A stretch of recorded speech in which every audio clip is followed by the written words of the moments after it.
Thanks for joining us on part 4, the final 6 hours of ButtKicker Britcar 24 Hours of Silverstone, live coverage by RaceSpotTV.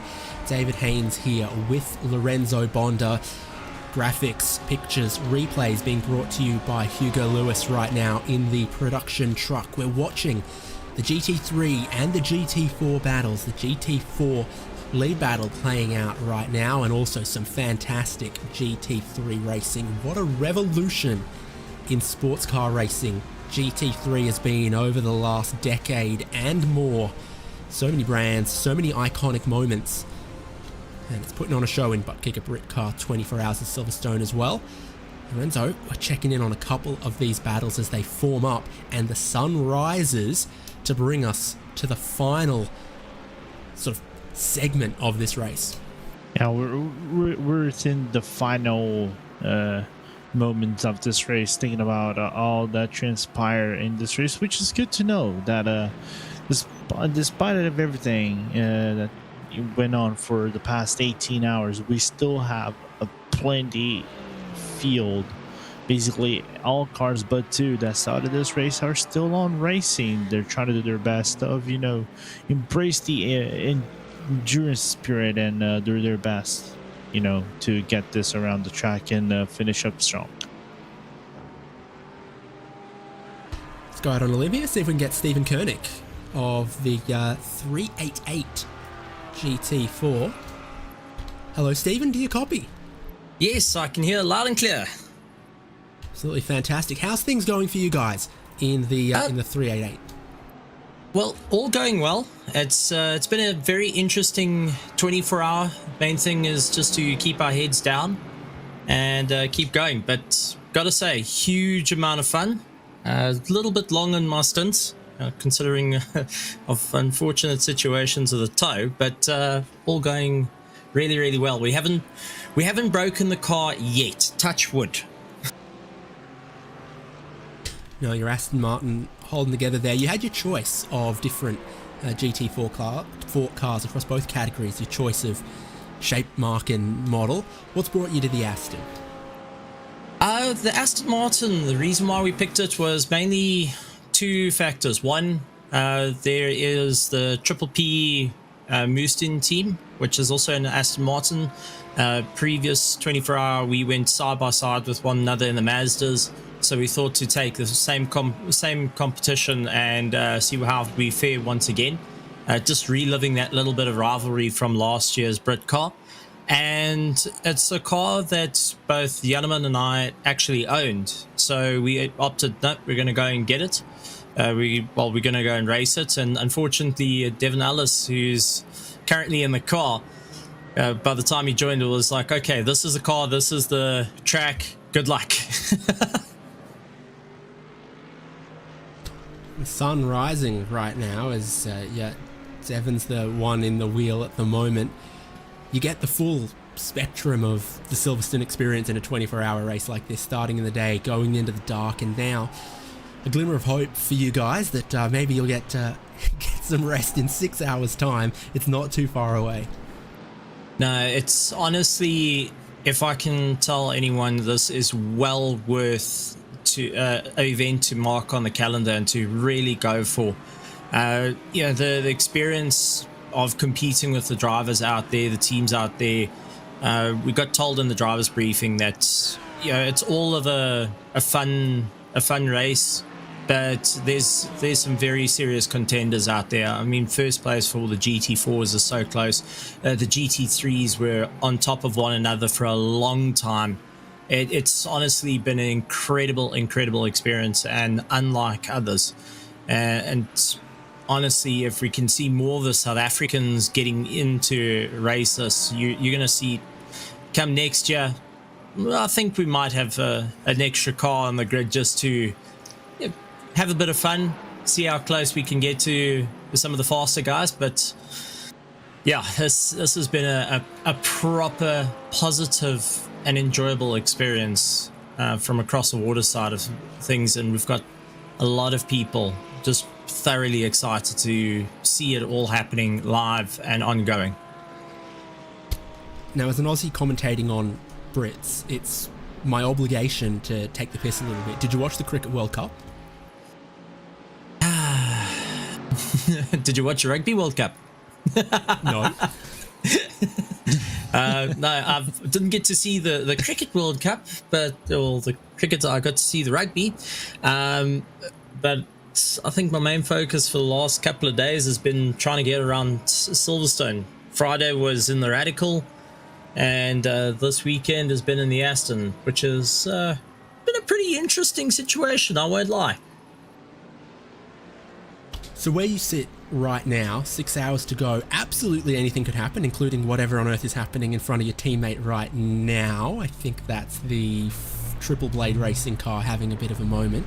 What do you think you can achieve? You know, officially, you know, you're a lap ahead of the car behind, you're 3 laps behind the next car ahead, but like anything can happen in 6 hours still to go. Well, last year it came down to the final lap where there was a mistake between the Triple P Musa team and a couple of the GT3. So we thought there was no ways we could catch them, and eventually came down to the last lap sprint where we saw the guys in the pits.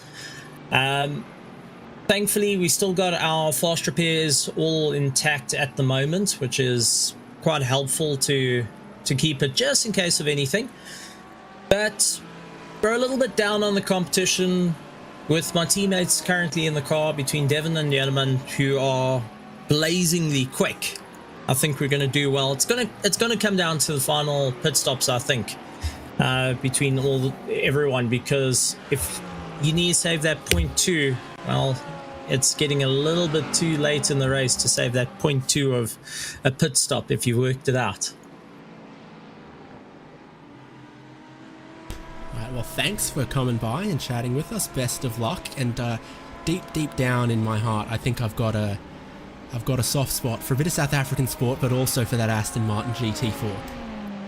Oh, thank you very much. Really appreciate it. Well, I should be climbing the car just now, and hold thumbs that my little pinky toe keeps going. Awesome. See ya. Cheerio. Stephen Koenig from Triple Heats Together, the 388. And you can see at timing.RaceSpotTV, and also on screen, I guess, where they're running, which is 14th of the 17 cars running. Every car in GT4 that started is still running, Lorenzo. Yeah, which is impressive to think about. 17 took over in the track, and all 17 still running. Surely gap racing for some of them, but what's important is that everybody's still going in strong and just having fun. So I watched the Cricket World Cup this year. It sounds like he watched the Rugby World Cup this year. Did you watch the FIFA World Cup in 2014? Yes. I had a blast. Like me watching the 2018 World Cup, the 22 World Cup, and seeing my country fail all 3 times. Miserably. So it's a tradition at this point. Yeah. 2026 will be different. I mean, it's like being a Ferrari fan, isn't it? You know, next year's always your year. Either that. Yeah, I was gonna pull the Mercedes, try to pull the Mercedes car in the last few years, but then again, I think the Ferrari would be the more appropriate. Yes. At least look at it this way: the Ferrari has pace. It was the only car that beat Red Bull this year, so hopes are up again. Copium. So we're looking now at your outright race leader. Now they hold a leading margin of a lot. This says 4 minutes 20 seconds, which should be 2 laps, but apparently it's only 1 because they're on their second flying lap after a pit stop. Daniel Ferguson is in the 1, 2, 3. WSR Esports ButtKicker. Yeah, naturally he's gonna get to 2 laps whenever BRT do their Pit stop at about 10 laps. 9 laps eventually. And a black flag check. There's one out at the moment for the GT4 376 Triple S Racing Team Morton. The cow, or perhaps one of the cow liveried cars out there. Presumably just track limits for Callum Morgan, but that car's going to need to serve a drive-through shortly. I only realized that is that. Oh, go ahead. How good it must feel to moo when you're a cow. It must feel so good to moo when you're a cow. It puts you in the mood, doesn't it? If you think about it. I only realized that was actually a cow-based livery right now. I saw the Aston Martin on the side, and I was frowning my head. What was that about? I do believe Miss Daisy is also racing. Are we going for the drive-through now? We are. So 22 seconds or so. Breaking down to the 80 kilometers an hour pit lane speed limit that starts there at the yellow cones. Then you make the right-hander to line up with the pit lane. And you drive all the way through. And then you've cleared your black flag and lost about 15 or 16 seconds in the process. I was talking about earlier, we had Babbage. We had a first-time driver. Dan Babbage, first laps for him in the Project 88 team. But there's 2 other drivers on track right now, more than 3/4 of the way into this 24-hour race, cutting their first laps of the track. Neville Jones is in the number 39 Sim Dynamics GT4. Welcome. So, 29 laps so far in this race for Neville. And Sean Warby has just gotten into the yellow submarine 8 laps ago. And you need to reach the fair share minimum number of laps completed in this, which at the moment for Sim Dynamics is 31 or 40 or so. So Neville Jones has got to do a couple more laps for that car at a minimum, at a very minimum. And the same for Sean Warby in the yellow submarine. They'll get there eventually. One of our cars got disqualified in the Daytona 24 one year because one guy drove one stint, said, "Nah, I feel sick, I'm getting out," and then slept for 14 hours past the end of the race, and we could never get him back in the car to complete his minimum share. Oh no, oh dear. Was that recent? It was a couple of years ago. Okay, so unfortunate. I didn't know that happened. Wow.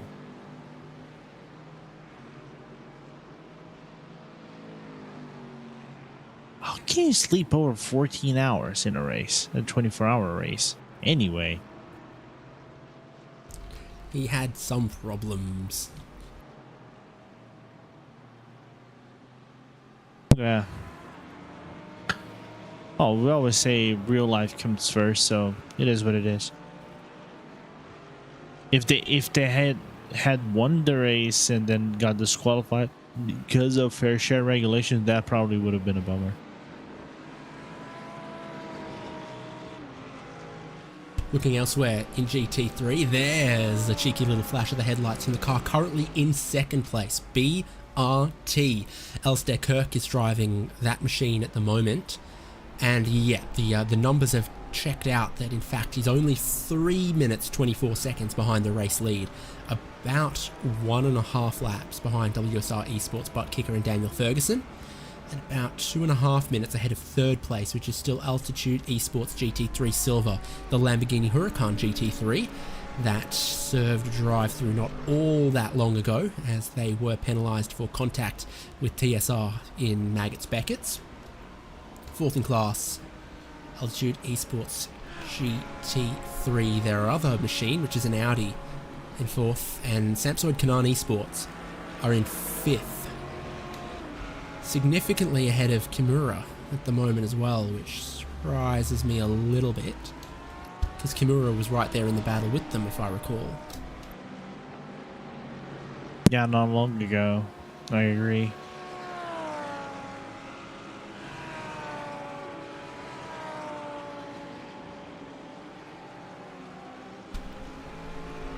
Things are looking good for the GT4 leader though, because after spending the better part of a whole stint behind Olympus Esports Titan, trying, unable to pass them, vigorously flashing their headlights at anything man, woman, child, GT3 or GT4 that stood in their way, a 3-lap difference in pit stops gave just enough clean air for an overcut for Samuel Cairns to get ahead, stay ahead, and it looks like that lead is just slowly inching out in the advantage of SOP Esports Racing Team Magenta Mercedes-AMG at the moment.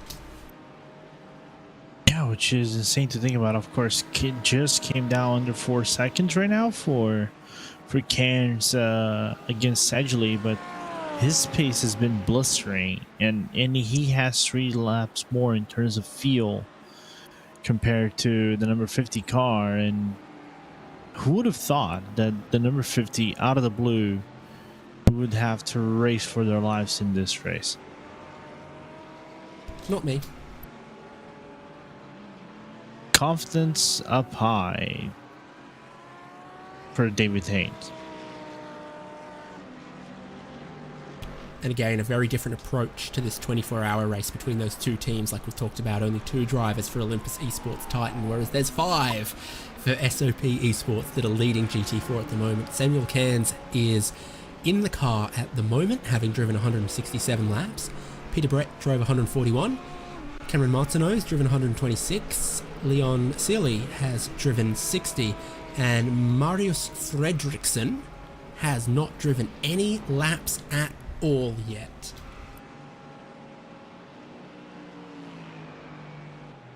Is he registered in the team though? Oh, yes. Because he's joined the session as a member of that driver, of that team.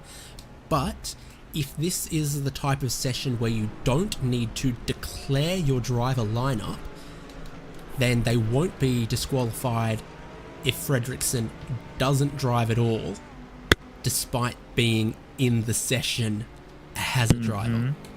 Okay. But Makes whereas sense. if they do get in the car and do 1 lap, then that driver will have to do fair share, which at the moment for a 5-driver team is kind of like 2 stints. It's like about an hour and a half, I think, Give or take, yes. of a minimum drive time. 3.6 seconds now. So the moment I went and said Cairns extending out a lead, maybe not quite. And it looks like headlights have gone off for all the cars as well. So it's officially past sunrise, and it is morning of the second day of ButtKicker Britcar 24 Hours of Silverstone. Yeah.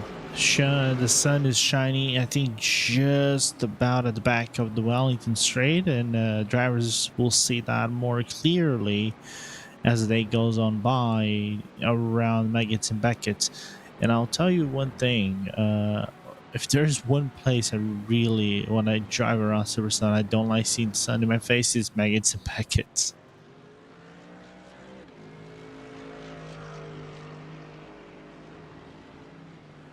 Thomas Gardner is driving the 199 at the moment, TSRC. They are in 8th place. But perhaps catching 7th just a little bit. The other thing that strikes my attention at the moment, very long stop for Luke Maxwell, Team Radline.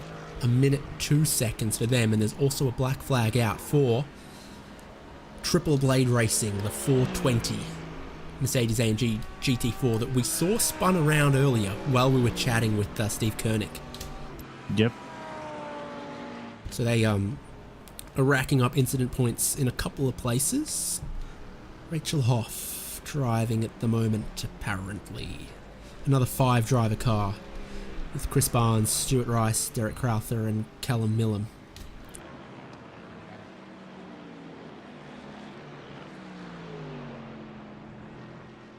They're good at seeing black flags. Lorenzo, are you good at seeing red flags? Yes. I'm better seeing yellow flags. like I'm still the self-proclaimed yellow flag emperor of RaceSpot.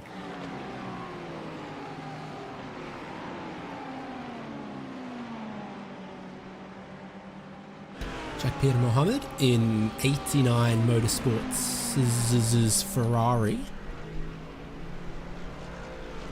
I think has just gotten in.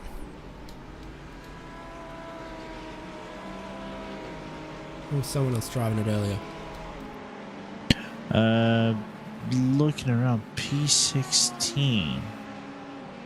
5 laps in on the car. No other drivers race on that car as well. Yeah, so it was George Daniel in this car just a couple laps ago, and now Jackson. Yeah, absolutely. And earlier in the day, or on the day prior to this, we've seen Leo Garibaldi as well, driving the car. So he might be taking over the duties as the race goes on by. So. And I spoke about that long stop for Team Radline. Well, it's the next car for position just up the road here. So the long stop, probably an extra 20 or so seconds. I don't know what for, because it doesn't make sense to me. But yeah, that's put Team Radline just in front of 89 Motorsports. If it was a 40-second longer stop, I'd say, they were speeding on pit entry, or they made an unsafe pit entrance. But 20 seconds, I don't quite know exactly where that comes from. Might be a very minor. I'm trying to think. Speeding in the pit lane is 40 seconds or 26 seconds? Because sometimes I've received 26 seconds on the pit lane after you're all done with everything. Flashy headlights still in pursuit of the yellow Lamborghini up the road there. Some work still to do if we're going to hunt down an extra spot.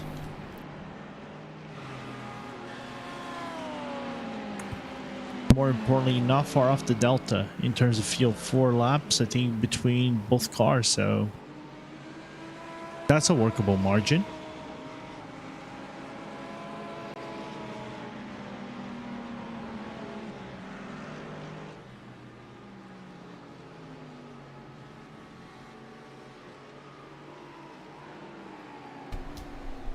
Down the Hangar Straight, undoubtedly keeping an eye on some of the traffic up ahead and how other cars are navigating through GT4s.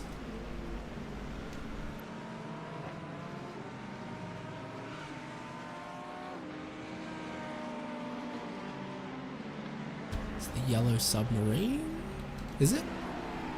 Looks like it.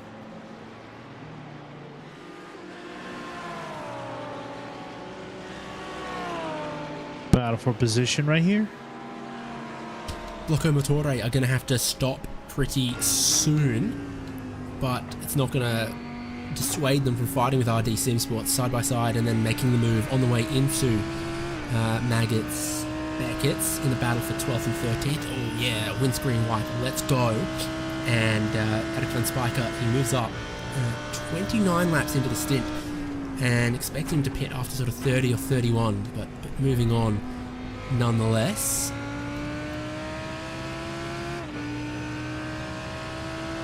Peter Sikdar and RD Simsports.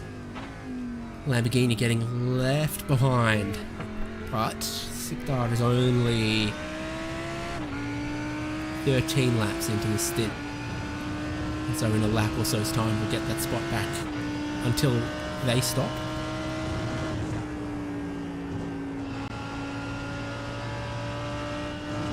And the DCW car spotted awkward at the exit of the pit lane.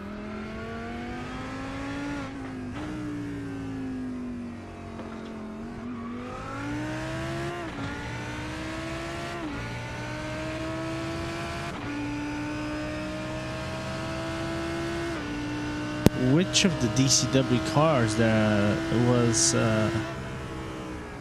turned the wrong way, though? Do you happen to know, David? I think it might be the 20 Lorenzo. Okay. I got a bit of help with that, I think. But you see, trying to take a tight line on some of the traffic and losing the rear end through. 13th at the moment for RD Simsport. They were in 12th, being put back to 13th, but this or the next lap will be the one that they get that spot back when Blocco Motore stop. No shortage of traffic. 26th TSR holding them up a little bit at the moment. There will be blue flags waving for TSR, and they do let RD Simsport through. The next Mercedes up is for position to the car we ride on board with. GT4 just in an awkward spot. One of the Olympus cars, but not in an awkward spot to get them to pit lane. There goes Blocco Motore to pit lane. Peter Sukdar in a bit up into 12th place.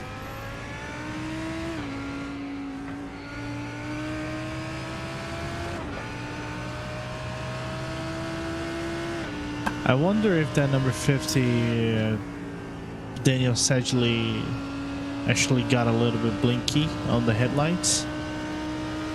Lost about a full second because of this the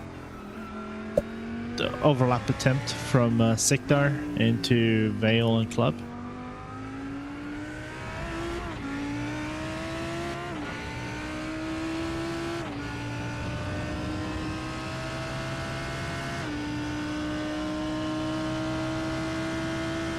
And in a second, we're gonna see the GT4 race leader, not this Mercedes AMG GT4, but the magenta one. Next up is SOP Esports and Samuel Cairns. And so the gap, 4.5 seconds at the minute.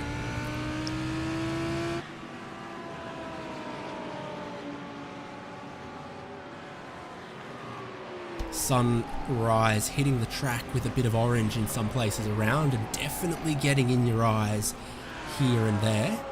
There is the magenta GT4 race leader. RD Simsport also a little bit magenta. They are not leading GT3 at the moment. They are looking to get back into 12th. Next time they cross the start-finish line, the number in the dashboard will change. Now 5.4 seconds for Samuel Cairns. The clean air is good for SOP Esports, and being stuck behind another GT4 has proven not to be. Yeah, but I think he's got the better luck in this stint compared to Sedgley overall. So not saying pace-wise. Pace-wise, they're very similar, but of course, Cairns with the upper edge. It's just that Cairns was more lucky handling the car around traffic and the faster cars overlapping him rather than Sedgley. We saw, like on the previous lap, from that RD Simsport look, just making Sedgley lose 1 second around Club and Vale just because the overlap wasn't successfully executed. 6:45 a.m. at Silverstone, sun rising, a little bit of orange starting to hit the track. The standard ingredients of an English breakfast are bacon, eggs, sausage, black pudding, baked beans, grilled tomato, fried bread and toast, served with jams, marmalades, tea or coffee or orange juice. I would switch for a Vegemite instead of the marmalade.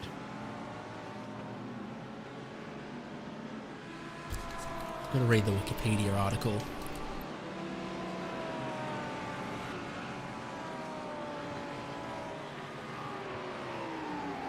While it is colloquially known as a fry-up in most areas of the United Kingdom and Ireland, it's usually referred to as a full English outside of these regions.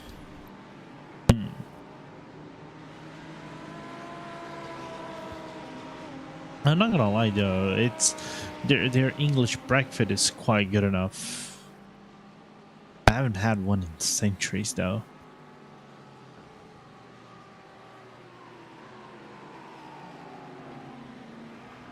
David, is there anything like that in Australia, like the Australian breakfast? it's going to be similar, but it's going to have maybe avocado or pineapple. Okay. Which one would you pick? The avocado? I do like avocado as a breakfast food. Okay. I'm trying to think. I've eaten avocado in Brazil quite a lot. My mom loves it. But I don't remember if I have an avocado for breakfast. Yeah, see, I'd go avocado on my toast. I'd have more mushrooms, and I wouldn't have baked beans or black pudding. No, remove the beans in the pudding. They're not necessary. Fried eggs, good. Yes. Sausage, good. Tomatoes on a pan, actually real good. You know, brings out some sweetness. You know, and if you're going all in on eggs, bacon, sausage, nice to have something with a little different flavor, a little bit of sweetness, different pH, just to mix it up as you work your way through your big plate and your big breakfast. Yeah. Do you go one bacon or two bacon? Oh, I might even go three. Might even go 3 rashers of bacon. Why not? Yeah. You can never have enough bacon in your life. I've learned that many years ago.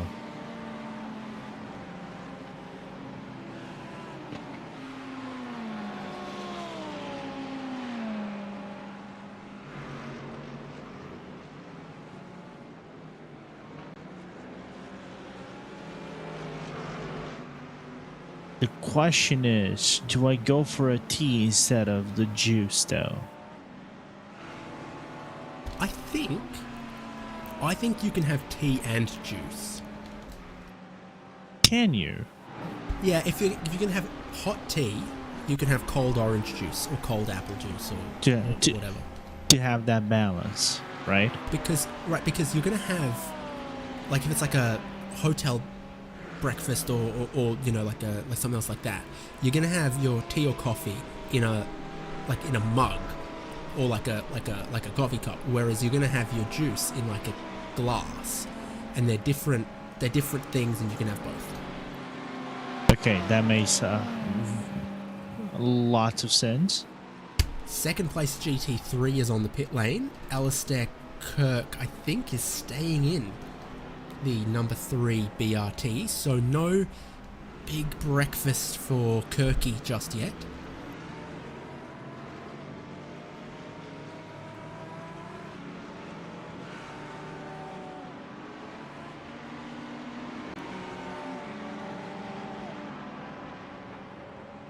But 89 Motorsports are also catching Team Radline here, so you can see they've worked their way quite a bit closer to that Lamborghini that gets balked on the way through turn 1, not close enough to commit to passing the number 35 Aston Martin AMR GT4.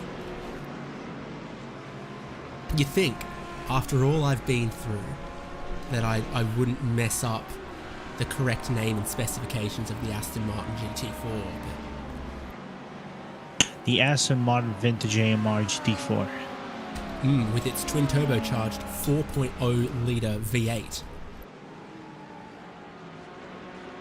That was back at the old days, was made by Mercedes, especially when they had the vintage GT3, the old vintage GT3.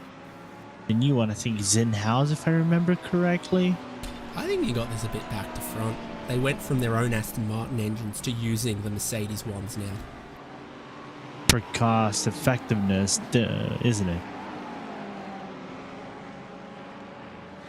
Anyway. I guess. For maximising Lawrence Stroll's investment reasons, mayhaps. No, actually, I think they were doing that before Lawrence Stroll bought quite as heavily into Aston Martin as he did. Yes. But more cost savings at Aston Martin means more money for Lawrence, means more pocket money for Lance. But at the same time, there has been the rumors of him. Well, he actually sort of minority stake in the team. Well, he still retains a majority stake within Aston Martin, and now they're with the hypercar program back online for WBC. So we're going to see the Valkyrie around the track. Therefore, less money for Lance, more money for the Valkyrie program. I mean, I don't think that's a loss for humanity. That's probably a net gain for all of us. And don't forget that they're also committed to racing IMSA, or at least some of the IMSA events as well. So you're going to see plenty of the Valkyrie hypercar, LMH, what are they not calling it? Yeah, LMDH, GTP. No, basically it's not an LMDH.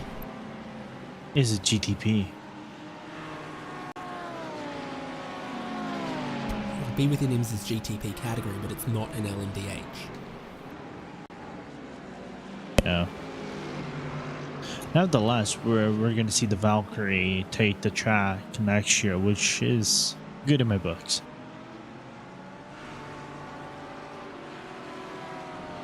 Tiny bit of traffic for 89 Motorsports and also for Team Radline, who had a penalty earlier for making a little bit of contact as they were trying to lap some other GT3s. So I imagine they're going to be relatively cautious about that at the moment. Also a protest out there at the moment.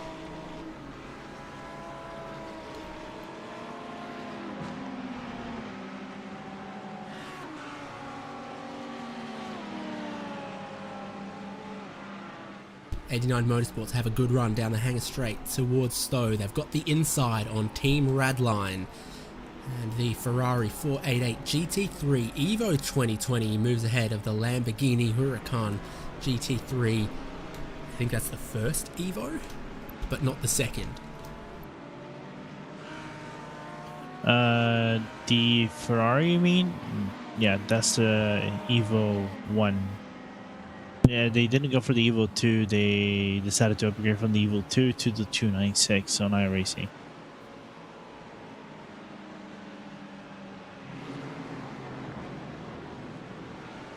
I think the Evo 2 only stayed for 1 year. It was like from 2022 to 2023, and basically that's pretty much it.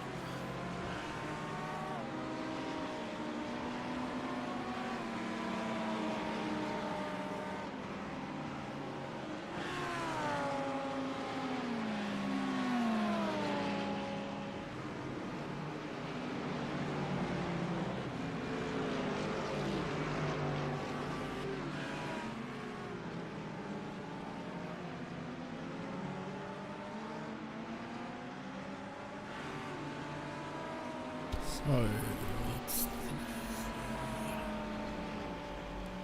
16 GT4 being driven by Steve Venman at the moment that have protested against the 31 Olympus Esports Vanguard. And that they are accusing, in a way, the lap down Olympus Esports car of running a little bit too much of a defense for the second placed sister car.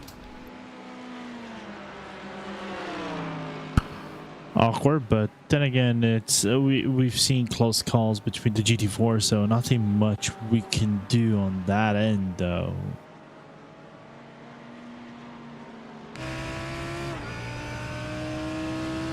No further action, not worth penalising. So that's been adjudicated. Judge Judy. Good pun.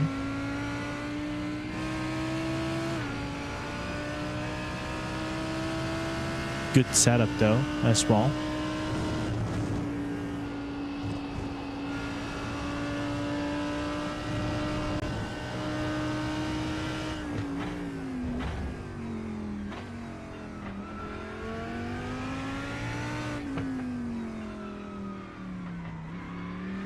I'm trying to look if there's a chance of us seeing the battle for P14 happening, though. I saw Pierre Mohammed was faster by nearly half a second on the previous lap, so things can happen in the next few laps, and they have basically half a stint to be done in their car. So I'm looking forward to see that happen, maybe. Oh, Maxwell, keep that Lamborghini in tow. Talking about Lamborghinis, I'm looking at the Rotten Tomatoes of that film, Lamborghini, the man behind the legend. It's bad. Seems like the critics hated it. It's got 6% on Rotten Tomatoes on the critics rating, but a 59% from the audience score. So it happens from time to time that film critics don't like, audiences do, and sometimes the other way around, and those are always interesting films. Do you think this could become a cult classic down the line? Don't know, I haven't seen it to know, but I'm just looking at these two reviews. But when you think of cult classics, I think of The Room, which I think was pretty poorly critically reviewed for good reasons. Like, you can point out this wasn't done well, that wasn't done well, da da da da da. Critically, you can have a leg to stand on the planet, but just strikes a chord with certain types of people who find it endearing or sweet or memorable. Yeah, or it would be on the same levels of what Speed Racing has received. Speed Racer has received. Wasn't appreciated by the critics, but the audiences, like me, of course, loved it, and it became a cult classic.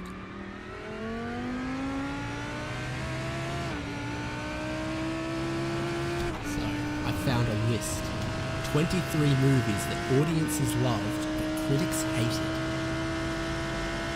I haven't read any of it yet, but other than The Room, do you want to take any guesses what might be in this? Is Speed Racer in there? Okay. This is a lot of scrolling to do. Control F is your best friend, David. No, Speed Racer is not in this list. Okay. I'm curious because, like, I don't know what they would consider. Is driving? Oh, actually, good on Hugo. Is Driving Miss Daisy in there? Driving Miss Daisy actually went for an Academy Award back in the early '90s. So I would be surprised if that is even in the list.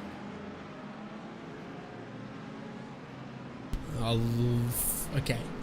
Twilight, the first Twilight film, is in this list because it got poor reviews from critics but good reviews from fans. Of course, Taylor Lautner and Robert Pattinson and everything. Indiana Jones and the Kingdom of the Crystal Skull, good reviews from critics, less well received by audiences. Blame Shia LaBeouf. What are the other ones that I actually vaguely know here? Spy Kids, the first Spy Kids movie. Really? The audiences loved it and the critics hated it?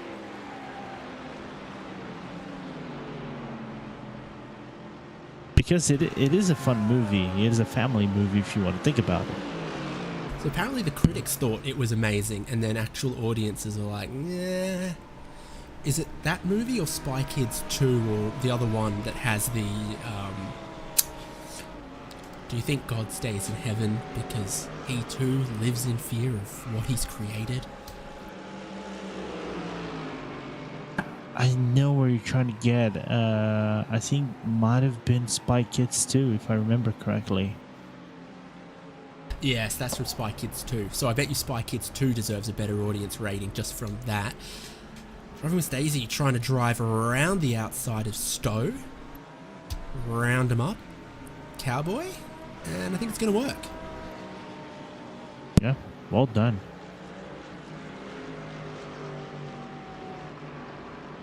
Still in 27th though. That was to get a lap back on the 21st placed car. And as you can see, it's 7 seconds up the road to 26th, the next car for position for Driving Miss Daisy. Michael Johnson driving at the moment. Probably not Michael Johnson, the Australian fast bowler, but it could be.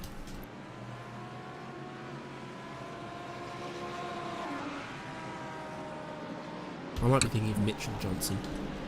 Are you thinking about Mitchell Johnson? Because the first thing that came into my mind was the former sprinter, American sprinter, that won gold, and I think got caught off by doping.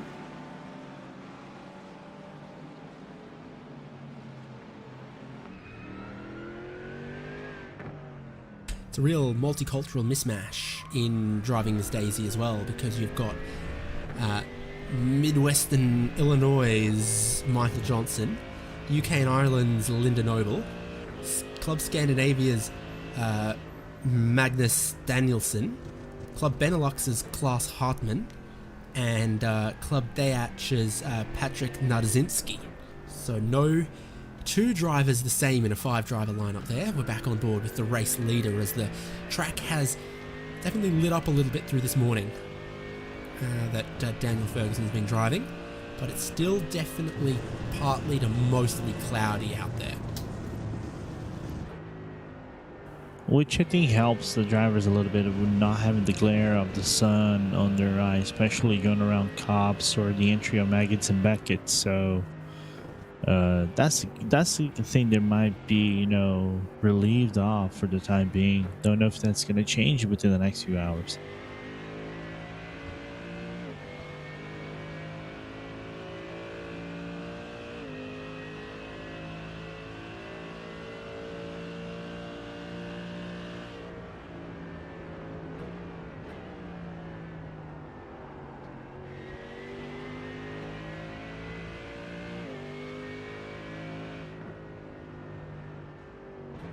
As I saw on our YouTube chat, people are clamoring for seeing the Valkyrie on the track. I only seen the Valkyrie once, like on a Top Gear review, and then after that, it's kind of like faded in the darkness. But you could see that on the track in the near future.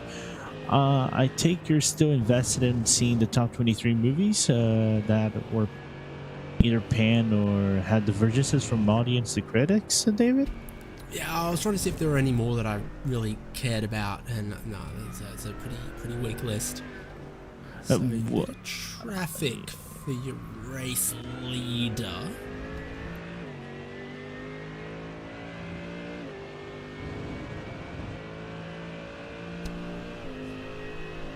Daniel Ferguson's going to look to get to the inside at the end of the Wellington Straight here. Not quite as easily done as he might have hoped, but it's still a moderately comfortable lead of over 2 laps at the moment that WSR Esports ButtKicker lead the GT3 category by.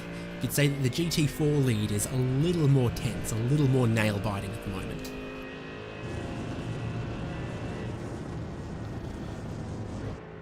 Yeah, looking into things around the racetrack, but not a lot of things happening.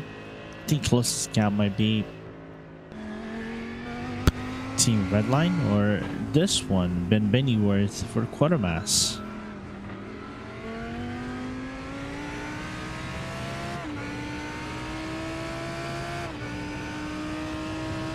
Are they side by side? Yeah, they are. Inside for Bennyworth, and for now, doing move and dusted around Cops.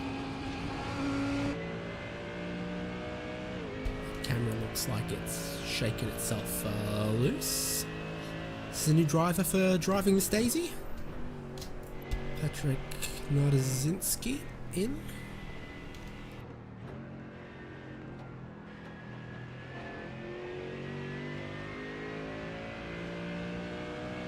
I'll answer my own question. Yes, it is. Patrick's on his outlap, and Quartermass Motorsports are 2 laps into their stint. And that's the battle that we have at the moment, 27th, 28th in GT3. That's Quartermass just up the road in the Lamborghini, isn't it? Mm-hmm. It is. Yeah.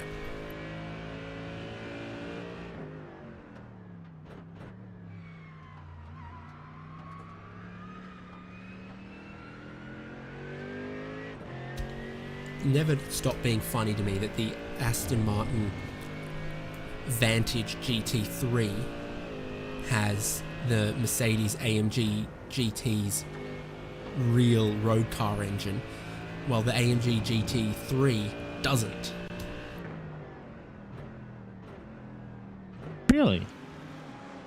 Well, yeah, the road car's got the 4-litre twin turbo, right? But they carried over the old 6.3-litre V8 from the previous GT3 into the new GT3.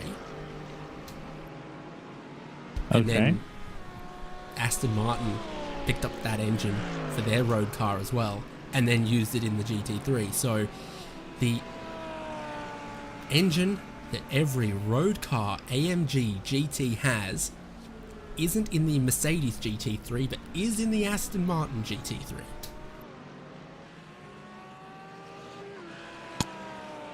Car choices.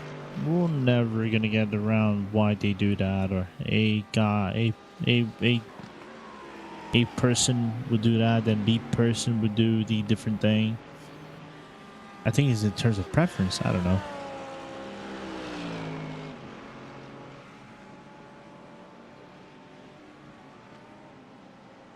I would say the more liters you have, the better the car. Especially when it comes around V8s.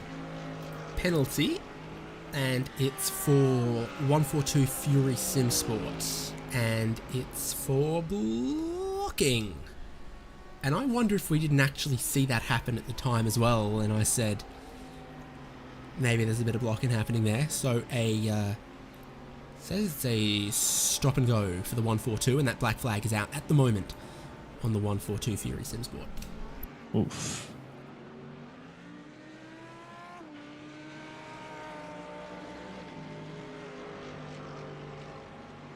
Meanwhile, my eyes might be deceiving me, but I see Project 88 having a driver swap here, David. Daniel Wagubinger going back into the car. Well, let me give this my best. Yes, Daniel Wagubinger is getting in to Project 88's Audi. Black Friday was recently. Did you pick up any good savings at the Audi Sport going out of business sale? Oh no! I wish I could get like a rear wing or one of the wheels, especially the wheels. I think that would have been good for me on the long run. Trying to do a AIO in my future rig. You could have got no. You could have got a Lawrence Vansor or a Van der Linde half price. Audi was clearing out their stock of professional factory drivers. You got TCRs, GT4s, GT3s, all of them priced to clear. I tried, but I think I got beaten by BMW. That yeah, Lexus too also swooped in, picked up some sloppy seconds there. Marcus Dursman, he's also been cleared out of Audi, so I don't know where he'll end up. But hopefully somewhere where he can't cause as much damage.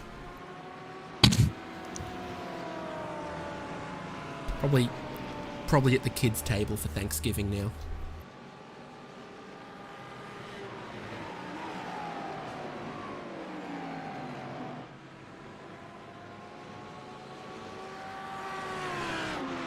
Oh, Chris Mees. Do we know where Chris Mees is going? Someone's picked up him. He's out the door as well. Is he with Mercedes for GT World Challenge? Is there any Chris Mees news? Then he announced he was leaving Audi Sport.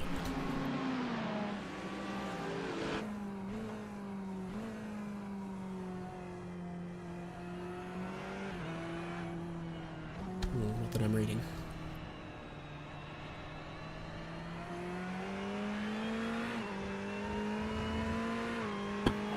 Oh, actually, I did this search all wrong. I'm looking into his Twitter. Nothing so far.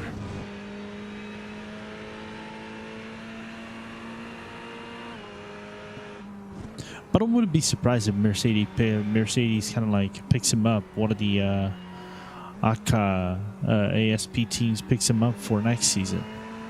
Didn't they go to Lexus? They went for Lexus and WEC, but I think they remain with Mercedes for GT World Challenge. Right, because you got to be careful about how you pick your brands if you want an LMGT3. Yeah, so like I said, I think I said before, I know Mercedes is due to come into WEC just for this first season. I think for the sake of all things and all the relationships and all, and Lexus being Toyota, made sense for them to pick up on the car as well. I think they've done the same stuff for the European Le Mans series. So the AKA car is in Toyota as well for ELMS.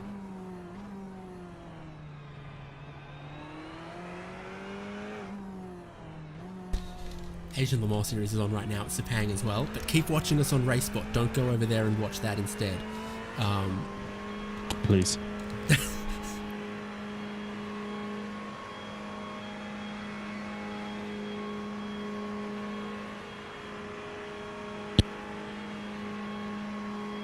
And I was actually just looking into the calendar next year.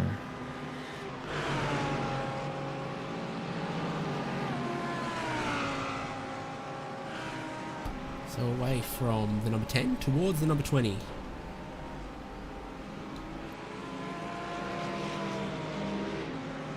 DCW Racing Egg. Sure those have a chicken. But I wouldn't put a chicken on my big breakfast.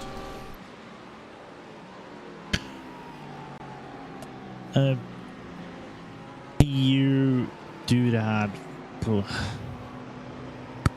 for lunch, but not at breakfast, unless you go like for chicken breast and you kind of put it in your bread, try to do like a toast, but then again it doesn't work. But you know what I would put on egg is Ram Ranch dressing. Let me look it up. Is it what I think? Careful how you is? Google that. It was like a joke on ranch dressing. Hmm.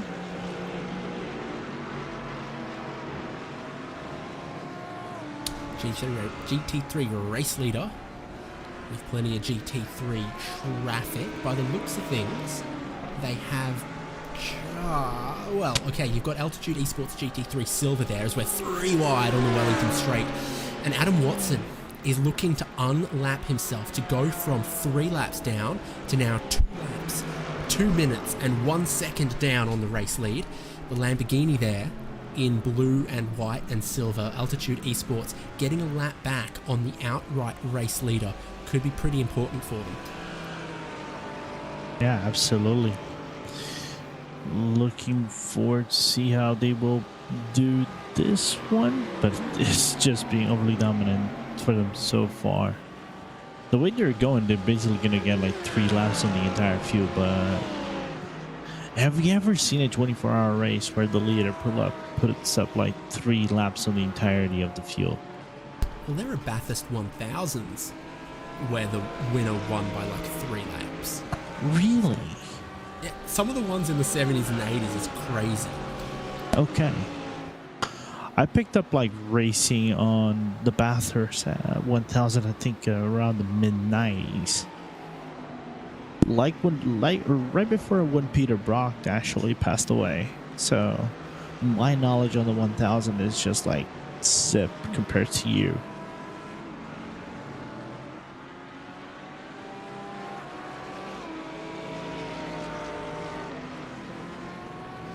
Oh. Drama off the final corner, and it's one of the Olympus GT4s around. But it is not the second place. Oh, no, sorry.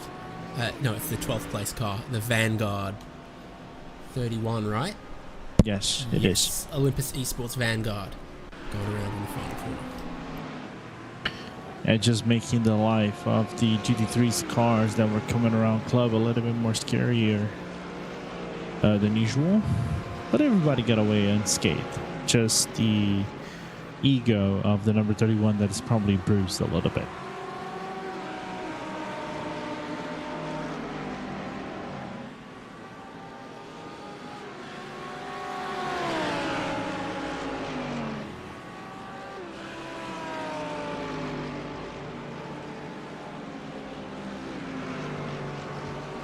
So I'm surprised. I was looking into the GT entrance calendar here, David. Do you know they're going to Jeddah? No, maybe I had heard that. I'm surprised, but I'm not that surprised because Ferrari are having of course, are having they were having a media event at Jeddah like the other day. Okay. Literally, like I think on Friday or something, they had their hypercar and their GT run some laps of in a media presentation at Jeddah. Okay, if it is the same layout they run in F1, for me it is just very awkward to see Jeddah as a circuit base, like it is a CD based circuit. You're running for 6 hours with GT cars, just odd. But then again, if I try to think again, we've seen time and time again GT cars driving around Macau, so why am I making a fuss? Oh, is it because Macau is cool and interesting? Yes. Is it because Macau is actually a street circuit? Is it because fans show up in Macau? Is it because the local people in Macau actually have a passion for motorsport? Yes, yes, yes, and yes. Is it because Macau looks interesting? We can never get enough of Macau. I don't know why they never run more than the... I understand why, right? They do more events than the FIA World Cup, but I wish we could see more races around Macau. It's such a good circuit. It's challenging. Might not see a lot of overtakes, but it's a challenging circuit nevertheless.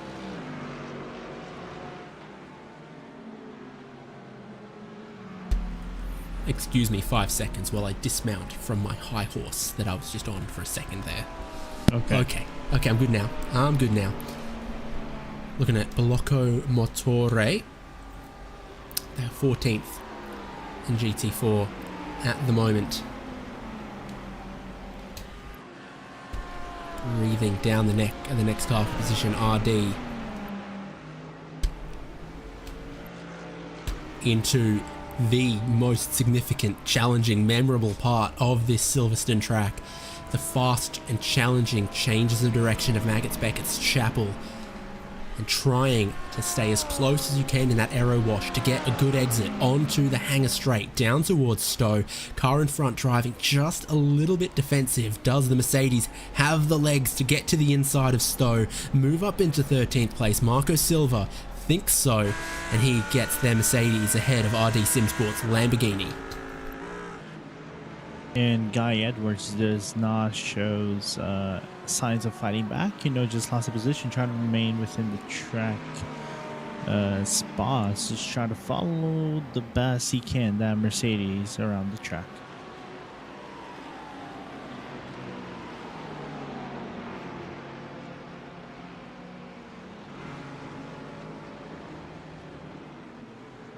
It's got 89 trying to work their way through there as well. You can see their Ferrari almost leaning on RD through the loop section, the newest part of the Grand Prix layout.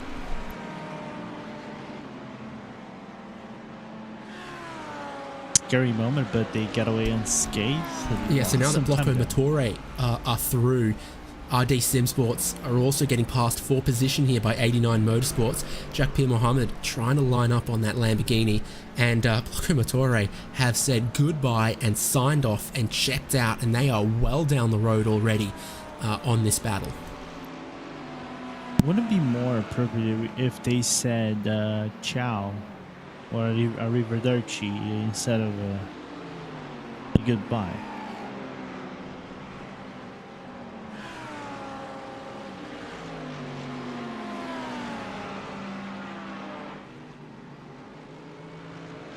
I think it wouldn't be, given the fact they are driving in Mercedes. That would be slightly controversial. I don't know.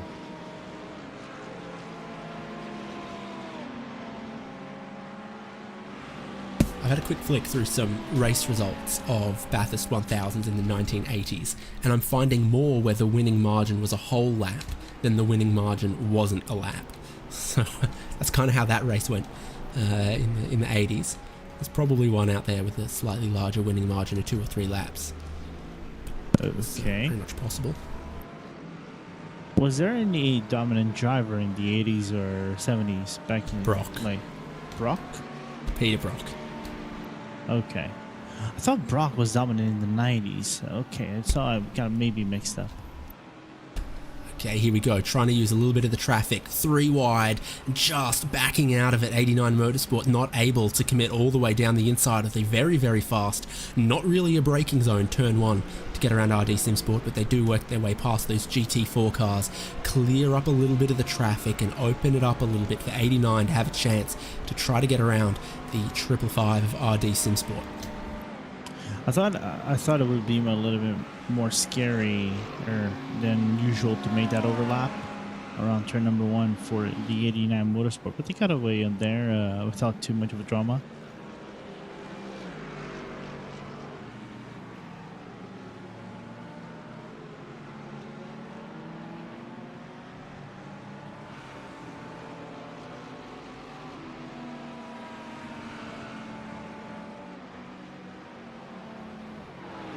He got a more wide arc going around the corner, probably to get himself a better launch or against the RD SimSport just around cops, but the gap doesn't come down a little bit. You can see the flashing of the lights here, David, signaling that I'm gonna set myself up and go for an overtake at the hanger straight.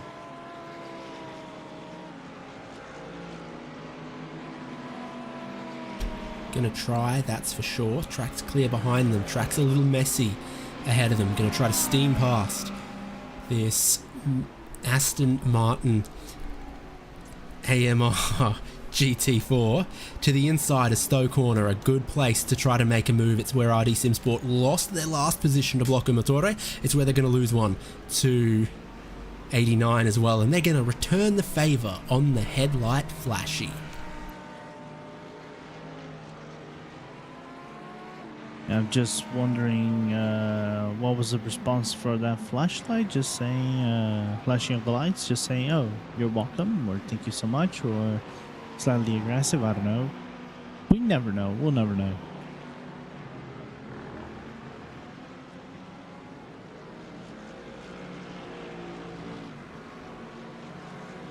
So now coming up for 7:30 in the morning, both in the UK and those time zones, but also in session, and the sun is rising steadily on the track. Still no change in track temperature yet. That could take a while based on the time of year, based on the angle of the sun, etc. Couple more pit stops coming around for GT3 as well. Team Red X just exiting the pit lane. Altitude Esports 38, 4th place, are on the lane at the moment. Driver change, Mark Fletcher gets in. And there are quite a few driver changes happening in these stops around about now. A little bit of a changing of the guard as the night shifts get to finish up.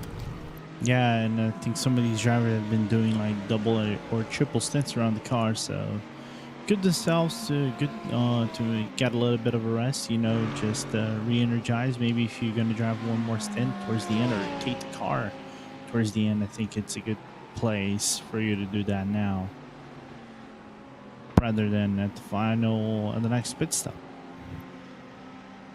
DCW Racing GT3 update. The chicken is coming before the egg at the moment. They are 2 laps apart, with the chicken leading. Therefore, it answers a millennial question. I think we can settle this debate once and for all. I think you got to wait to get to the end of this race to settle that one. I agree, but I want to be bold and bet on that right now. Cash it in. Try to cash it in as early as I can.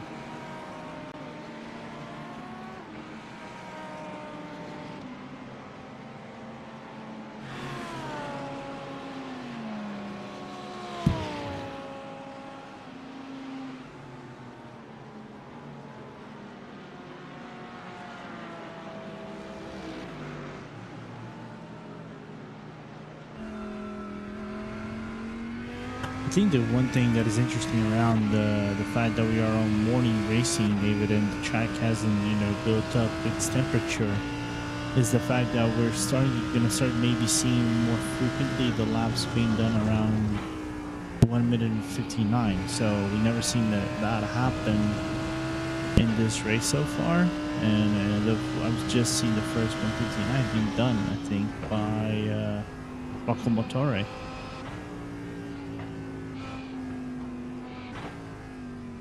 Bit of squeeze from RD Sim Sport as Guy Edwards tries to work his way through the traffic rather than have to wait all the way to Chapel, and right now should be good conditions for fast laps, like you say. Yeah. Also the fact that you have natural lighting around the track that eases up a little bit for you to see where you're going around the corners. Also got Altitude Esports GT3 Silver, the third place car pitting. The leader is going to pit momentarily as well, I would think, that being WSR Esports ButtKicker with Daniel Ferguson driving at the moment. Here they are. This is the 33rd lap of the stint for Daniel Ferguson. And if he makes 34, I'll eat a full English breakfast.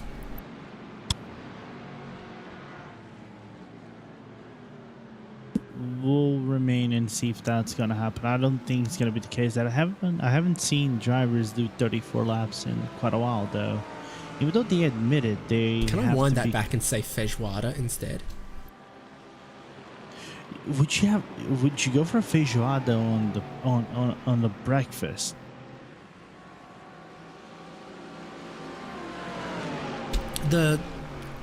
Four wide for the race leader.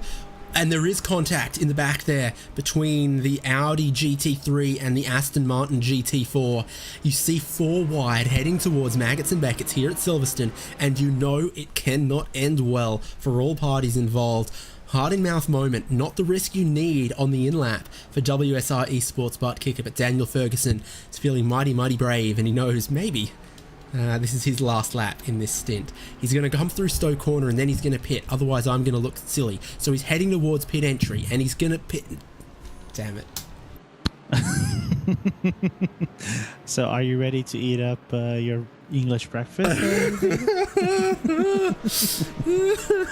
And by the way, if you're going to eat your English breakfast, it has to contain the pudding. I don't want to eat pudding and beans. You brought this on yourself, my friend. Man. I was gonna say the Brazilian restaurant in Brisbane, it's near me. They do some breakfast things, but I can't remember what's on their menu. All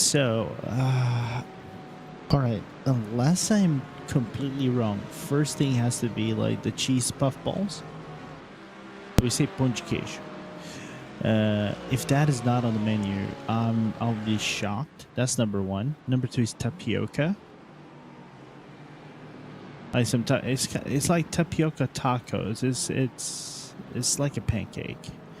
Tapioca pancake, or in third would be pancakes.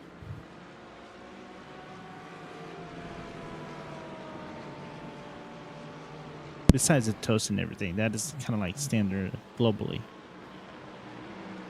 I'll link you the breakfast menu. I'm curious to know that. I'll evaluate it. Yeah, we can discuss if Brisbane's getting the real authentic deal. All right, the toast is okay. The mortadella roll, okay. Eggs roll, okay. The ham and cheese, yeah, that's correct. So the Brazilian brekkie includes Brazilian bread roll, 2 eggs, ham, halloumi, 2 cheese breads. Is that the cheese roll thing, cheese bread thing you were talking about? The cheese puff ball thing. Yeah. Okay, so that's appropriate. That's a proper Brazilian breakfast if you want to have one.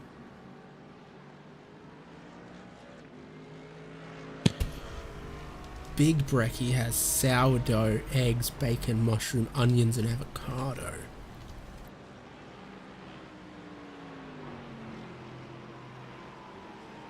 It's like your choice are plenty, so not much of a complaint right there. Can I have caipirinha for breakfast? Sure, why not?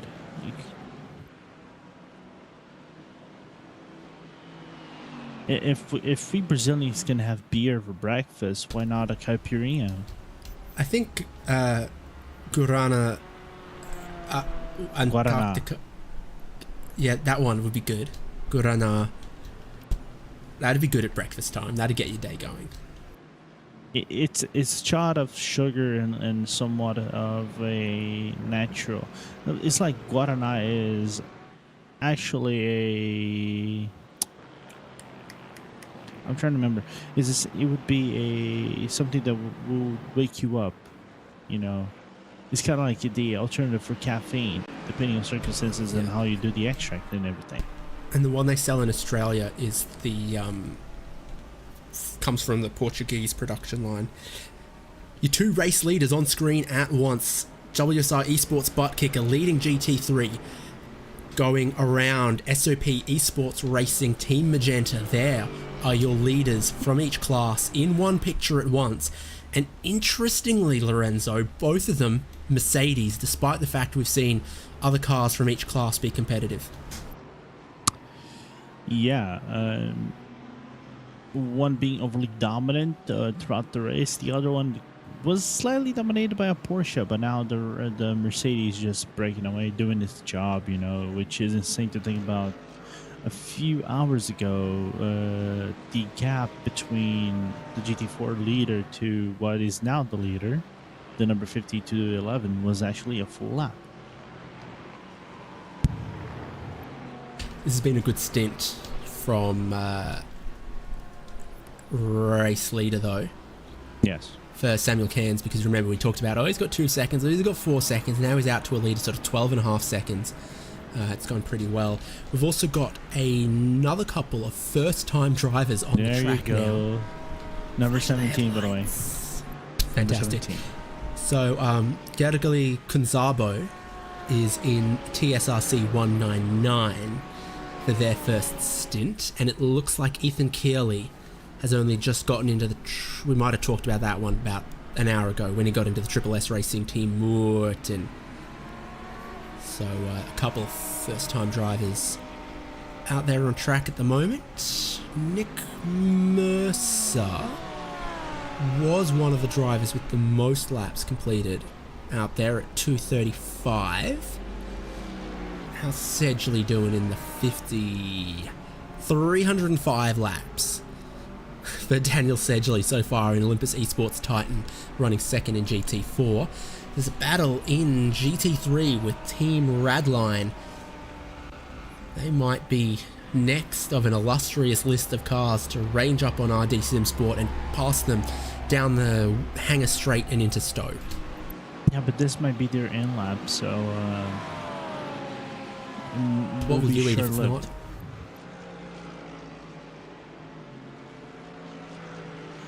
I'll eat the pudding of your English breakfast if he doesn't pit this lap. Okay, Luke Maxwell, Team Radline. It's still entirely possible that he makes the pass into Stowe, but then has to pit.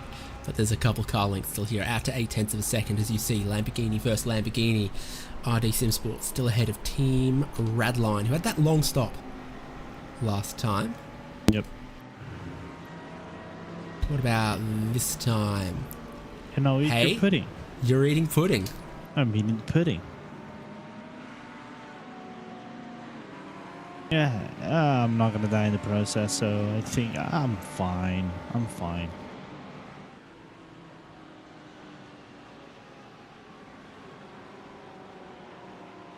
Yeah, you'll be all right.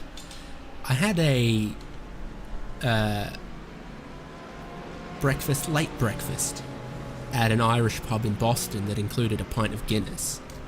So that was nice. That was good. But what you could have that alongside your apple juice and coffee and just have 3 drinks lined up. Daniel Ferguson finally does pit. He takes fuel. He's back out. So he's still behind the wheel of the leading GT3. I was going to ask, how do you take 3 drinks at the same time? For me, it's like the max is around 2, except Like for one of those breakfast. silly straws. But the question is, did you have something extra to eat alongside the drinks? Yeah, I got a picture still somewhere of it. It was a gigantic breakfast. Okay. I never had a breakfast at an Irish pub. I had breakfast in pubs before, but never in an Irish pub.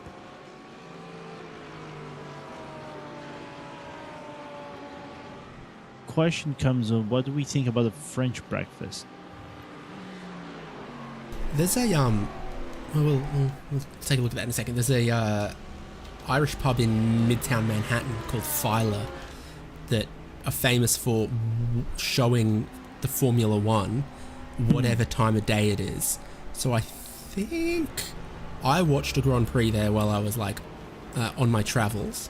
Luke Maxwell, Team Radline, come in. It was like 7 a.m. for the race start or something, and you know you could that they were open. You could get breakfast. They were serving food, but you could also, you know, get a pint of Guinness to go with your 7 a.m. Grand Prix start. Nice. Was it that on the same year that you drove around around the Indianapolis circuit? I can't remember if it was 2017 or 2019, to be honest. Might have been. Having a look at Olympus Esports, the 31 car, bit of contact in turn 1, great save on the slide. Got to keep in mind that the 31 is not the Olympus Esports GT4 in contention for the win. It's the one we saw spin out in the final corner earlier. And in that case, though, I think they might have been entitled to not get dive bombed in towards turn 1, despite however much a GT3 flashes their headlights. That doesn't give them permission to throw into the closing wedge of a high-speed corner like that. Oh yes, and we've seen examples not on GT cars, but open Muellers of what you should not do at turn number 1. Like Guanyu Zhou do the talking, or George Russell as well.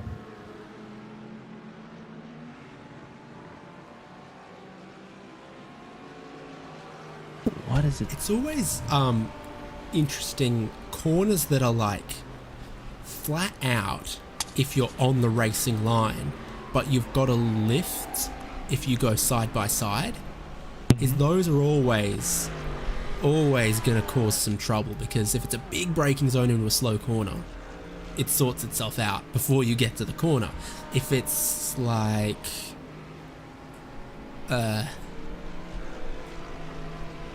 I don't know, some other like kinks where it's like you can go too wide flat out easy. It's flat out all the time, too wide flat out, no problem. Whereas that one there at turn 1, it's like you just start to get yourself into a little bit of trouble. Yeah, but if we think about it this way, Abbey at the old days was actually more of a chicane. If you want to think about it, you know, it was a 90-degree left to right hand turn, so they made it more dynamic, more racy. So it's good for what it gives nowadays. Even though we put up a poll that people prefer the old circuit than the new circuit.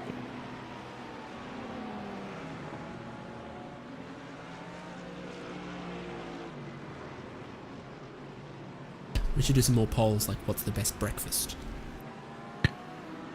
We can do that. I was actually looking, what is the typical French breakfast? It says it is a tartine or a slice of baguette with the butter and jam. Venosihi, which is pastries, may include croissant or pain au chocolat, which is the chocolate croissant, and a fruit juice and a hot drink. Just like a very, very lightly grilled croissant with ham and cheese in it would do me good. Side by side here at the end of the Wellington Straight, Fury Simsport, and that's one of the DCW cars there as well. Doesn't look like, in your opinion, that that DCW car looks like lost some traction on the exit of Bluefield? If DCW Racing egg car that's in 20. No, it's the chicken that's in 14th. Yeah, chicken is in 14th. The egg's in 20th.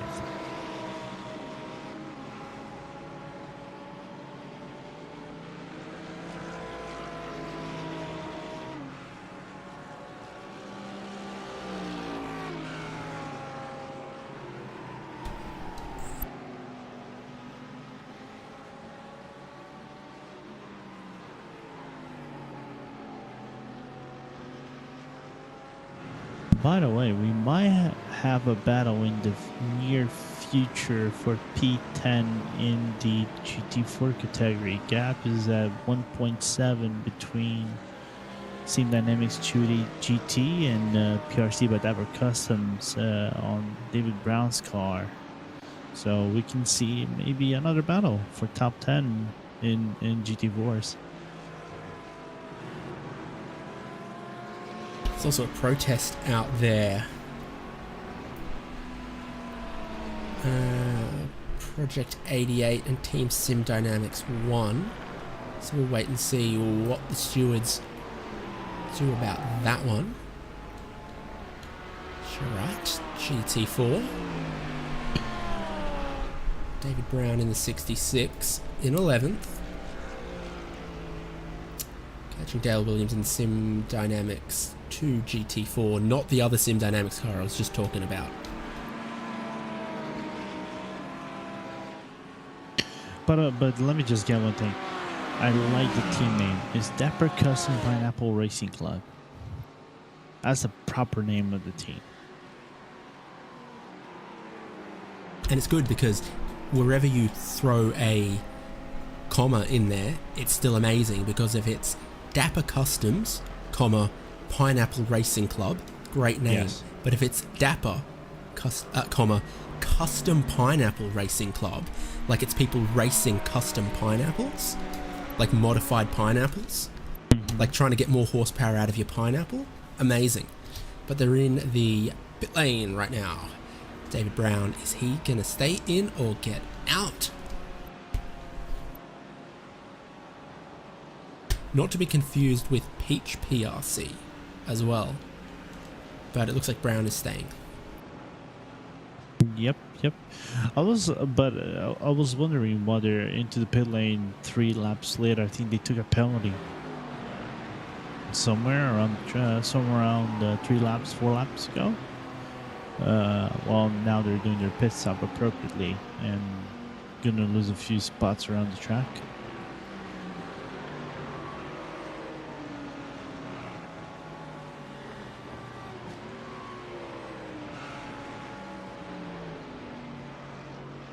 And I'm looking as well. Maybe something happened to the Project 88 car. Well, that's I guess what the penalty. Sorry, not the penalty. The protest would be about, because Project 88, think Team Sim Dynamics, made a super late dive bomb and did not give room. We collided. I got a 4X. Also puts me in bad position where car behind punts me.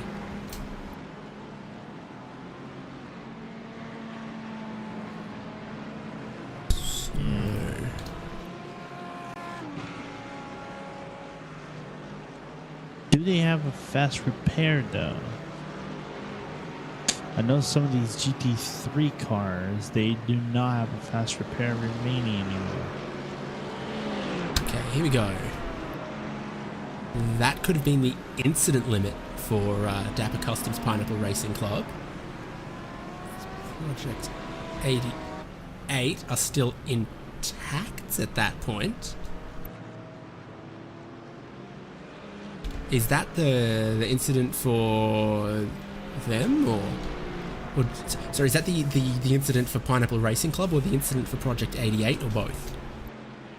I need to look it up. Let me just put the protest sheet.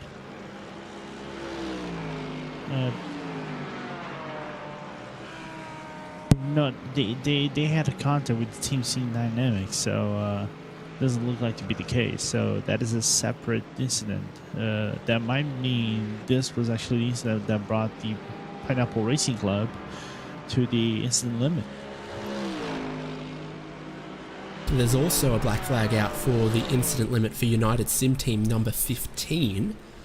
Not a admin issued one based on what I can see. I think it's just the plain old incident limit for the number 15, currently being driven by Sarah Dove. Yeah, which she just took over the car not long ago, so you might see that car back into the pit lane anytime soon, because that might be maybe a speeding to the pit lane or something like that.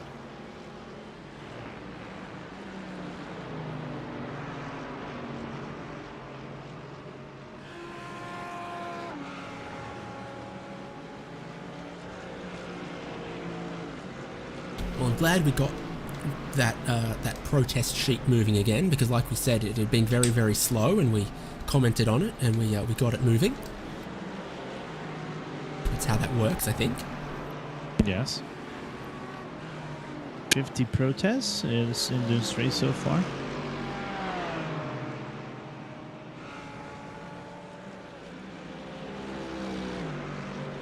We've reached the magical number 50, though.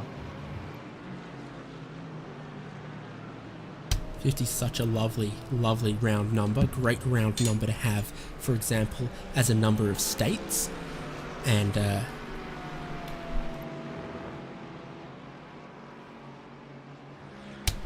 if you like gave Puerto Rico statehood, it'd be 51 and not as fun. So that's why you wouldn't do it.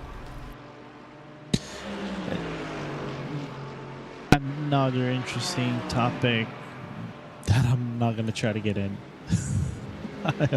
I will refrain from doing that, because I'm afraid if I say something, I might get banned for visiting Puerto Rico maybe in the upcoming future. If I speak, I am in big trouble.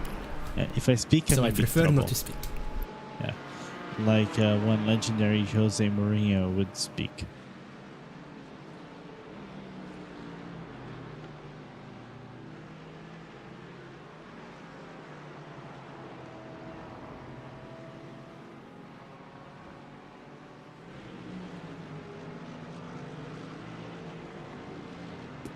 Is that a battle? Doesn't look like to be a battle for position around the track, doesn't it? There's nothing happening except for Quartermass catching up to TSR. Maybe in the next few moments.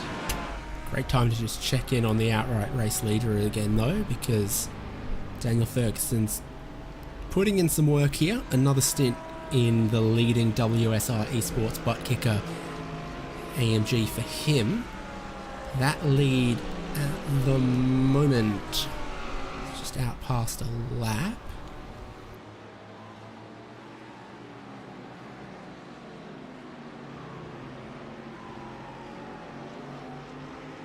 Though it might go up when BRT pit. I wouldn't make any bets though about when BRT might pit from second place, because as we've established, Lorenzo and I are not doing particularly good at it. No, we're not good on the fuel calculations. We kind of like completely botched it and threw over the bin. I'm eating beans and you're eating black pudding. Okay. Bit of traffic out here for your race leader though. Not quite as ominous as that 4 wide that we witnessed earlier.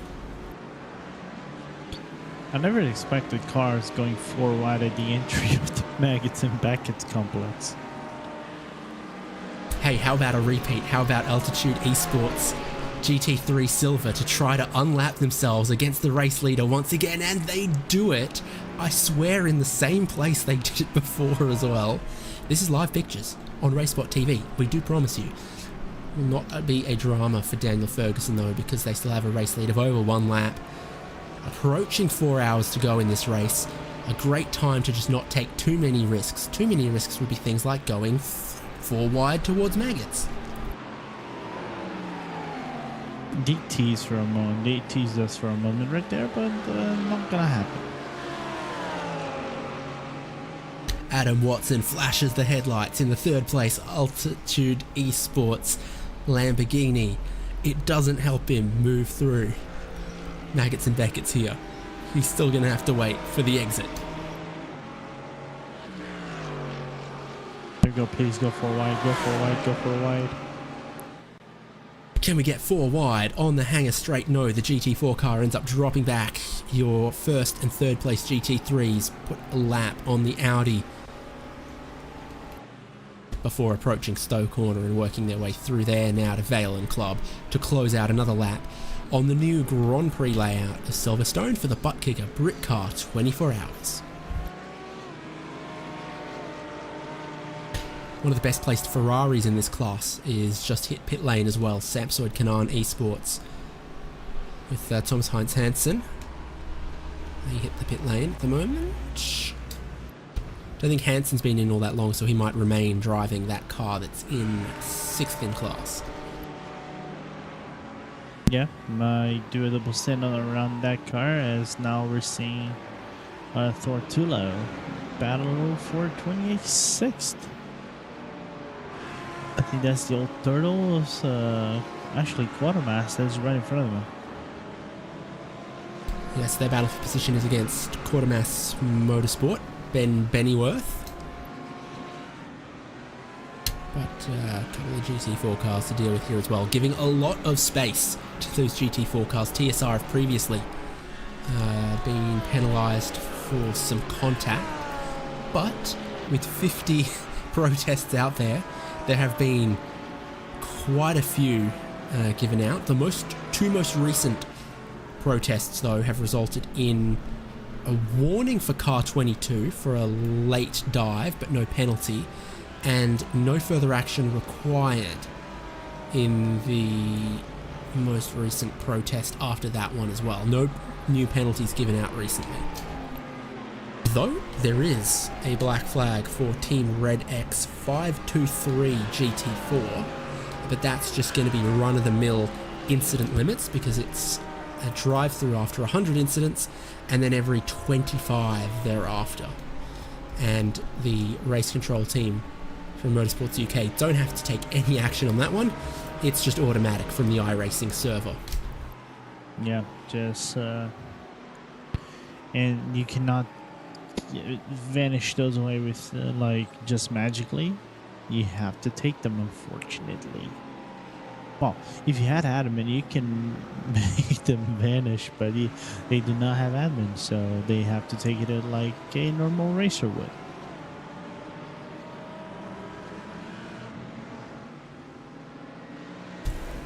Time flies when you're having fun and discussing cricket, rugby, breakfast, films, etc. There's only 20 minutes left of David Haynes and Lorenzo Bonda on RaceSpotTV for your coverage, but the final 4 hours are going to be oh so exciting for the ButtKicker Britcar 24 hours of Silverstone, and you won't have to go anywhere. You'll see it here on YouTube with continual uninterrupted coverage on RaceSpotTV when Ewan O'Leary and Reese Gardner join you shortly.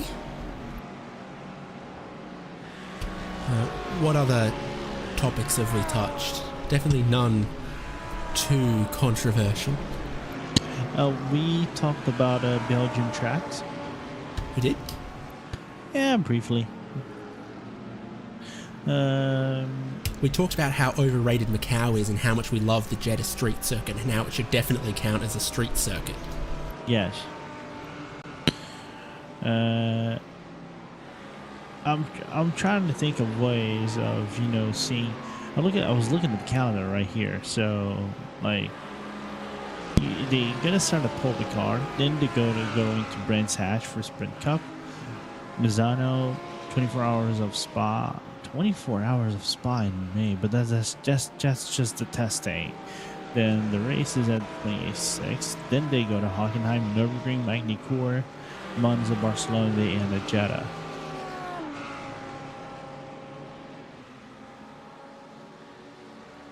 Nice. Interesting. What about the international GT challenge? Isn't it only got 3 rounds this year? Isn't it literally Bathurst, Spa, Nürburgring? Did they drop Kyalami? Or has it still got Indianapolis? No, they had Indianapolis. It was like the 12 hours of Bathurst, 9 hours of Kyalami, even though it was like 5 to 12 cars around the track. I'm never going to get that. Why only 12 cars around the Kyalami? Such a great track, by the way. Then it is Spa, and then finally it's the 8 hours of Indianapolis, which had a really good, I think, turnout, if I remember correctly. Okay, yes, 4 rounds of Intercontinental GT Challenge in 2024.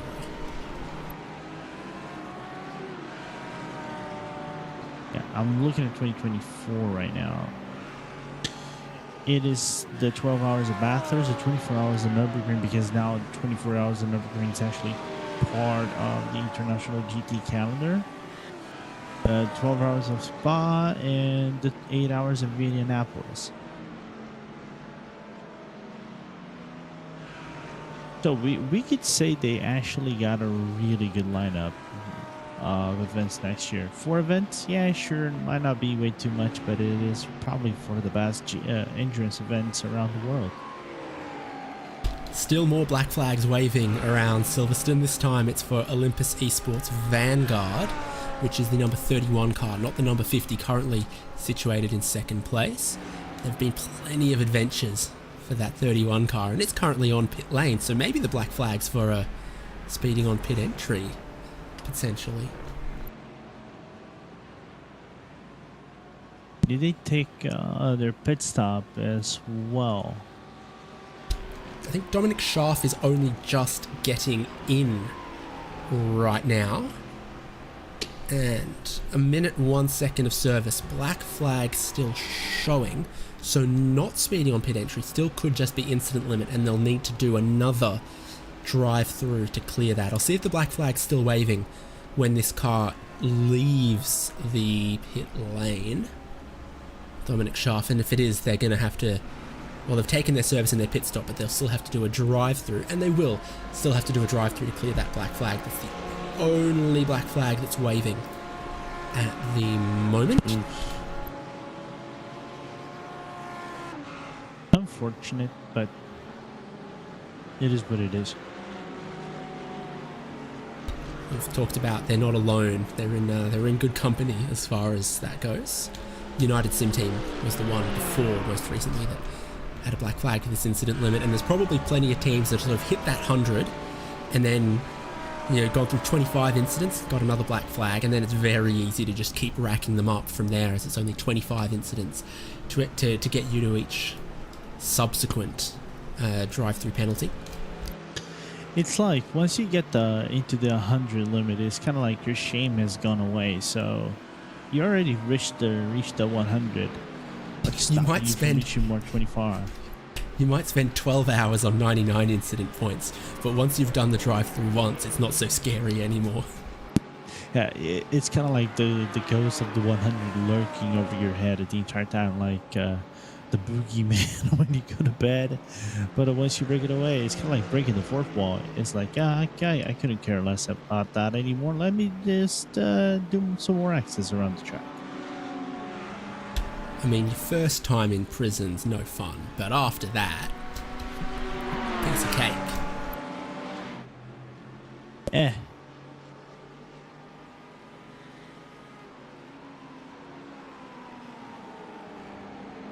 It's a lost art.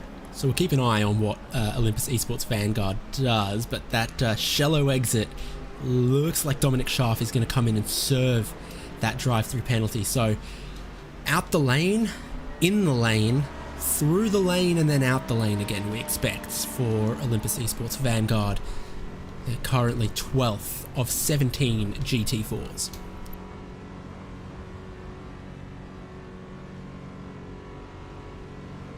Did not stop at the stall, so we're going to see a very clean and crisp drive-through while they are on second gear.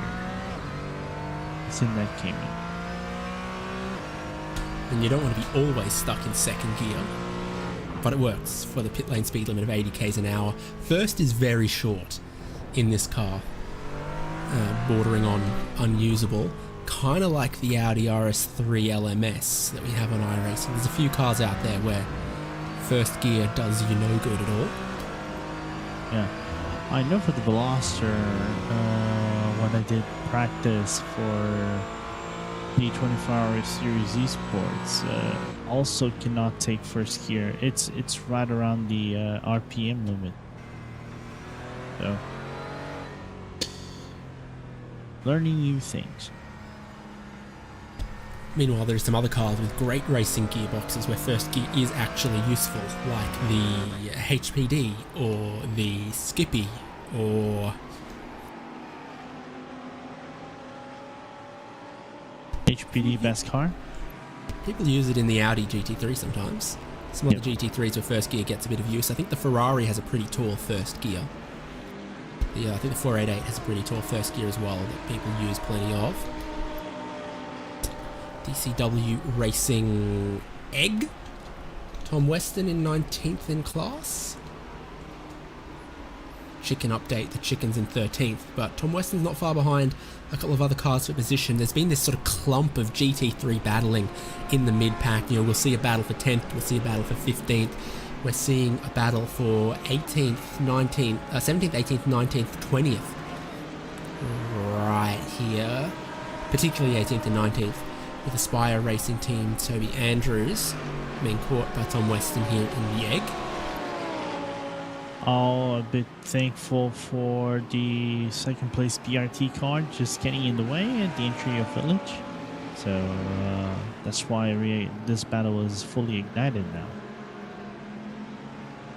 Never any shortage of traffic, that's for sure. You're seeing 3 Audis, one of them at second, one of them at 18th, one of them at 19th, and the 18th place car is getting held up a little bit. They're going to look to try to unlap themselves on second place to put a bit more space, but they don't get far enough alongside in cops to be able to commit to it, and that could cause some problems for them. More GT4 cars to pass, heading towards Maggots and Beckett's here, but they're saved by DCW Racing, just hanging a couple car lengths back as well. Flashy, flashy flash of the headlights. We've got another first-time driver. Quinten van Wingerden is in the TSRC number 99 on his outlap for his first lap of the race. With only 20 hours into the race, first seat time for Quinten. Welcome into the race.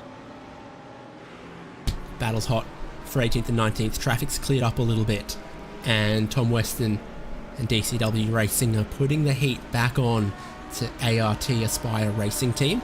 Side by side through the final corner maybe. It's a bit of a squeeze point through there that can end in drama, end in tears. We've seen other cars spin around and hit the pit wall, having taken too much of the sausage curb at the final corner.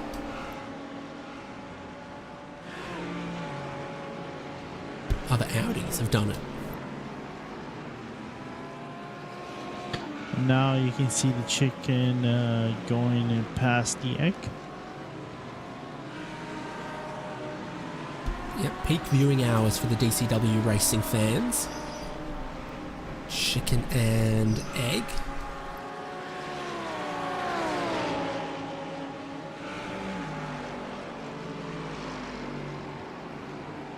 And yeah, I reckon egg comes first, because I'd have eggs at breakfast, but I wouldn't have chicken at breakfast. I've had both at the same time once. I think it's a preference thing anyway. But then again, it was actually a leftover of the fridge, so I picked it up. Sometimes I'll always Now think, David, if it was leftovers, I'd eat chicken at breakfast, but I wouldn't cook chicken at breakfast. That I agree on, 100%. If it isn't it wasn't leftover, so I thought you can never have enough of protein, so that's why I took it.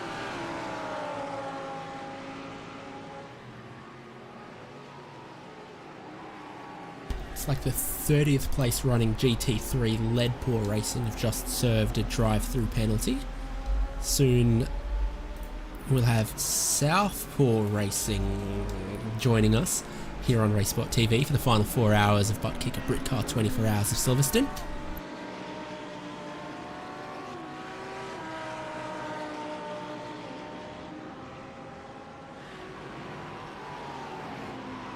The meaning of the pulse.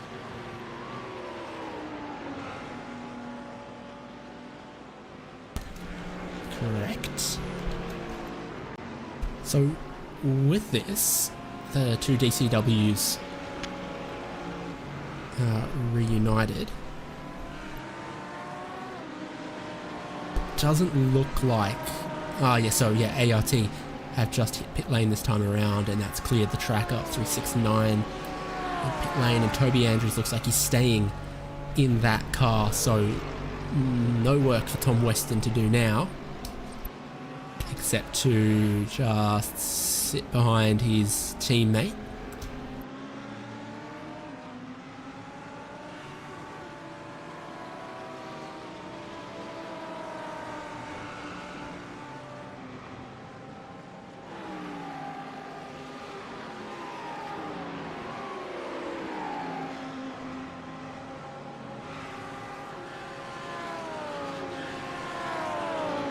I thought that the DCWR car would actually gonna try to make a little bit, the chicken car would actually make work.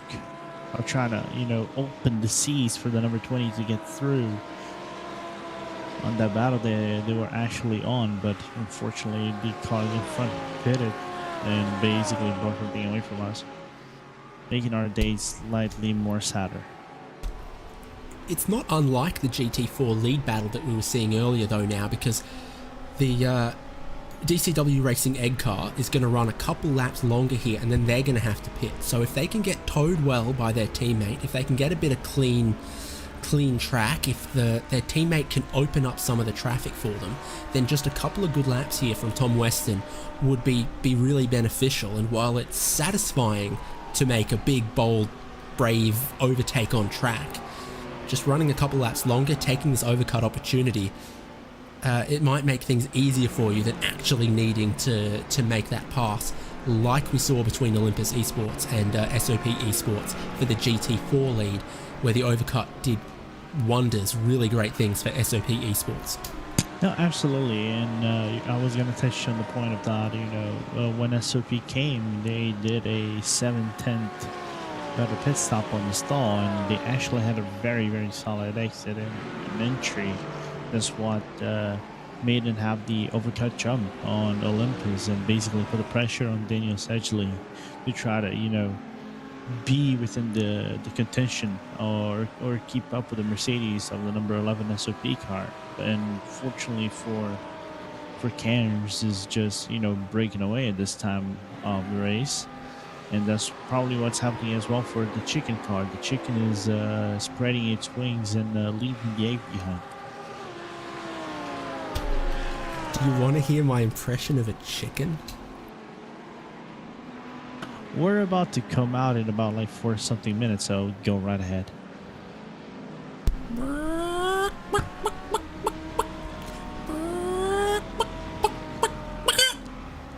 Nailed it. I have... That's a Race Spot Endurance special. You don't bust that one out in a 30-minute sprint race. That's real, 20 hours into a 24-hour race Spot commentary areas. That's basically the mic drop of this race.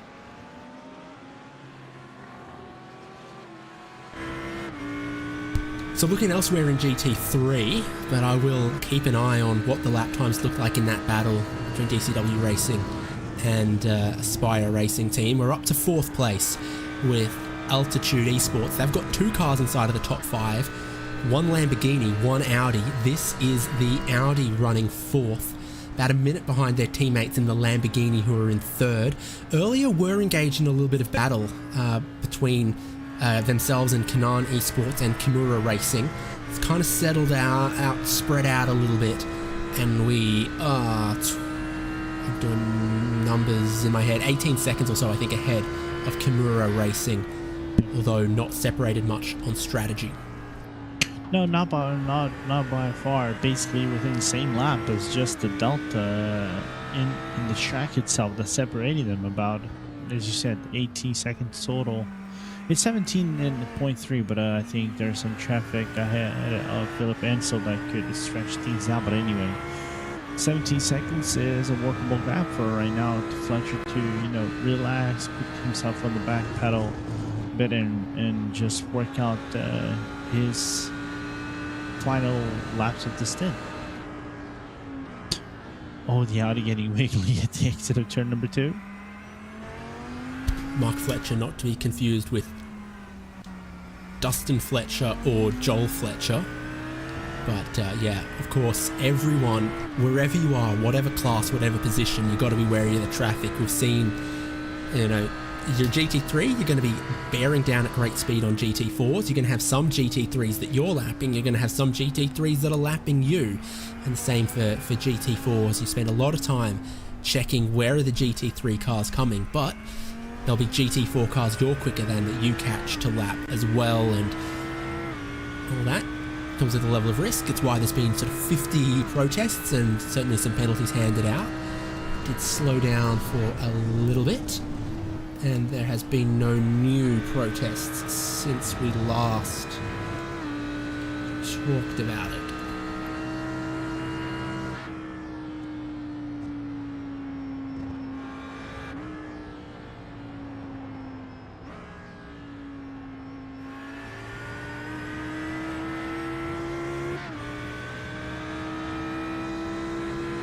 Excited for the Evo update to the Audi?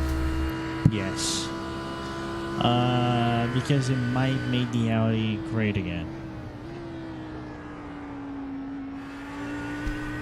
Yeah, it's funny. We this model of Audi GT3 was pretty new to the real world when we got it on iRacing as well at the same time in sort of 2016, 2017-ish. Yes. I want to say 2016 or so. And in the meantime, there's been two Evo kits. And we're onto the second one, which brings a new steering wheel, new interior stuff, new rear wing, new grille, some changes to the gearboxes and some other stuff underneath the skin as well. I believe that the Evo 1 and then the Evo 2 each increased the service interval of some of the stuff, like needing to take the engine and gearbox out of the car as well. So yeah, we'll get that reverse swan neck rear wing mount that Audi Sports so seem to love.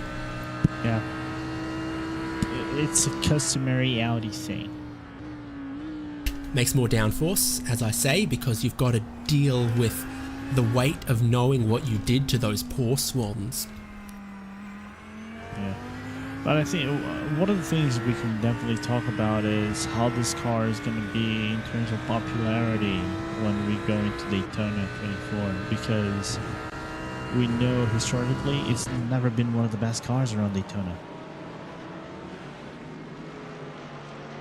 Mid-engine layout has always kind of probably made it better for sort of medium speed, long radius corners and such. Daytona is a little stop-start and long flat out runs on the banking as well, so time will tell how it performs, whether its characteristics suit what the bot looks like. But of course, the iRacing Daytona 24 comes up in January is going to be pretty good this year. Now we've got all of the IMSA GTP models, some updates coming through on the GT3s, both as far as their tyres, how they're going to handle, but new models like that Ferrari 296, like updates to the Audi we talk about. Tim Redek's a 10th in GT3 at the moment in the older Ferrari.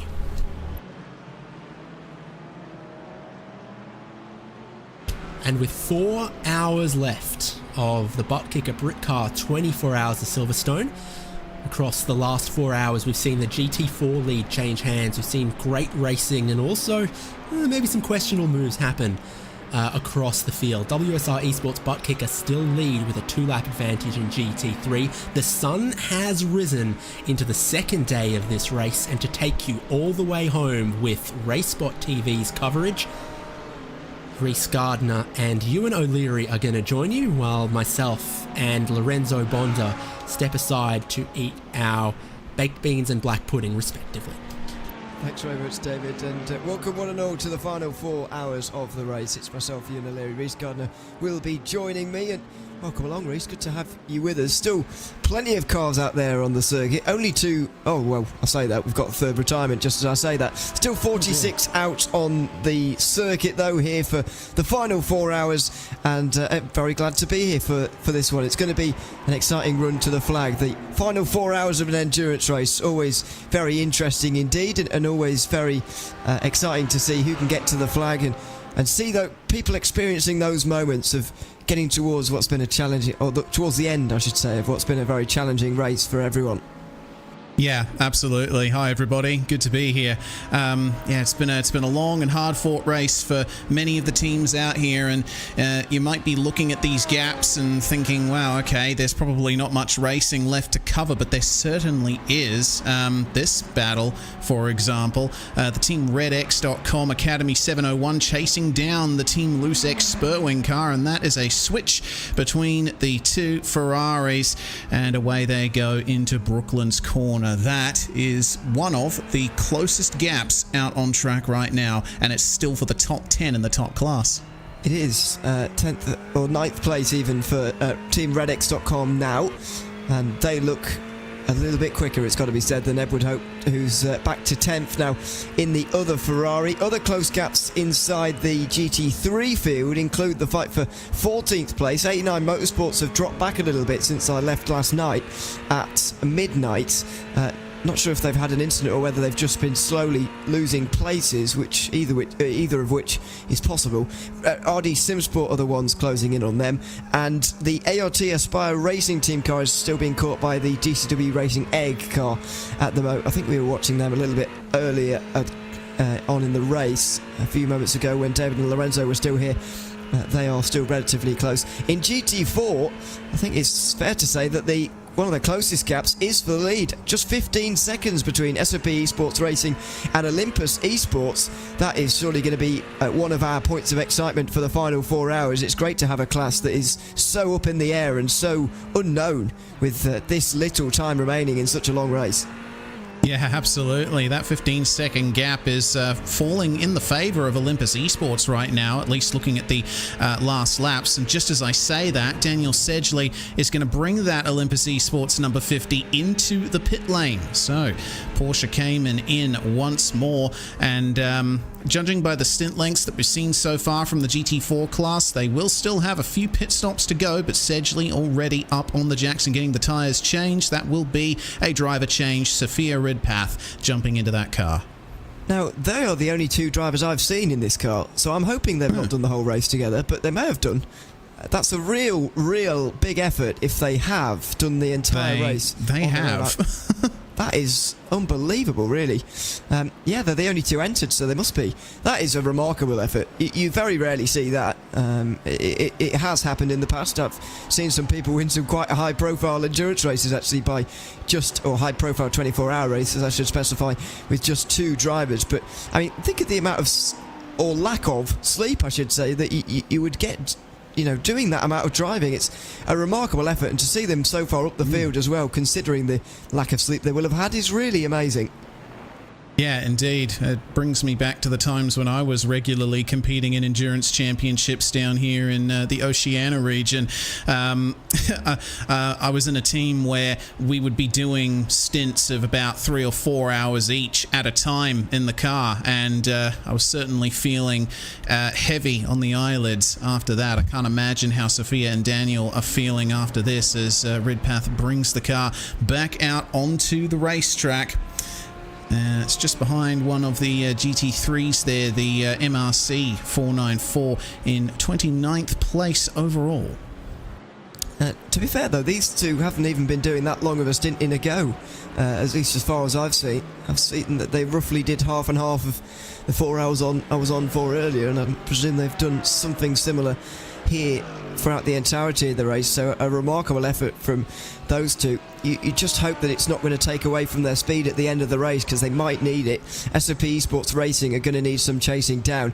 Want to just cover strategy for them as well here, because SOP Esports Racing Team Magenta, to give them their full name, are only a few laps away from their fourth last pit stop, I'm going to presume, at this stage in the race. The GT4s are going just over 30 laps, and at 2 minutes 10 a lap, that's giving them, 65 minutes maybe on a tank of fuel.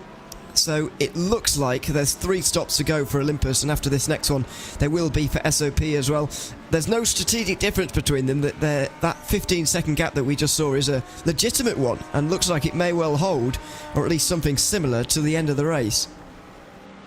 Yes, I'll have to keep a close eye on the lap times, because it was a 2-minute 11.5 versus a 2:10.9, I think, just before the Olympus Esports car came into the pits.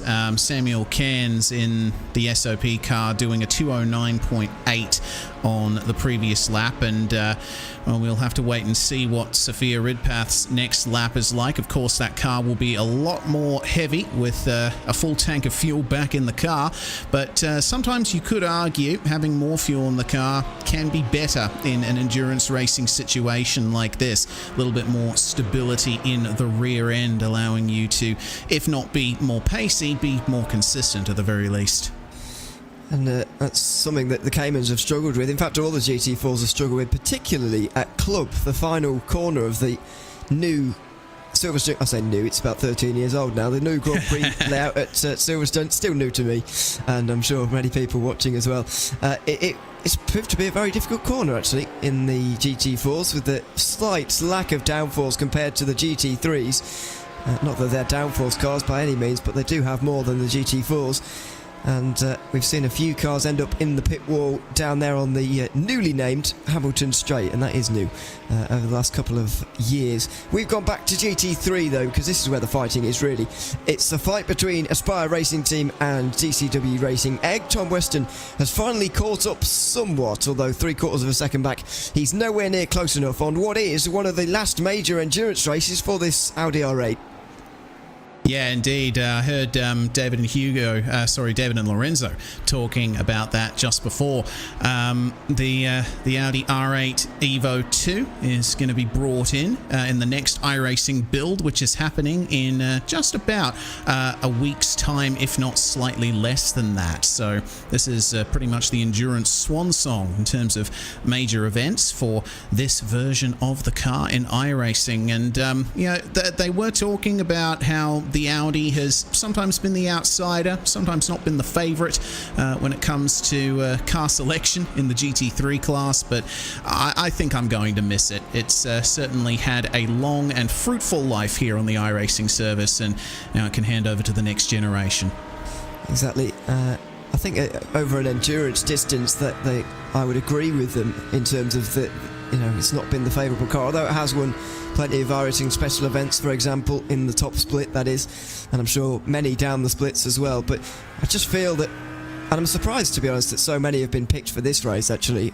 There's 2 inside the top 5 right now, so they're clearly not slow, but I've always found with the Audi in an endurance race, it's just not predictable enough. It's just a little bit too on the edge. In a slightly shorter endurance race, we used to have the World Championship at 3 and 6 hour races and whatever. That's the perfect distance for the Audi. You can deal with it there, but when you're tired and it's overnight and it's 24 hours, I feel like the percentage chance that you will eventually be spun around by this Audi rather than the other way around is just too high, really, to pick it for a 24-hour race. But it has had plenty of success as well, I accept that, but it's just, I'm surprised that it's been so well picked here for this race, given how difficult it is to control for such a long period of time.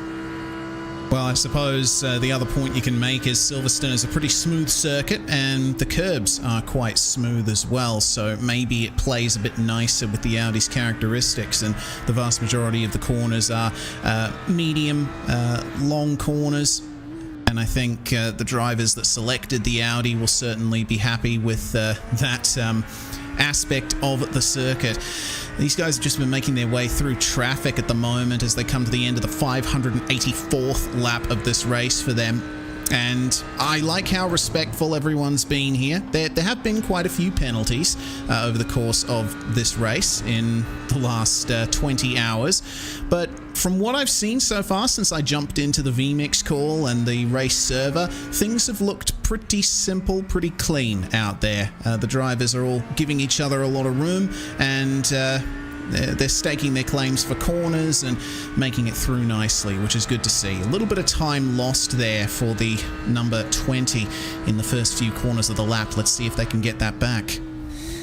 Well, they might be able to here. There's a bit of lap traffic in front of the Audi there, chasing the Aspire Racing team. Toby Andrews at the wheel of that one. These two, by the way, have got well over 20 laps left of this stint, so we are going to see this battle played out to its conclusion, I would argue, at this stage. In terms of penalties, by the way, we've not seen a protest for 40 minutes, but that's by far from the longest run without protest we've seen so far today. Right over the graveyard shift, we saw 2 hours and 20 without a protest from anybody, which was fantastic. But since the sun rises now, everyone gets eager towards the end of the race to get what they can from this race, and so we may well see a few more incidents before we are done here this afternoon, or this morning I should say, finishing up at midday almost exactly here in the UK, just into the afternoon in Central Europe, and convert to time zone wherever you are else in the world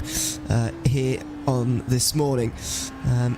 So yeah, 40 minutes since the last protest, and that was a no further action anyway, so and so was the one before that, so no penalties realistically for at least an hour and a half now, and on average as well, it's been a decent race for penalties so far. We're about 20 hours down, 50 protests. I can't quite do the maths on how many that is, or how often that means penalties are coming around. If you see what I mean. 2 an hour? 2 an hour, yeah, somewhere around there, maybe 2.5 an hour. But yes, it's not bad. I was saying this to Lorenzo last night, just before the halfway mark.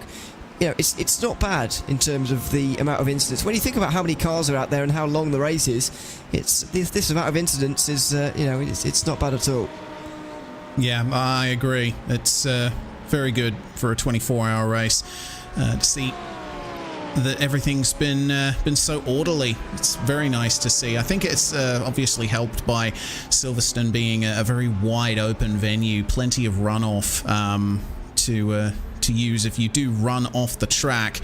Of course, there's plenty of quick corners here as well that are hard to pass on, like Cops, like Stowe, for example. So maybe there's a little bit more thoughtfulness going into a lot of the passes that are being made around here. Potentially a little bit more aggressive at the start of the race, but you know, everyone's been in the rhythm for quite some time here. We're getting geared up for the final few hours. The track is rubbered up. It's still nice cool morning conditions at the moment. 22 degrees Celsius track temperature, 20 degree air temperature. This is just after happy hour, I would think, and this is where they'll probably think, okay, time to start pushing a little bit more. Let's see if we can secure this finish. Yeah, I'm not sure what time it is virtual standard time at the moment, but it is somewhere into the morning now. Temperatures will start to rise a little bit, but they won't get scarily high. We are, by the way, not racing in sim in December, because that would be a very long night for everyone. I don't know how many hours it would be, but I reckon 14 or 15 at the moment, just based on the fact that it's only just got lighted outside my window at the moment, and it's well past 8 o'clock. So it would be a very long night. We're going back in time slightly, and so the temperatures will be slightly higher than what you would expect as well. And thankfully it's not real life conditions as well, because there's snow on the ground outside my window as well. So that would have been interesting, but we're not dealing with that. Snow not coming to our racing in the near future, I don't think, which is a good thing, I think, for everyone. Yeah, of course. Rain is on its way. It's not going to be making this build coming up in a week's time, but they are saying that the release is imminent, so we shall see if iRacing bring it in for 2024 Season 2. Will certainly be interesting. There's a look, meanwhile, from Tom Weston. The egg car is now passed, and that's resulted in an incident. Connor Clifford and the Kimura GT4 turning. Toby Andrews around, and more damage. And got swiped by one of the Aston Martins by the looks of things as well. I think we saw Toby Andrews there just pulling so wide to allow Tom Weston through that he actually got an Aston Martin not expecting it down his inside. And there's the contact. The Ferrari does a good job to avoid. Here it is again. So they let Tom Weston through, and that's fair enough, but the Aston Martin continues on its line. Toby Andrews not expecting that, turns across, and the Ferrari avoids, but I don't know which type of GT4 that was or who That's it the was. Mercedes. Yeah, it looked like it may have been, but the Aspire Racing team have just been swiped across the nose there. I don't think either of them will have terrible damage, but an awkward moment there. A case of actually being too careful, which is pretty rare. Yeah, man, that's a real though. shame. Oh, yeah, that's two GT4 Mercedes coming together at, is that Cops? Looks like turn 2 to me. Maybe the run towards Village? Yes, it is. Ah, yes. The first sector. Now, as I say, that first one was people being too careful. That was not careful enough. And that is the SOP Esports Racing. They are leading GT4. Contact for the leaders in GT4 through, well, was it a fault of their own or not? You can argue amongst yourselves about that one. They were exiting pit lane. Do they stay to the right-hand side here enough, really, on the exit of pit lane or not? So let's have a look at this now. They pulled to, well, they're quite a long way from the right, I've got to say. They're in the middle of the road, in fact.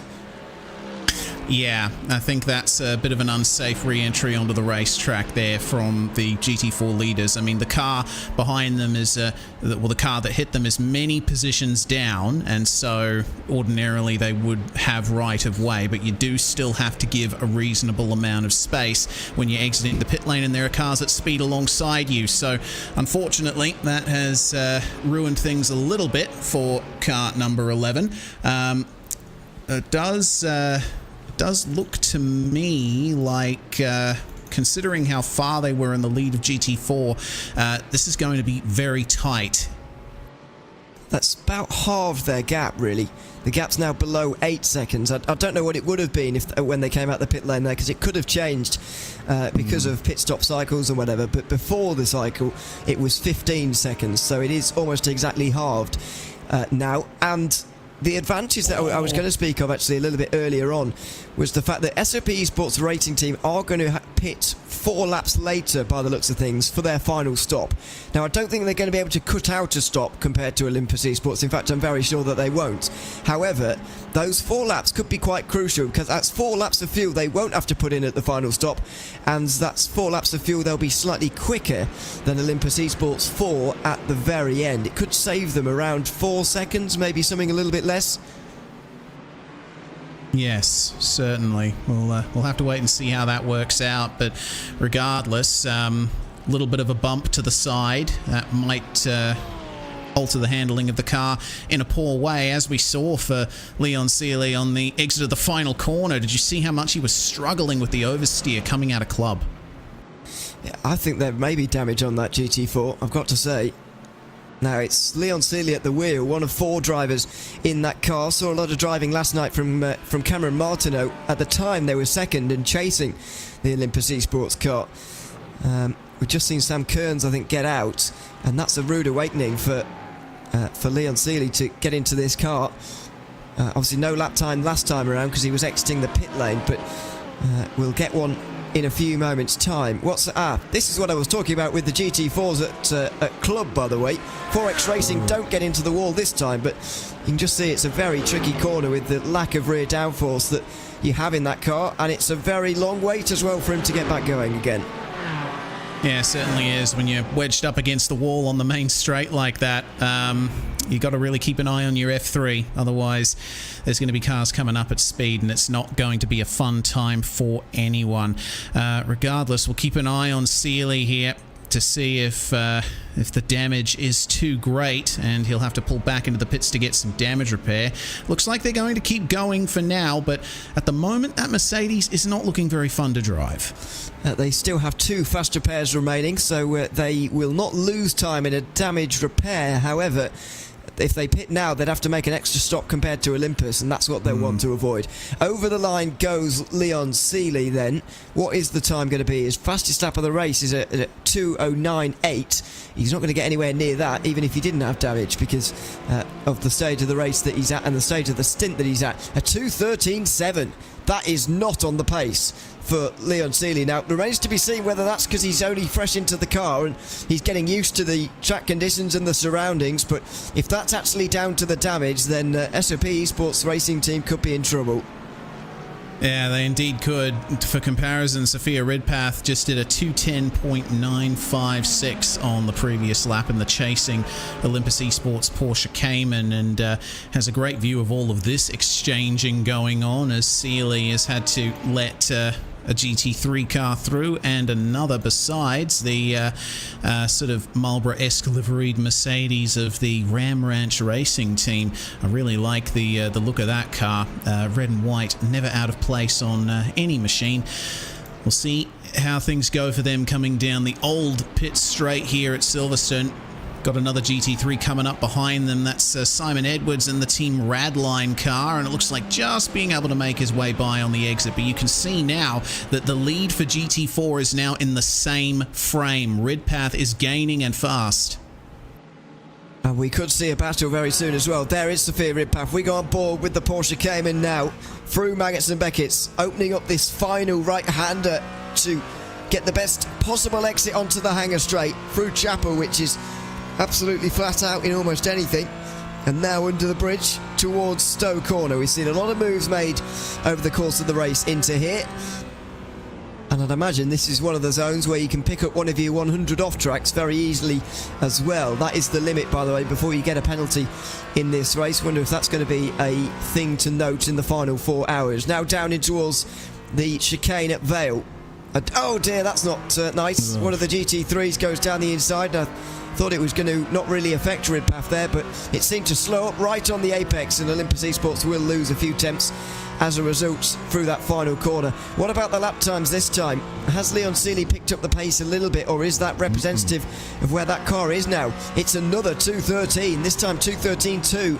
This is terrible news for the race leaders in GT4. Absolutely is. And I took a look at Leon Seeley on board. It doesn't seem like there's any misalignment of the steering wheel. He's not having to drive with any right hand or left hand down on the straights, but I think just the mid-corner behavior of the car has been compromised by that hit. So he's really struggling at the moment. Silverstone does have a lot of long straights, but there's also plenty of long corners where an undamaged car can make up bulk time, as we are seeing in real time coming through Luffield.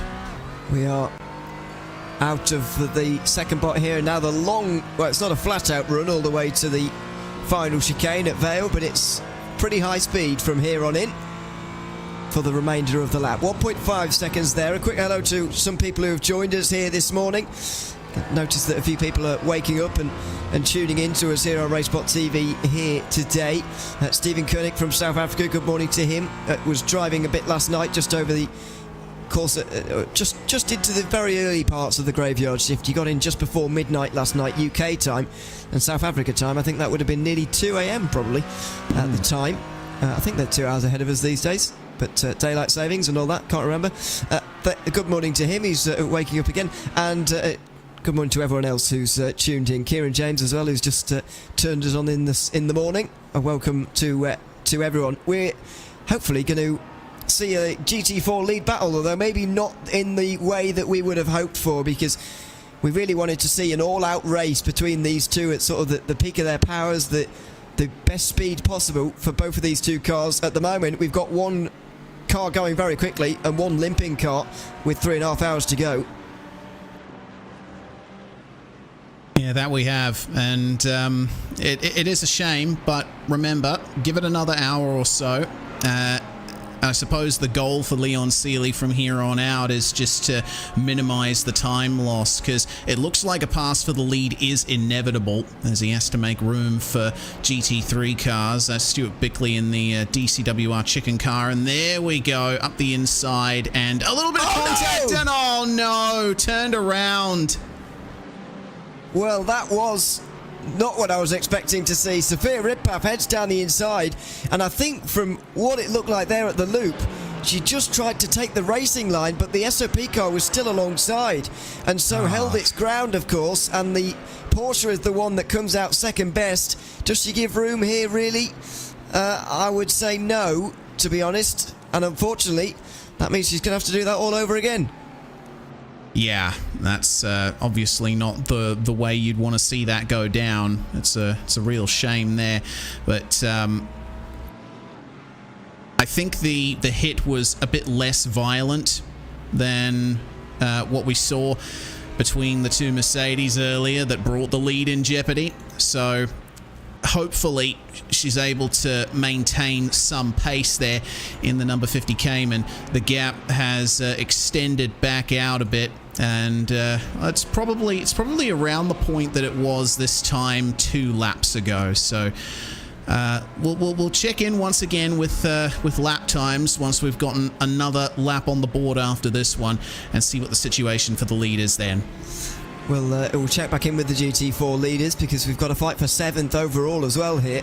The 11 Temps Racing team have got Mark Baxter-Jones now at the wheel. Gurgly Consabo for the Sim Racing Collective is looking for that 7th place there in the Mercedes. He's not late enough on the brakes to go round the outside there though, and he will stay behind into Brooklands and therefore through Luffield as well. So plenty of fights inside the top 10 at the moment. Unfortunately for us, Gurgly Consabo, I think, is on his in-lap, so we'll see if he can make this move quickly before he comes into pit lane, but I'm not particularly hopeful. I'm not really sure it's a very good idea to either, really. I'd rather see him just stay behind and then come into the pit lane at the end of this lap, really, because it wouldn't be a great idea to go for anything silly with only 1 lap left in your stint. Yeah, you're at the end of the stint, you might as well just sit behind or not get yourself too involved, because you don't want to put a good stint in jeopardy. That's the thing about endurance racing. It has, over the years, morphed into, a series of short sprint races over 24 hours, but still, you need to drive with the big picture in mind. And doing exactly that is Gurgly Consabo into Stowe Corner. He will stay behind the Lamborghini, and I think the Lamborghini was trying to show him the inside, but Consabo's down the pit lane, so it doesn't matter anymore. And fair play, actually, to Mark Baxter-Jones there, because there's still 3.5 hours to go. They'd be within their rights to fight for that position, but he was more than happy to let the 199 actually go through there and push on. But in the end, it didn't actually matter. Plenty of drivers wouldn't have been too eager to give that position up, but Baxter-Jones would have been very happy to let the car down the inside for 7th place and sort of let them get on with their race. It's good to see that kind of intelligent driving going on at this stage in the race with tired brains and so on. Still, some people seeing sense there, and Mark Baxter-Jones unfortunately not able to show that, but he's still 7th, and Gurgly Consabo comes into the pit lane anyway. That's the final stop of the final lap of Consabo's stint. Matt Acton now gets at the wheel of the 199, and 3.5 hours remaining. He may be the penultimate driver of this car, actually. Yeah, I think so.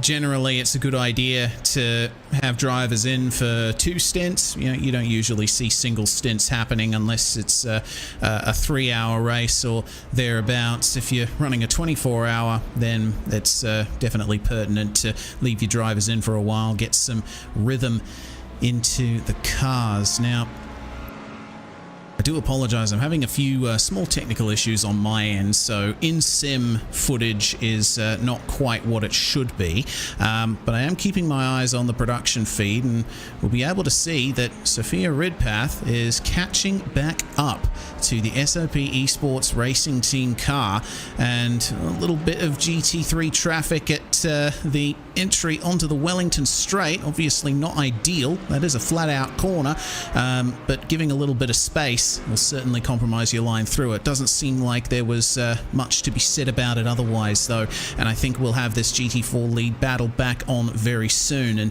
And to my point that I was making earlier before the two cars unfortunately made contact, I think Leon has to now focus on losing as little time as possible, because obviously he's got fast repairs in hand. They can get that car repaired quick, sharp when they bring it back into the pits, but as you mentioned earlier, Ewan, they're probably going to need to just stick it out for the rest of this stint and bring it in at the scheduled time, damage or not. Or at the very least, pit as early as you can, while knowing you can make it on 2 stops to the end after this one coming up, at the very least. That will be in about half an hour's time, maybe a little bit less than that, depending on how many minutes you think you can do on a tank of fuel in GT4. But it's not good news for SOP Esports Racing. They've lost a lot of time now, and you're right, they do have to limit the damage. And I think one of the ways of doing that is keeping Ridpath behind for as long as possible. Now, obviously, they can't do anything illegal to manage that, and they've got to be fair in their defence, but they are within their rights to try and hold on to this position and keep Ridpath behind for as long as possible, because if they do that, then they have limited the damage quite well compared to the Olympus Esports Porsche. Out of the final corner now they will go, though. And unfortunately, Seeley is still not able to pick up the pace. He's back to the 211s at least, but it's not where the Olympus car is, certainly. Into turn 1 they go. The Mercedes maybe a little bit more planted through there. Just looked like it was a bit more comfortable. Ridpath will be closing on the way towards Village, and there'll be a defence from Seeley. Ridpath will try go around the outside to give her the inside for the loop, and it's not quite going to happen. The door will be closed. Up on the curb, and there's contact again. Oh no, there's contact at the very same again. corner. It's the very same corner, different situation this time around, but Sophia Ridpath and Leon Seeley are not going to be each other's best friends, and I think Ridpath may be giving the place up again. You see, maybe not actually, but contact again at the very same corner. What a shame. Yeah, what a shame indeed. That's certainly not what you want to see for the lead of a class in a 24-hour race. The lead is coming together twice at the very same location, and now Ridpath has to make way for a long train of GT3 traffic. Look at how many of those cars there are, goodness me. And there's the there's the SOP car, the pink machine in the background.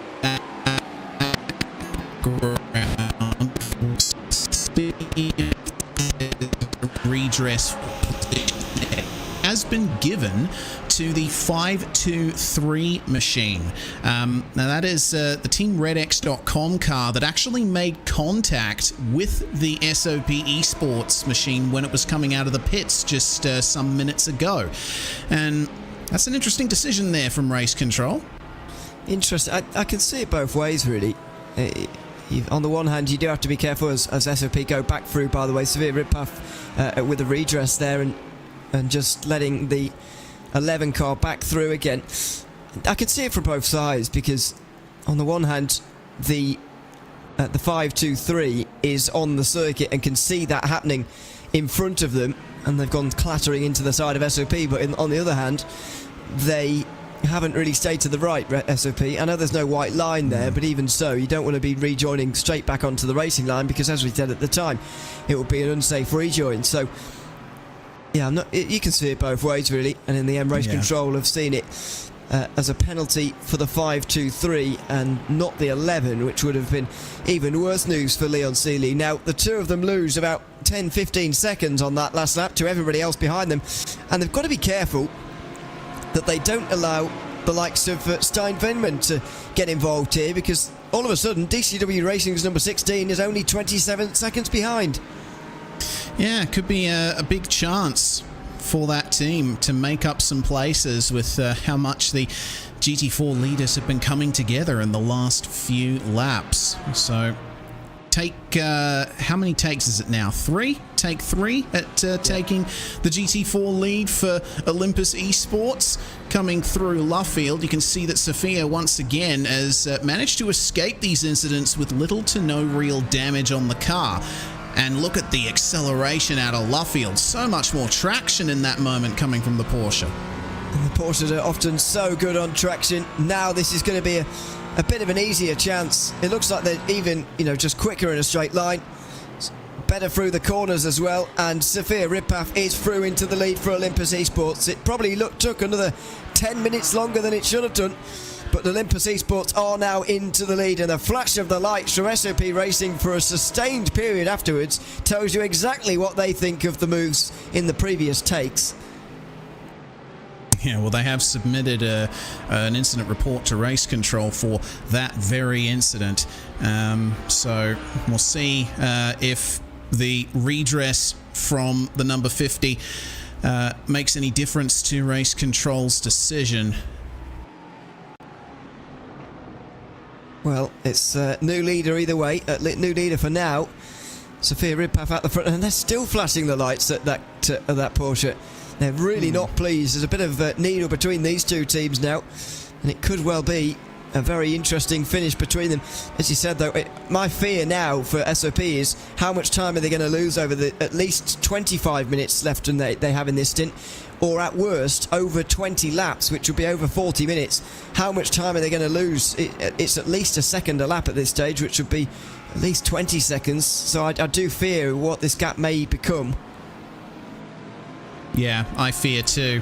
I suppose the goal now for Sealy is to try and stick in the slipstream, try and snatch little bits of draft off any GT3s that come around, maybe hope that Ridpath gets caught up having to let a GT3 through at a particular corner like Copse or Stowe or even Brooklands, for example. That could allow them to stay within the margin that they need, but you can see how far behind the SOP Esports car is, as that's a car spun off at Brooklands. That's the PRC by Dapper Customs, number 66. David Brown at the wheel of that one, and they have been involved in an incident report themselves. They are not the car being protested, though, so we will see what Race Control decides on that front as well. We will do. We'll bring those decisions to you when they come around. No further action for Olympus Esports, by the way. The incident at the loop was protested, not the first one, where Sophia was the only one to go around, but it was the one where they both went around. No further action from Race Control. The reasoning given, the place was given back, which is an interesting reasoning. I don't disagree necessarily with the no further action call, because you do want to see these cars race each other. However, the fact that, well, I guess that's how it works, isn't it, really? If you do something wrong and you give the place back, then almost the offence is sort of acquitted, if you like. So that's what Race Control has done on this occasion, and SOP aren't going to be happy, but it's no further action on that one. Indeed. Well, we shall see if there are any more comings together between those two cars before the race is done. But I think with the way Ridpath is driving that car at the moment, it's going to be a lovely gap between them by the time they come into the pits. See, you can see that the Cayman is almost physically getting smaller in the front view of the SOP Esports Mercedes. In terms of lap times, well, Ridpath did a 2-minute 10.2. Leon Sealy, meanwhile, a 2:11.7. So he has managed to claw some pace back, but not quite enough. Yeah, nowhere near enough at this stage. Has got to do a lot of clawing back pretty quickly, I would argue. As you say, a couple more stewards' decisions or protests coming in. We've had 5 in the last 20 minutes. There is the incident again, by the way, for those who didn't see it. It's Ridpath down the inside, and while it is her fault, I think she accepted that at the time and gave the place back, and it's pretty much the only reason, I think, why she's not got a penalty. If she continued on there, then there may have been a penalty. Oh yeah, and it probably would have been quite a harsh one too, because I definitely agree with the view that SOP took there. There was no gap, and there wasn't much overlap as well, and Ridpath went for it anyway, probably thinking that since SOP is so damaged, it seems, that they would just let her go. But apparently Leon Sealy is prepared to race hard for any position, whether the car is dinged or not. And let's see how much the pace can increase when they've used their fast repair at the next stop. It'll be interesting to see if they are actually damaged at all, to be fair, because I haven't seen Leon Sealy drive this car yet today. I'm sure he has done, but it's possible that it's maybe not damage and maybe speed at the moment compared to the two of them, but we'll see on that one. I don't know if we did see, by the way, the other incidents that are currently being protested by other teams. As you say, PRC Dapper Customs have protested the number 626 4X racing car, which is running 8th in GT4 at the moment. So that's one being currently investigated, and then after that the 89 Motorsports car is being investigated after an incident with the 35. That's boosted Motorsport Virage and Sean Gardner, who is in 5th place at the moment. Don't think we saw either of those incidents actually. Maybe we can look back in a few moments time, but a couple more protests. I mean, it's the typical thing, isn't it? None for 50 minutes and then 5 in 20 minutes here for the protests. Sounds like buses. Yeah. I'm sure that after that we will have a slightly calmer period. It looks like this is going to be the incident with the 35. Oh dear. Yeah, just getting whacked off the circuit there. Not quite off the circuit, but to the very outside of the village hairpin there. And meanwhile, car number 32, the 11/10 car, that's an Aston Martin GT4 trying to go up the inside of them there. It looks to be at Brooklands, I think, if not Vale. That's unfortunate for them. More spins this time. It looks like GT4s tapping GT3s around is becoming a bit of a trend. Yes, we've seen about 4 of them now in less than an hour. And there's another, well, Leadpool Racing, miles off the road there at the, I couldn't even tell where that was. This is Dapper Customs Pineapple Racing Club, and that was a very long-winded slide that they nearly saved, but not quite. They spun to the outside of Brooklands. I think we saw the leading GT4 battle actually past that at the time. Here's Leadpool Racing again. Another spin at Brooklands. Oh, good. Well, a safe slide. Oh, no, it's gone wrong at the end, though. They get hit by one of the Mercedes, the Sim Dynamics number 22, who are in 10th place in GT3. That's going to be surely a pit stop and a fast repair for them pretty soon. Yeah, I would think so. It's unfortunate there, you know, a car sliding through a corner and then recovering that slide, but they're still on the racing line and trying to get back going. And if you're the car following, you're expecting them to either spin right off the circuit or at the very least stay off the racing line when they recover. But if you're close enough, then split-second decisions don't really matter. Well, that was a bit of a replay bank, if you like. It's a few more. We caught up a little bit more on some of the incidents that have been going on up and down the field. We'll wait and see what the stewards decide on some of those that are being investigated. Leon Seeley now 4 seconds behind Sophia Ridpath in the Olympus Esports car. That is by far the closest gap in GT4, though. In fact, it's just about still the closest gap in the race. Blocker Motore and GCW Racing Chicken are the next closest to. That's the 13th overall, but that is also 3.5-4 seconds at this stage. They're pretty spread apart right now, so we're waiting to see what SOP Racing, Esports Racing decide to do here. Do they continue on with this entire stint and really drag it out to the end, or do they pit in early, sort of as soon as they can, pit with 2 stops remaining, if you see what I mean, and sort of get the damage off that car very quickly? Because I would imagine that they're not far away from being able to pit and make it on 2 more stops after the next one. Yeah. It'll be difficult for the SOP car, still running in the mid to high 211s in terms of pace. So right now Olympus Esports streaking away with the gap, 4.5 seconds now in the lead of GT4.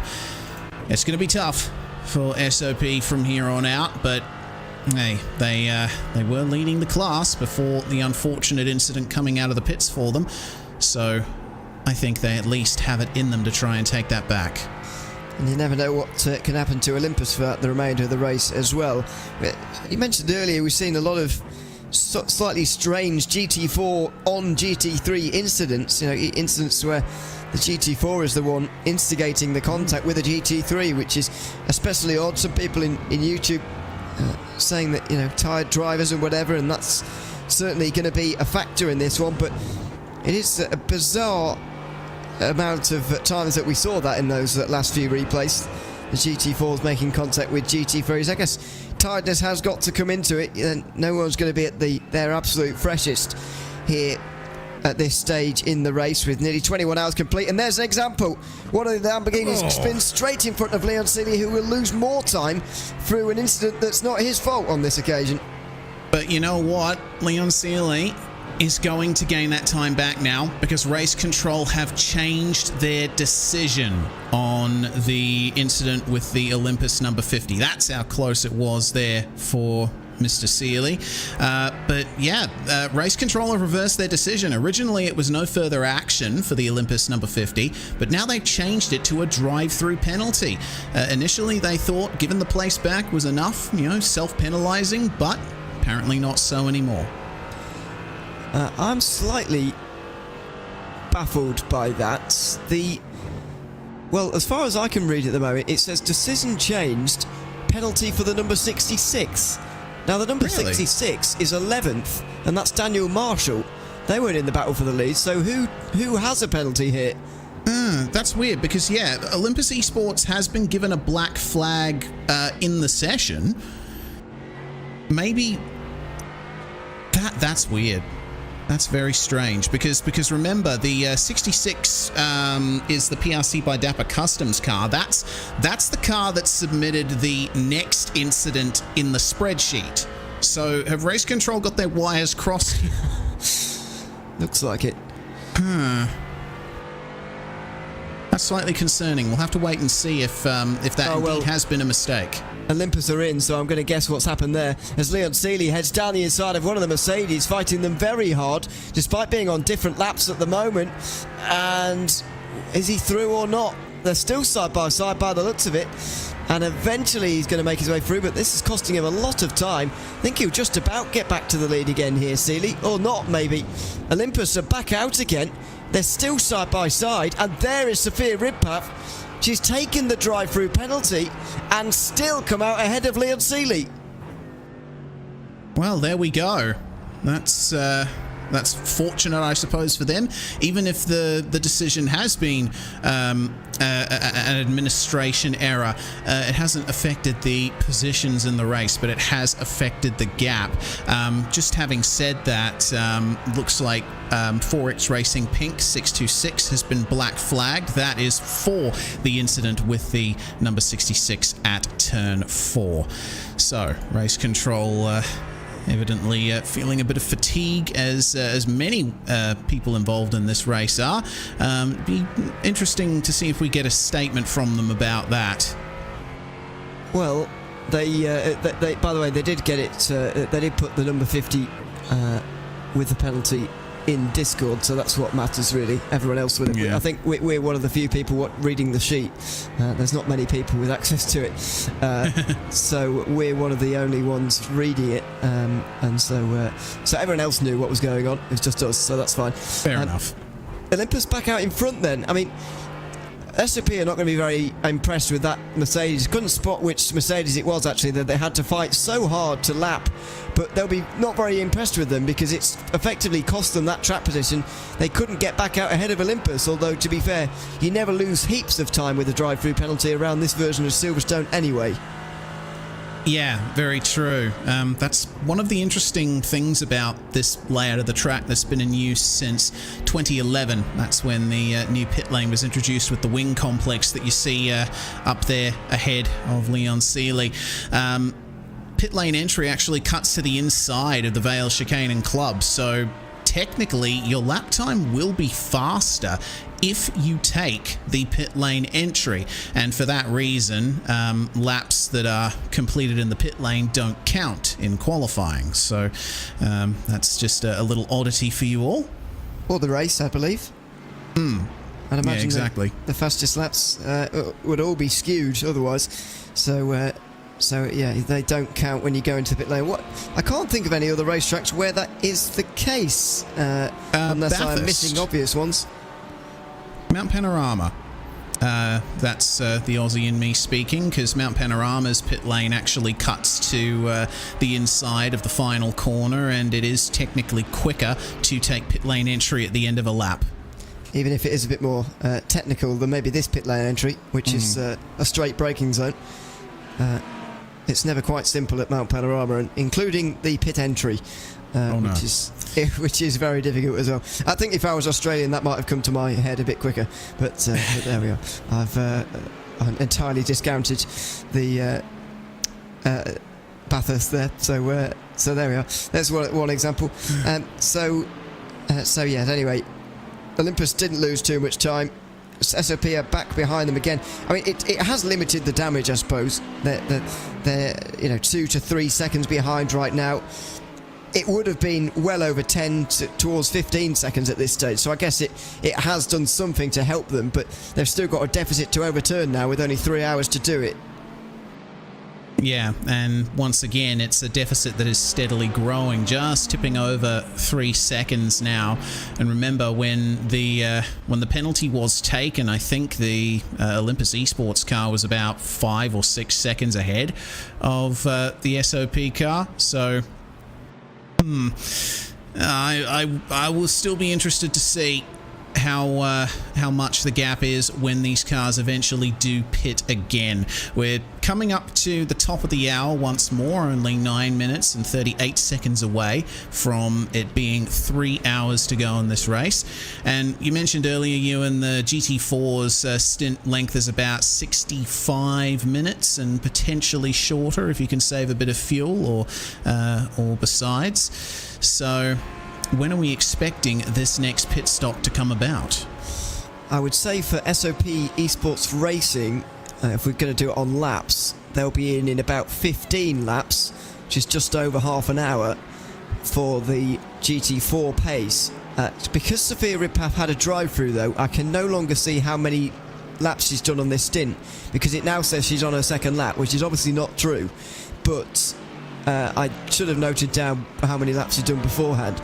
I do remember she was about 4 laps longer into the stint than SOP, so I'm going to go with the fact she has about 10 laps left, and that's just over 20 minutes.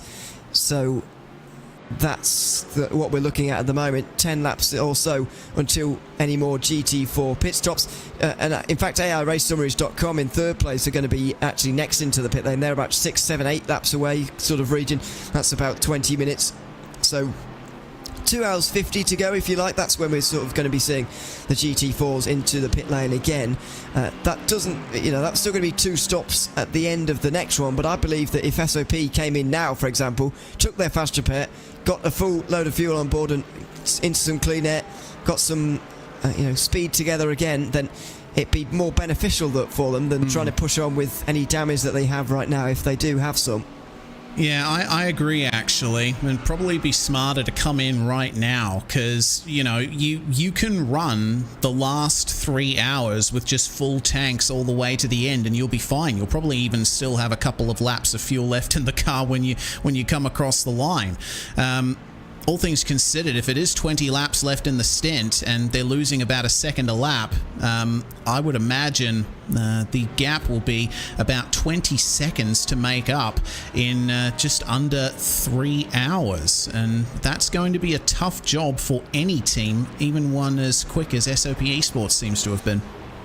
Yeah, that's I'll do the maths on that and how much time they'd have to gain a lap if that becomes the case. But hypothetically, now that's a bit tricky to do. Drive through or stop go penalty even for the number 89 Motorsports car for their contact with the GT4. That was at the loop, where we've seen plenty of action so far today. As we go back to a battle for 13th, for a quick hello and whatever to the people in YouTube chat. Chris Jones, who joins us now, he's hoping for a strong finish for Sim Dynamics in GT4. They're currently 10th place, as their GT3 was actually as well. The 2 cars were running pretty similarly. Jamie Martin as well is happy that Prismatic are surviving. They are indeed. They are in what is it? It's 20th place, thought so. Rachel Conkley at the wheel of that car at the moment. And also, Stephen Koenig earlier said that his driving, by the way, for the day is done, so he's able to chat along with us here this morning. So just over 3 hours to go in the 24 hours of Silverstone, and this is quite a battle now. 3 wide for 13th place as Stuart Bickley tries to take this one away from Bloccomatore and Nuno Costa, who is in 13th right now. It's going to be outside for Bickley. It's a long way round at Stowe, but he might well be able to do this. He runs very much out to the outside of the turn, and he'll have the inside for the final chicane as well. And Stuart Bickley makes his way up to 13th place in a very nice move. So DCW Racing DCW Racing Chicken, to give them their full name as well, are into 13th, and Nuno Costa displaced for Blocco Motore. And so that's a place gained for DCW Racing, and there is Nuno Costa already about a second behind. Passes around the outside of Stowe are always spectacular. That certainly was one of them. But I've got to say, given the way that gap was coming down and the way the overtake has happened, that overtake was certainly coming for Stuart Bickley. That was not exactly a surprise. Yeah, certainly. Looking very quick indeed. And I love watching passes at Stowe because, depending on the car, it can be very easy to hold the outside. And, of course, that gives you the inside for the Vale chicane. It's a beautiful little bit of racetrack, and love seeing passes there. Still, excellent battles all through this field with only 3 hours to go. And we are very much approaching that top of the hour now, very close to it. I'm sure the sort of point in the race where the GT3s may be able to say we can make 2 stops after this one. Unfortunately for some teams like Sim Dynamics, they're going to have a bit of a splash and dash at the end. Aspire Racing Team have just been in now, and I would be very nervous if I were them. With 3 hours 5 they would have come in at. I would have been very nervous about the amount of time remaining in the race when they pitted there. That could have been particularly tricky, or it could be particularly tricky, later on in the day. Can you do just over an hour in each of these stints? I guess maybe, but it's going to be nervy for them whether they can make it without a splash or not, and they'd really rather avoid it, of course, in the last part of the race.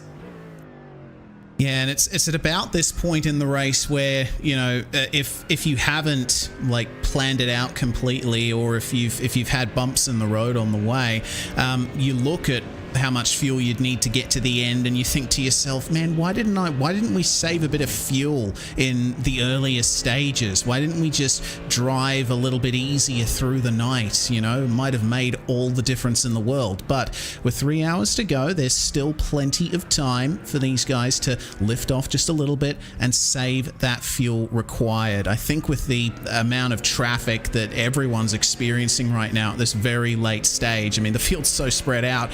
GT3s are encountering GT4s at almost every corner now. I think that gives you a little bit more of an opportunity to save those extra few millilitres. Think so. We'll see if they do. Richard Simner is tuned in here this morning as well. I think he's done with driving for DCW Racing here today. He's part of the GT4 lineup of, as you might expect, for that team. He's enjoying the fact that we have to say chicken all the time. Well, yes, but it's not the oddest team name, I suppose, they could have come up with. It could have been worse for us. But anyway, let's not go down that path. Could be a slippery slope. But yes, they've got the in case you don't know what we're talking about, by the way, and you've only just tuned in this morning, the DCW Racing Team have sort of labelled their cars, and teams like to do this, and they normally do it with an arbitrary colour that they don't actually have on their car. But this time, DCW Racing have done it with a chicken car and an egg car, and I'm using it to decide which one came first, because I don't know, but anyway, chicken's currently winning, in case you're interested. Stuart Bickley's running in 13th, so not the oddest team name I've heard, but Richard is enjoying the fact we have to say chicken all the time, so there we are. Hope he's enjoying himself, having fun. So yeah, I mean, it's one of the odder ways to distinguish your two cars, but I prefer it to the colours that. Because, for example, all the time, this car, for example, would be DCW Racing Red when it's clearly yellow, and teams just do that, and I don't really, I do understand why, but it's a bit annoying. Yeah, I think the same. It's always difficult when you have cars that are similarly coloured, but only very small differences between the cars. On my usual commentary with SimSpeed TV, I think I've kind of gotten a bit of a reputation for getting team cars confused. It's easy to do. I mean, it happens to all of us all of the time. Well, anyway,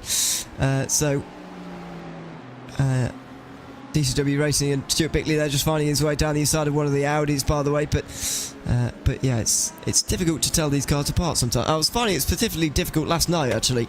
It was very dark around here. I always do forget at Silverstone, because you don't see 24-hour racing often around here. And you don't see night racing very often, actually, around here, especially in iRacing.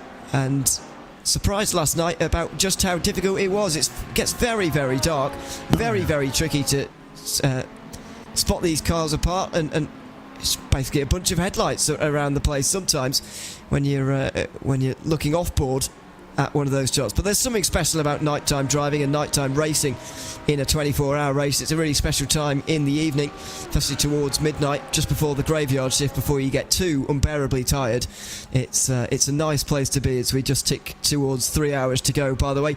The darkness now, thankfully, a thing of the past in this race, and it's going to be sunlight towards the end, or at least daylight, until the end of this race. The ButtKicker Britcar, 24 hours of Silverstone. But thankfully, in my experience, I'm sure you've done a lot of nighttime driving, Reese, in your 24-hour racing days, because partly because of the time zone situation, but also because everyone has. If you've done a lot of 24-hour racing, thankfully I've only done one, and I was able to just about drive at sunrise, which sort of acquitted me from nighttime driving. But it's a special time in the evening to watch anyway. I don't know about driving, I don't really fancy it. Oh, yeah. I mean, I love driving at night, and like you predicted, I have done quite a bit of driving at night in iRacing endurance races, and I think I like it the most because that's when the track temperature is coolest, and it feels like there's the most grip available in the car. You can do your fastest lap times when the track is coldest, and you just feel in tune with the car. There's no distractions, there's just the headlights in front of you and the cars that you have to pass. It's really a magical time as a driver. It's certainly a time where some people thrive and some people don't. There's no doubt about that. But in terms of watching a very special time in the day, let's see what the gaps are looking like at the moment with some of these battles. We saw ever so briefly at the end of the last stint, about an hour ago now, Team Lou Spurwing and Team RedX.com Academy had a bit of a battle, and they will do again for about 5 laps now. Dominic Hamada has caught up to Aaron Humphrey, it is this time, for that 9th place, and they're going to go 3 wide past a couple of GT4s as well. It's an all-Ferrari battle again, and you've got to take your hat off to Team Lou Spurwing again, I think, here, because if you remember an hour ago, we saw them overtaken by Hamada, and they've clearly had a good hour, a good stint, because they've come right back out ahead again of Hamada, and he's got to redo this work over the next 5 laps before he comes into the pit lane again for his 3rd last stop. Yes, indeed.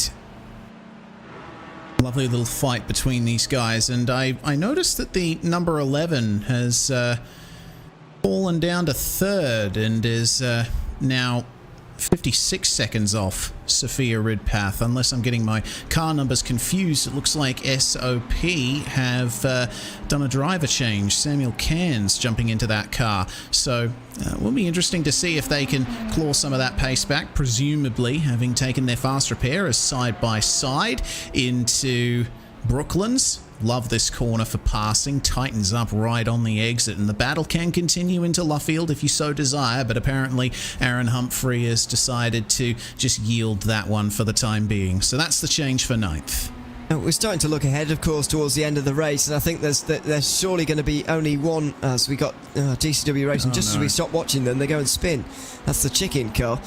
That's left upturned slightly, but Dominic Hamada there through again, but in my opinion, there's only one winner in this battle with regards to the end of the race, because the Team Lou Spurwing car has only just come out of the pit lane, and as long as they can, well, even if they can't make it to the end, to be honest, even if they have a splash and dash, just think about how much shorter their final stop is going to be. That they have to put 24 laps less fuel into that car for their last stop of the race, and surely that's going to mean they will come out ahead later on in the race, and they will end up finishing in ninth if things all stay equal over the final 3 hours. That they do have the upper hand with regards to strategy, even if they do keep getting repeatedly overtaken hour after hour.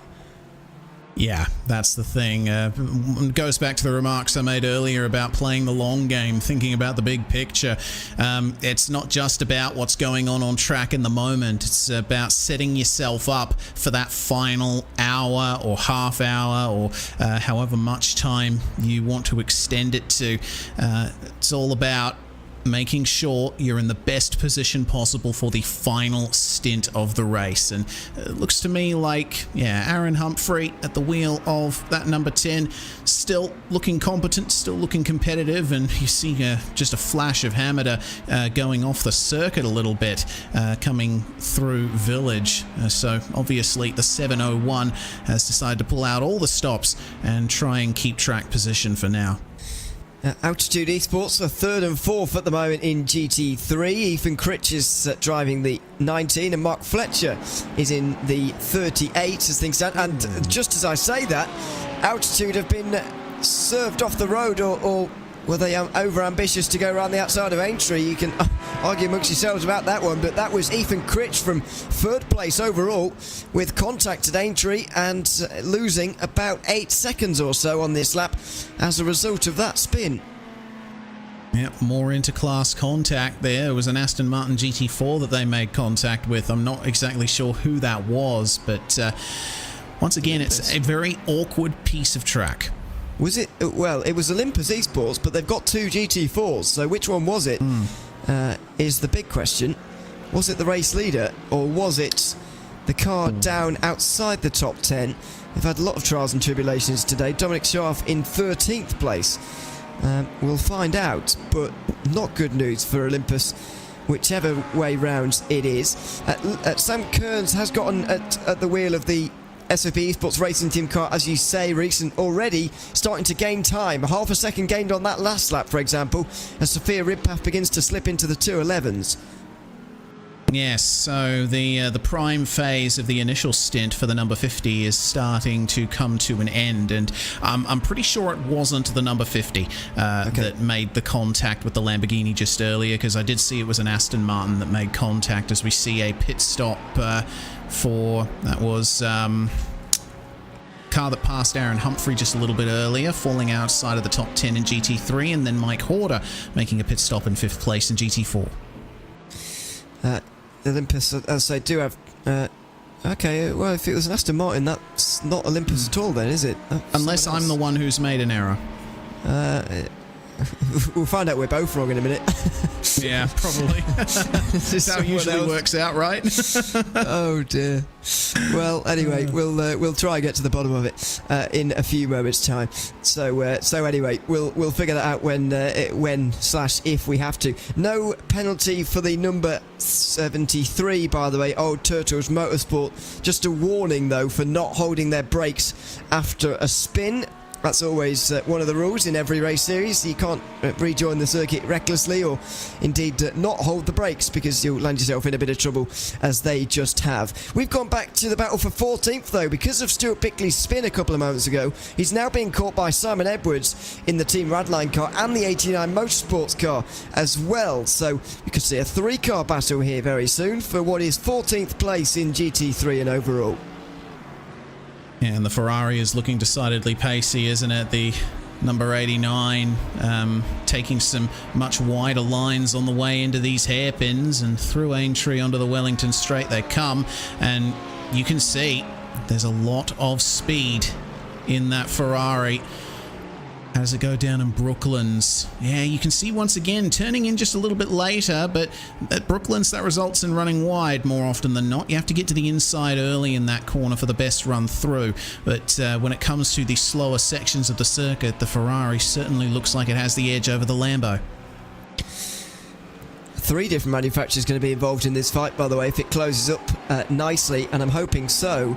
The next pit stop is going to be for Team Radline and Simon Edwards, but that's still 10 laps away now, so we could well enjoy this fight for a good 20 minutes to the 2 hours and a half to go mark in this race. But I do fancy the 89 Ferrari to get past both of them at this stage. With Jack Mohammed is at the wheel, it's always a fast car, and it does seem to have good speed when he is at the wheel. Not sure about about everyone else, but generally with him driving it, he's very quick, so should be able to work his way on past very soon.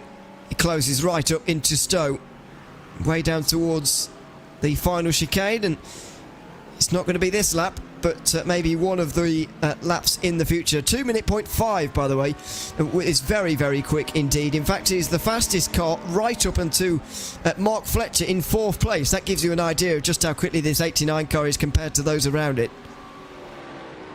Yeah, Jack Mohammed is certainly making his presence known on this racetrack, isn't he? This is where I saw him make up that bulk of time last lap.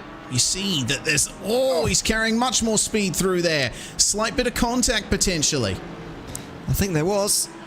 Thankfully, it didn't result in anything too major. And don't forget, this battle has somewhat been created by the fact that the 89 had a stop-go recently. And I think it's because they've taken that, which is why they're back here now. And so it's possibly also why they're a bit quicker than the two cars in front as well.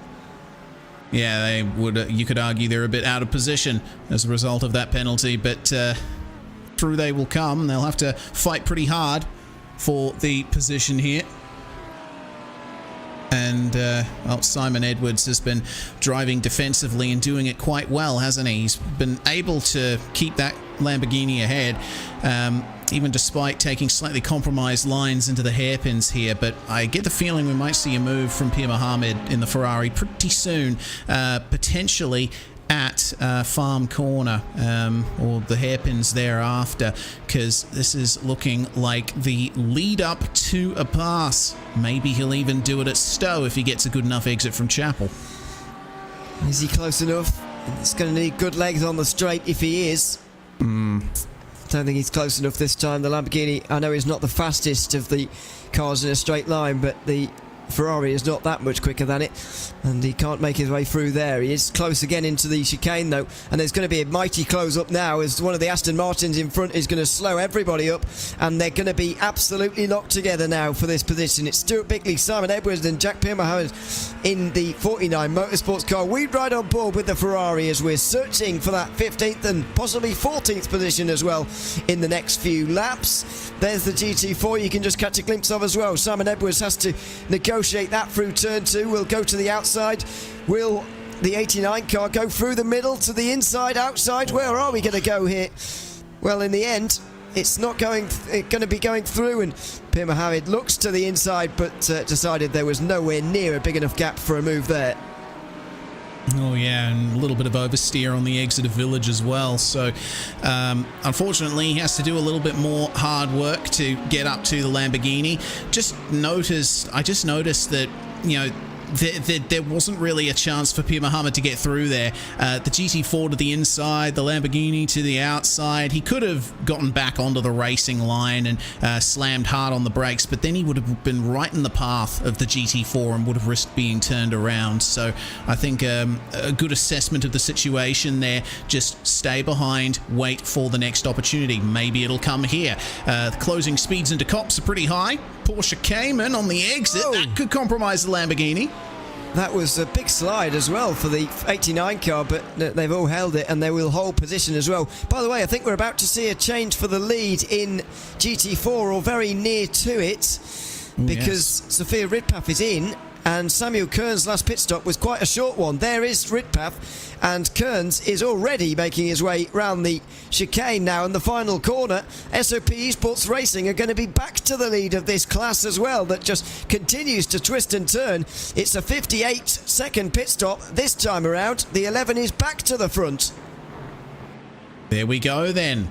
Let's see if the number 50 can gain that back as Pierre Mohammed tries again up the inside of the Team Radline 69, this time at Vale. You can tell he's starting to get a little bit impatient. Every opportunity he's had to make a move, it has not worked out. and maybe there'll be a dive coming pretty soon. Looks like they've passed the majority of the traffic for the next half a lap or so. There is the number 50 there, just making their way through the hairpins now. And you see how much more speed the Ferrari is carrying on the way into Village. That is incredible stuff. Oh no. It was a slide from Simon Edwards, and in the end, Jack Mohammed had nowhere to go, really, other than straight into the side of the Lamborghini. And he will pull out the way, or will he try to be going through here on the Mercedes? It's going to go through the middle with 3 wide. And I think both of these cars are damaged. Both of these cars seem loose. Damaged now. The Ferrari has got the bizarrest bumper flapping I've ever seen, actually. And the Lamborghini doesn't seem to be moving particularly well at the moment either. It's an unfortunate moment for both, really, because I wouldn't imagine Jack had any time to react to that at all, and Simon Edwards obviously just having a slide of his own and then got clattered into as well, so it's a bit unlucky for both, really. Yeah, that's the problem once again when you're in a close battle and the car in front has a slide halfway through a hairpin. If you're running close behind them, you've already committed to the corner and you've already turned in. There's not much you'll be able to do to alter your line from there. So really, I don't see that incident turning out any other way for Jack Mohammed. Certainly had the pace, but now looks like that won't be the case. He's he is ahead, but will he be able to advance any further forward without coming into the pits and getting that bumper repaired? It looks like that's exactly what he's going to do. Well, he was going to be next into the... oh, no, he wasn't going to be next into the pit lane, was he? So that could be an extra stop made for him. He's 9 laps into his stint. He may have been close on fuel anyway, so in terms of making it, so... I thought, well, I've got 1 fast repair remaining, I might as well use it and get my splash out the way now as well. It will take some fuel on board, probably no tyres, but he will take about 1/3 of a tank on board, the fast repair, and he'll be back on his way again. Clearly Simon Edwards believes that the damage on that Lamborghini is not too bad because he's continuing on and he looks to be moving a bit better now, especially compared to immediately after the incident where he looked very ginger. Yeah, maybe just taking half a lap to reassess, figure out whether or not the car is too damaged, and then slowly creep back up to proper racing speed. Looks like things are clean for the time being, and well, he's still in contention for the position ahead. The DCW Racing Chicken car, Stuart Bickley at the wheel, currently involved in a bit of a pack right now. Looks like cars potentially lapping, or maybe he is the lapper. We'll have to wait and see. And there's another GT4 involved there as well. Still plenty of GT4s out there on the circuit, of course. All 17 are remaining in the race. And by the way, Jack Mohammed for some reason didn't stop in his box from what my numbers are telling me. That was a drive-through, so he did have a stop-go to make, which of course I think there's a penalty box for, and so you have to serve that elsewhere. Incident limit? True, incident limit's a good suggestion. I would have been sure it was damage, but incident limit is a good shout. I'm not sure how, because I've never... well, I think I have driven around Silverstone in iRacing, but I can't remember, and certainly not for very long. I don't know how strenuous a 100x incident limit for 24 hours could be. I guess it's kind of an arbitrary question. It matters entirely on how you drive, I suppose. Yeah, and remember, there was contact made between the cars, so that would have been 4 incident points right there for both cars. Maybe that was enough to tip Pierre Mohammed over the edge. Possibly. This is Project 88. You get over the curb. And they get hit now. And there may have been a concertina hit for the Mercedes as well there. Daniel Robinger it was, and he's gone through for a drive-through. So maybe he's hit the incident limit as well. I reckon you could be right here. 2 hours 40 remaining. You know, we're a long way into this race. If ever there's going to be a time where incident limits are going to be reached, then it is now. Yeah, I did hear David and Lorenzo mention briefly that there have been quite a few cars that have already gone over the incident limit here. And don't forget, it's not just the 100 incident limit that counts. It's also, I believe, every 15 thereafter, you also get a drive-through penalty. So the more incidents you rack up, the more drive-throughs you will get. I think it's every 25 afterwards, by the way, just for a little bit more leeway. Yeah. But yeah, it's not an ideal place to be. Good morning to Mason Woods, who joins us here this morning. Will Hope and Stuart Rice have come into the YouTube chat immediately to say it's very hard to stay within 100 incident points. So fair enough. As I say, I haven't driven around here enough to know that 20. I'm trying to work this out. It's about one every 15 minutes, one incident point every 15 minutes. But of course, as you said earlier, it doesn't really work like that because, as you said, the 89 car, for example, would have got 4x for that last incident, for example, and Volbinger would have got at least 2 for that one, and he was hit as well, so I'd imagine 4 for that one. So, that's an hour's worth of off-tracks in one incident there. So that, I guess, puts into perspective how difficult it could get. Yeah, and off tracks are also pretty easy to get here. I mean, I've like you, I haven't driven at Silverstone very much, but I've driven enough to know that the moment you go beyond those black and white curbs, you will get an incident limit, and there's a lot of leeway given in terms of grass and concrete and tarmac runoff at a lot of corners here, so it can be very easy to go outside the bounds of the racetrack while not necessarily putting yourself in danger of a spin. Yeah, unfortunately these days at Silverstone there is a lot of tarmac around on the exits of corners, and that does mean that there's quite a lot of chance that you'll get an off-track from somewhere around the place.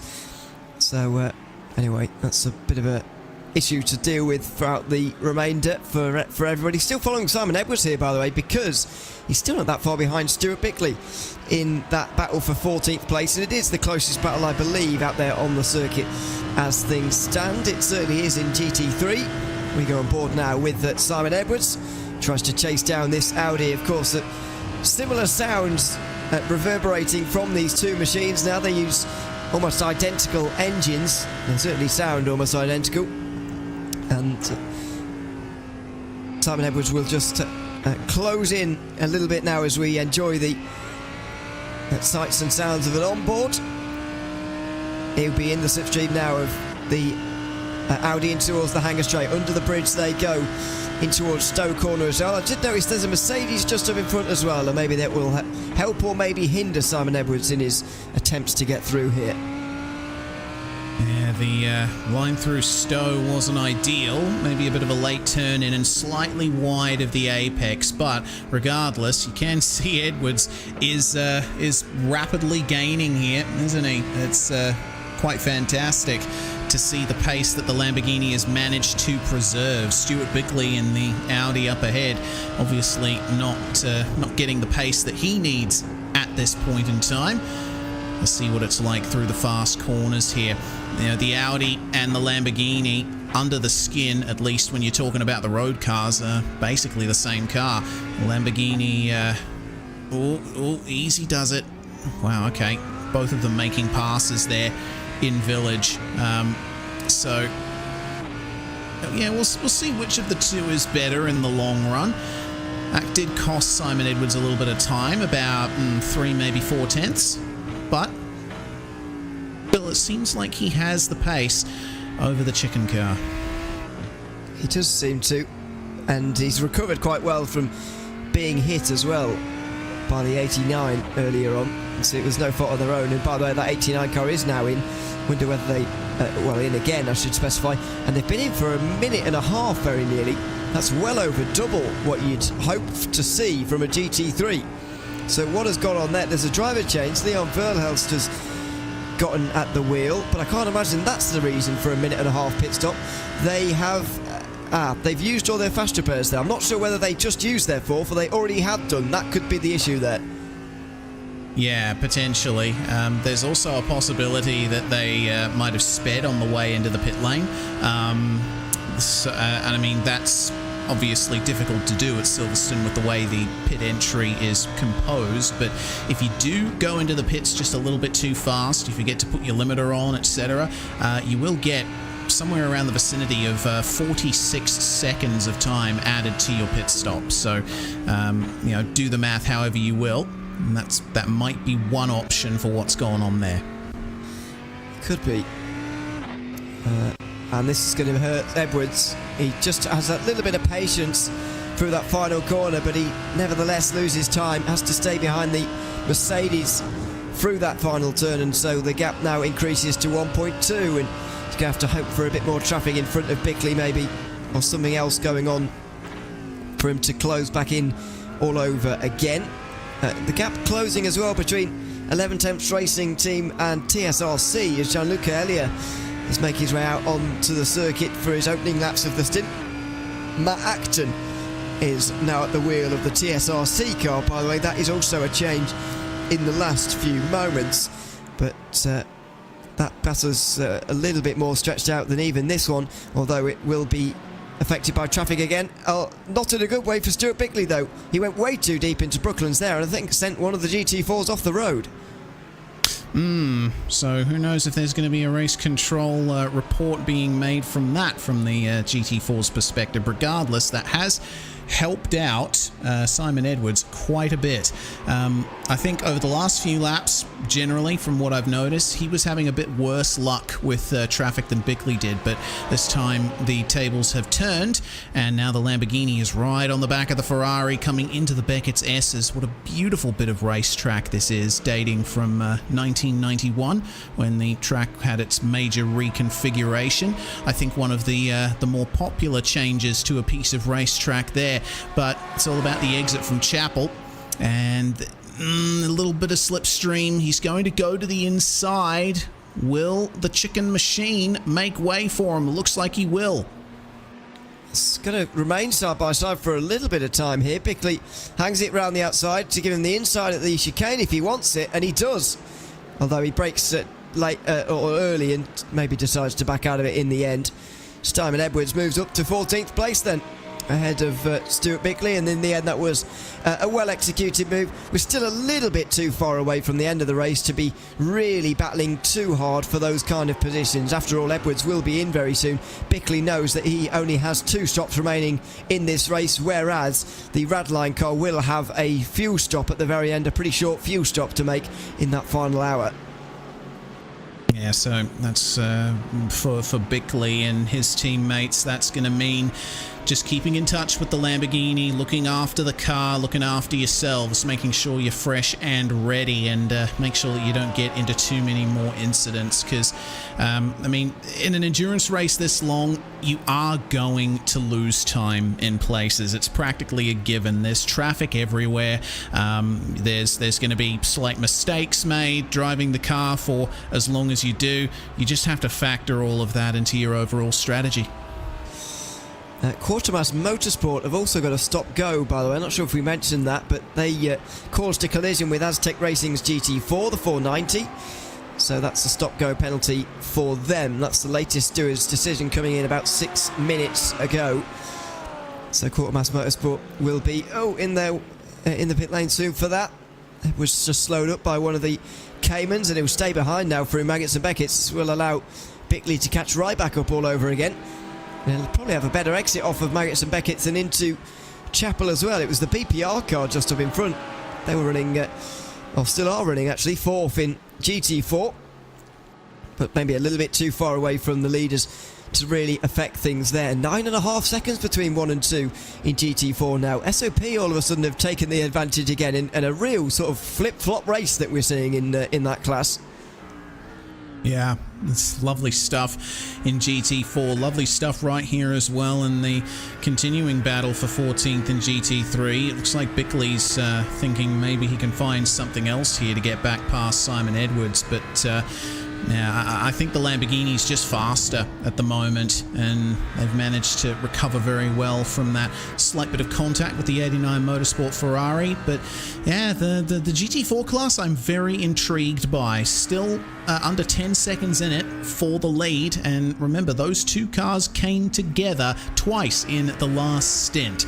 It's going to be a great end to the GT4 race if that kind of running keeps up. And don't forget, we still have 4 cars in the class on the lead lap. Stein Wienman and Sam Gunston could potentially take advantage there.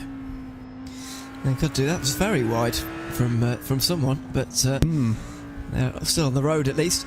So that's the important thing. I think what we're going to see now, though, from this on board is that that Lamborghini is going to get smaller in the front view of the DCW Racing car, but this is still by far the closest gap that we have out there on the circuit, although Wayne Drury is not that far behind Luca Monroe. United Sim Team versus Old Turtles Motorsport. That's for 23rd position in the GT3 category now. Even further down than these guys are at this stage. They're 14 laps down on the overall leader, Daniel Ferguson, who's back at the wheel of the WSR Esports car. And it's been a dominant display from there. We are starting to see many laps between cars, actually. Silverstone's not the longest circuit in the world, but it is still 2 minutes or so. And when you put it into perspective like that these guys are 14 laps behind or whatever, it's nearly half an hour in reality. There's some big gaps here, and that's no surprise over such a long race. Yeah, absolutely. But even then, when you put it into perspective, those are the kinds of gaps that you'd usually hear about at the Circuit de la Sarthe or Sebring or other tracks like that. Silverstone, not exactly known for hosting 24-hour races, although the Britcar 24 has been going for quite some time in the real world and in the sim world as well. It's been very nice to see. But I can't take anything away from the performance of the WSR guys tonight. It's been nothing short of a fantastic performance from them. 2 whole laps in the lead. It's really saying something about the talent behind the wheel of this machine. It certainly is. By the way, we always seem to supersede the record by quite some distance, actually, that the real life 24 Hours of Silverstone managed to achieve. In fact, we already have sailed past it here today, mainly because GT3s these days are a bit faster than they were back in the 2000s. And also the fact that there's a bit less traffic to negotiate for the GT3s in this race than there is in that race. Few less, there's interruptions because of, I can't remember what method of safety car and or full course yellow they use. I think it's full course yellow or whatever their special name for it is or was, but that will no doubt slow them down as well. 603 laps is the limit, the record, I should say. That's just over 3,000 kilometres around here. That was set, first of all, in the very first edition back in 2005 by a Mosler, which is cool. And it was equalled again in 2008 as well by a Porsche 997. So that's somewhat unusual to see a record like that equalled, but we'll often sail past that in sim events, not least because GT3s are faster, as I say, these days than they were back nearly 20 years ago, which 2005 was, and also the fact that we don't have interruptions here. We could even touch 700 laps. I think we might well do. Yeah, I think we'll definitely reach that mark by the end of this race, and you definitely made me feel old there, Ewan. 2005 was 18 years ago. In fact, I read that on a few discussion boards talking about the recent Doctor Who specials. The series came back in 2005, which was 18 years ago, and I did not like hearing that. I had a scary moment last night. It's a slightly different moment, but we got onto the subject ever so briefly about the 2015 Le Mans 24 Hours, which I reminded myself. I should probably give a bit more context. It was the first 24-hour, well, not the first 24-hour race I'd watched, but the first Le Mans I'd watched, and so because I wasn't really into endurance racing before then, and I reminded myself it was 8 years ago, and it's a bit of a scary moment, but there we are. These things happened. But years catch up with us all very quickly, as it turns out. So So yeah, there we go. 2005, this race was first ran. Unfortunately for its final, well, maybe unfortunately, depending on who you are, the final few editions of this race were not taken on by GT3 cars. The final time it was taken on as a 24-hour by something resembling a GT3, I would say, is 2012, which is now over 10 years ago. Unfortunately, the more recent editions than that, I think, have been, slightly lower spec cars, and I think some noise restrictions may have come into play there over the 24 hours distance, because that seems to happen fairly regularly these days. There's not many 24-hour races going on anymore because of noise restrictions or whatever, so I don't think the GT3s can feasibly do the 24 hours of Silverstone in real life anymore as of right now. Don't know whether that will change in the future or not. Yeah, well, hopefully that can come back in some form, because it's very nice seeing GT3 cars lapping around Silverstone, making full use of the high tech and almost prototype-esque machines that they have become. Aaron Humphrey, meanwhile, Team Loose X Spur Wing. This is one of the cars we were focusing on just a little bit before in his hot pursuit, and now it looks like he's starting to be caught up here by the Lamborghini of Simon Edwards. It will be interesting to see if he can keep that up. Actually, it looks like these cars are a lap or so apart, but regardless, that tells you something, that even though the Lamborghini is a few laps off this number 10 here, still looking a little bit quicker. And I'm surprised that it's not been in yet. Oh, no, it has. John McCutcheon is now at the wheel of that one. That makes a lot of sense. Ah, yes. So that has been into the pit lane, and that might be partly why they're so quick. But also, you've got to remember that there's going to be fuel difference there, and if John has got a full load of fuel on board compared to Aaron Humphrey, who's 2/3 of the way through his stint almost, then it's even more impressive for the Lamborghini with that extra weight. Yeah, certainly is. I like that the Lamborghini's looking as quick as it is in these final few hours. I do apologise for misnaming the driver there. Turns out my live timing on my end glitched out and still showed Edwards as being in the car, but there has been indeed a driver change there. Aaron Humphrey, meanwhile, chasing down Jonathan Atkinson in the 199 TSRC machine, and there's about a 51-second gap between those cars, so I don't think there's going to be much to write home about in that battle for some time to come.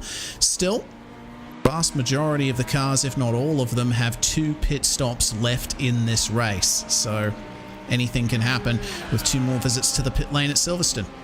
They do at this stage. Anyone with sort of less than 12 laps to go on their stint, though, could be in a bit of trouble.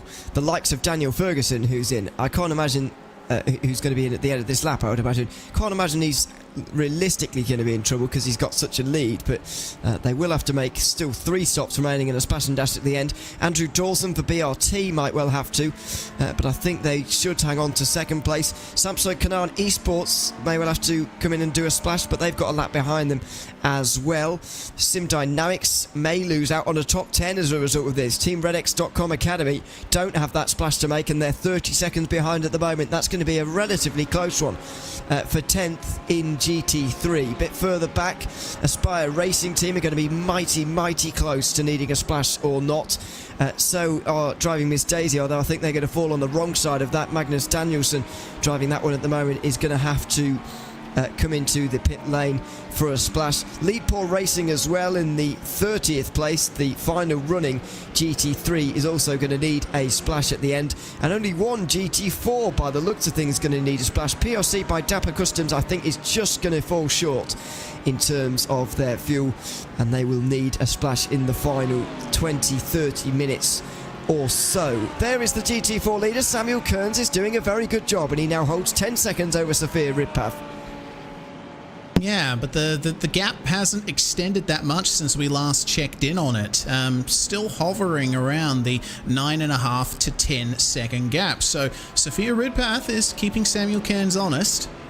Certainly continuing to be very interested in this battle for the GT4 lead, especially considering there's so much GT3 traffic that has come through on those cars in the last half a lap or so.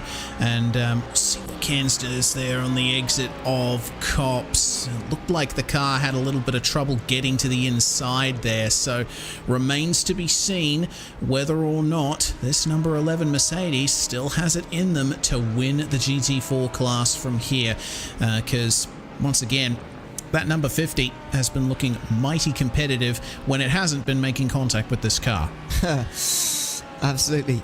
It's somewhat, this battle somewhat depends on how much time you think SOP are going to lose here. Now, I'm not sure, but I think we might be able to work it out. The SOP Esports team are going to pit 7 laps earlier at their final stop. They are going to make it without a splash, by the way, so no worries about that. We are going to get a fight of some degree, but what kind of fight are we going to see? SOP will have 7 more laps of fuel to put in for that final stop than Olympus will. So how much time does that mean they're going to lose at their final stop? With a 58-second pit stop for a full fill, and then they do about 60 minutes. It looks to me as if they're sort of putting in a second to go for a minute, or in terms of fuel, if you want to sort of round the equation to make it very easy maths-wise. So 7 seconds right now would be the time they would lose. So I would imagine they'll come out just ahead of Ridpath. But you've got to remember there's undercuts and overcuts going on. Samuel Cairns will come in first, and he'll have to drag around heavy fuel for 7 laps with Ridpath on light fuel at the end of the stint. So that's going to hurt him at least twice, 3 times maybe actually towards... No, just twice, because there's 2 stops left. So yes, that's going to hurt him twice before the end of the race as well. Yeah, still not over, is it? Loving the fight, loving the ambiguity of this all. We really won't know who has the advantage until the very last pit stop for this GT4 class lead. Now, I am seeing 2 cars in the pits at the moment. 17th overall and in GT3, DCW Racing Egg with Andy Jones at the wheel, currently in the lane. Stopped in the pits is the old Turtles Motorsport car. Drury hands over to Viljanen in the number 73. So that's 2 more pit stops checked off here in this race, and I reckon both of them, they're going to need a splash from here, from what I can see. They will need about a third of a tank at the end of the race, or a quarter maybe, and that's somewhere in between. There's the race leader. I haven't seen too much of Daniel Ferguson yet, but WSR Esports ButtKicker are leading by some distance. They're very deserving race leaders as well. A lot is made sometimes about fast repairs in races and whether they're a good idea or not, and what it, whether it takes away from someone's performance or their result in a race. But you can't take anything away from WSR Esports ButtKicker at the moment. They've led by more than a lap for some time now. Ferguson is into the pit lane and he'll need a splash himself, but such is the lead they've created, it really doesn't matter. And they haven't even used a single fast repair yet either. That sort of underlines the race that they have had compared to some others where, very few other teams have gotten away without fast repairs so far today. Yeah, you're right. That really does say it all. No fast repairs, pretty much no problems so far in that machine, and the splash and dash they're going to have to take at the end, the more or less third of a tank, is not going to impact them at all, really, as Alexander Davidson is going to take over the 1-2-3 machine at the front of the field. 30 seconds will pass and the driver change will be complete, and we'll be able to see how Davidson fares in this very late phase of the 24 hours. I'd imagine he'll take this car to the end from here with 2 hours 17. We're getting to that stage of the race where any driver change made now may well be the final one. And they'll get into the car for the final stints and get that special moment of crossing the line in the car at the end of a 24-hour race. No matter where you finish, it's a special feeling, as I'm sure we'll talk about in the final hours. Davidson makes his way back out again, and they still hold at lap over BRT and Andrew Dawson, who is in second at the moment. One of 5 drivers, by the way, is Davidson, although I've seen Ferguson and Davidson do a lot of the driving. They've also got Adam State, Alex Simonek and Eric Grove to help them along in this 5-driver team. And so far, it's been a pretty dominant display from them.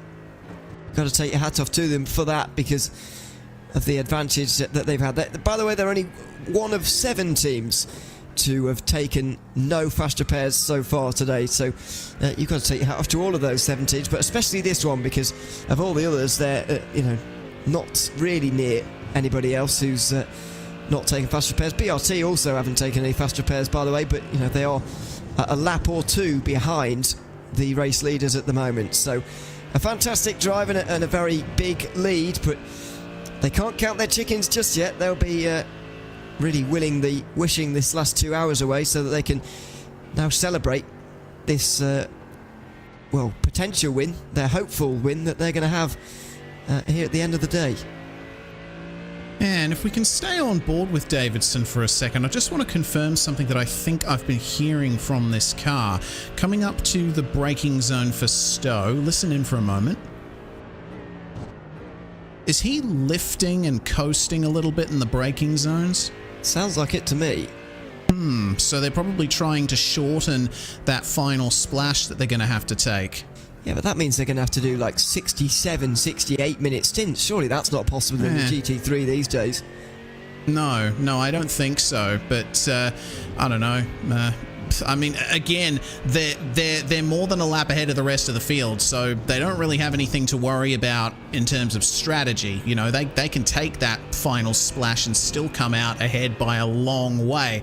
But I don't know, maybe they're just preparing for other extenuating circumstances, like if they have an incident with a GT4, for example, and have to spend some extra time in the lane. It may be Alexander Davidson's idea of fun to try and get that car to the end of the race. A little experiment. It wouldn't be my idea of fun, really, but I'd rather just drive. But maybe it's what he wants to do, which is fair enough, I suppose. He certainly is lifting off, though. That much is clear. Because the reason I point that out, by the way, I'm not trying to take the mick out of him. The reason I point that out is because, as you said, they've got a lap. There really isn't any rational reason for them to come in and fuel save like this. They can do the extra stop and they'll still be in the lead. There's no problems with that. So surely there must be another reason, because there's, it's not like in other races, like maybe in GT4, if someone was a little bit tight on fuel, I can understand it in the top 4 because you can't afford to do an extra stop down there. But these guys can, so I don't really understand why they would bother. Yeah, that's that, and that's the reason I pointed out too, because like you said, there's no reason for them to be fuel saving like they seem to be. So what's the reason? Well, as I say, might just be a bit of fun for him. I don't know. Who knows? I think for some, maybe it keeps you a bit concentrated, actually. If you're just driving at your normal pace, you can get on autopilot, and maybe that's the most dangerous place you can be. I'm not sure. Yeah, maybe. Also, potentially doing a little bit of testing for other endurance exploits that the team may or may not do for the remainder of this year, going into next year, at least until the balance of performance of the cars has changed once more. Potentially seeing just how far you can stretch the Mercedes fuel tank. Or, this is a bit of an outside shot and I think very unlikely, maybe they've decided to short fill the car and take their splash now. But I don't see why they would do that.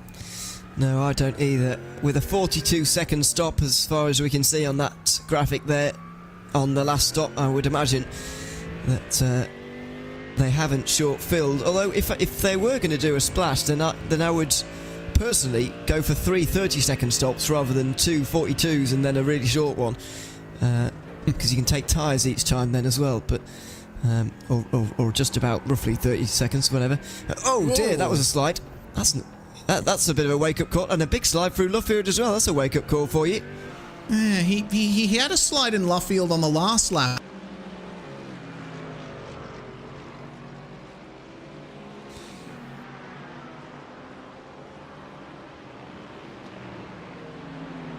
I think just taking things easy into Cops and maybe having a bit of a a wake-up call as a result of that moment and towards Brooklands and then Luffield as well.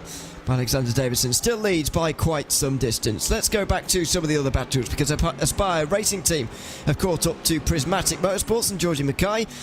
Sander Blow, though, unfortunately will have to pit very soon, so we'll enjoy this battle for what it's worth at the moment, but it may not last too much longer. Andrew Dawson comes in from second, and he'll also have a splash to do maybe towards the end here, but down the inside they both go, and this fight for 17th will continue on. We'll see if Sander Blow can make his way through into 17th before he has to pit in about 5 laps time. I wonder if that's a challenge that he set himself, or whether he'll decide that it's worth staying behind, because the position is not realistically going to matter, with Prismatic having 20 laps left fuel to put in at their final stop in about an hour or two's time.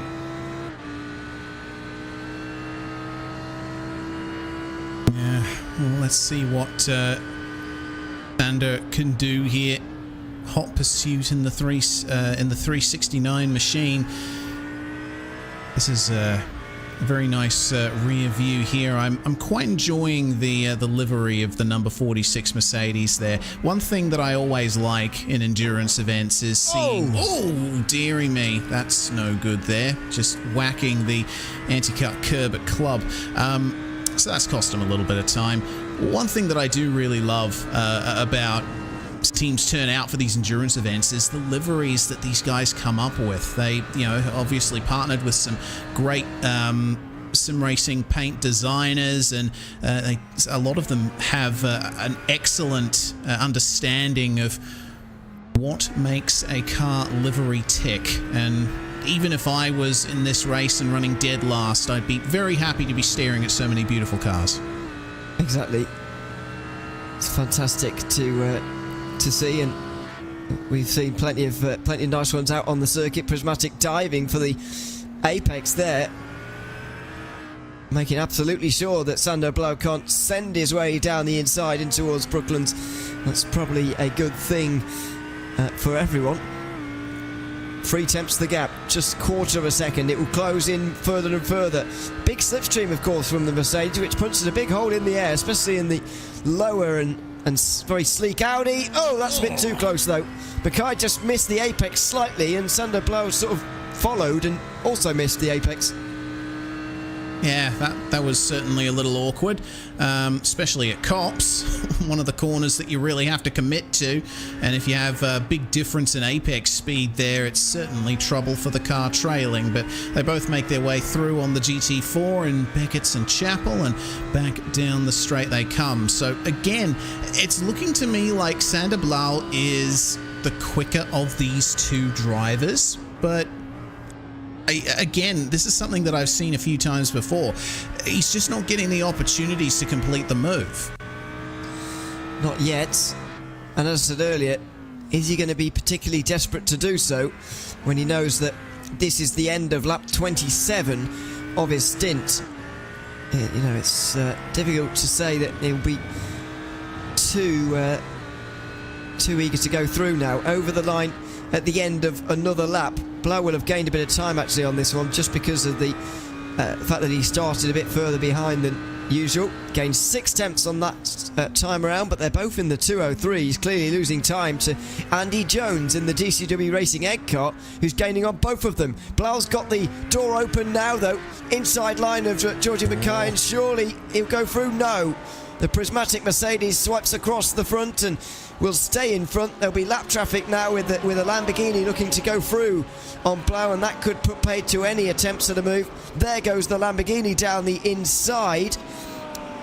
Struggling to spot which car that is at the moment, but could be 11/10 Racing Team in the 7th place. Gianluca Elliott, who's just separated these two now. It was a decent chance for Blow, but just couldn't stay alongside for Aintree there, which would have been important. Yeah, certainly would have been. It's unfortunate once again. Slight mistakes. Ever so slight lifts. I mean, he tried to go for the inside at the hairpin, and unfortunately, not quite far up enough to keep the throttle pinned.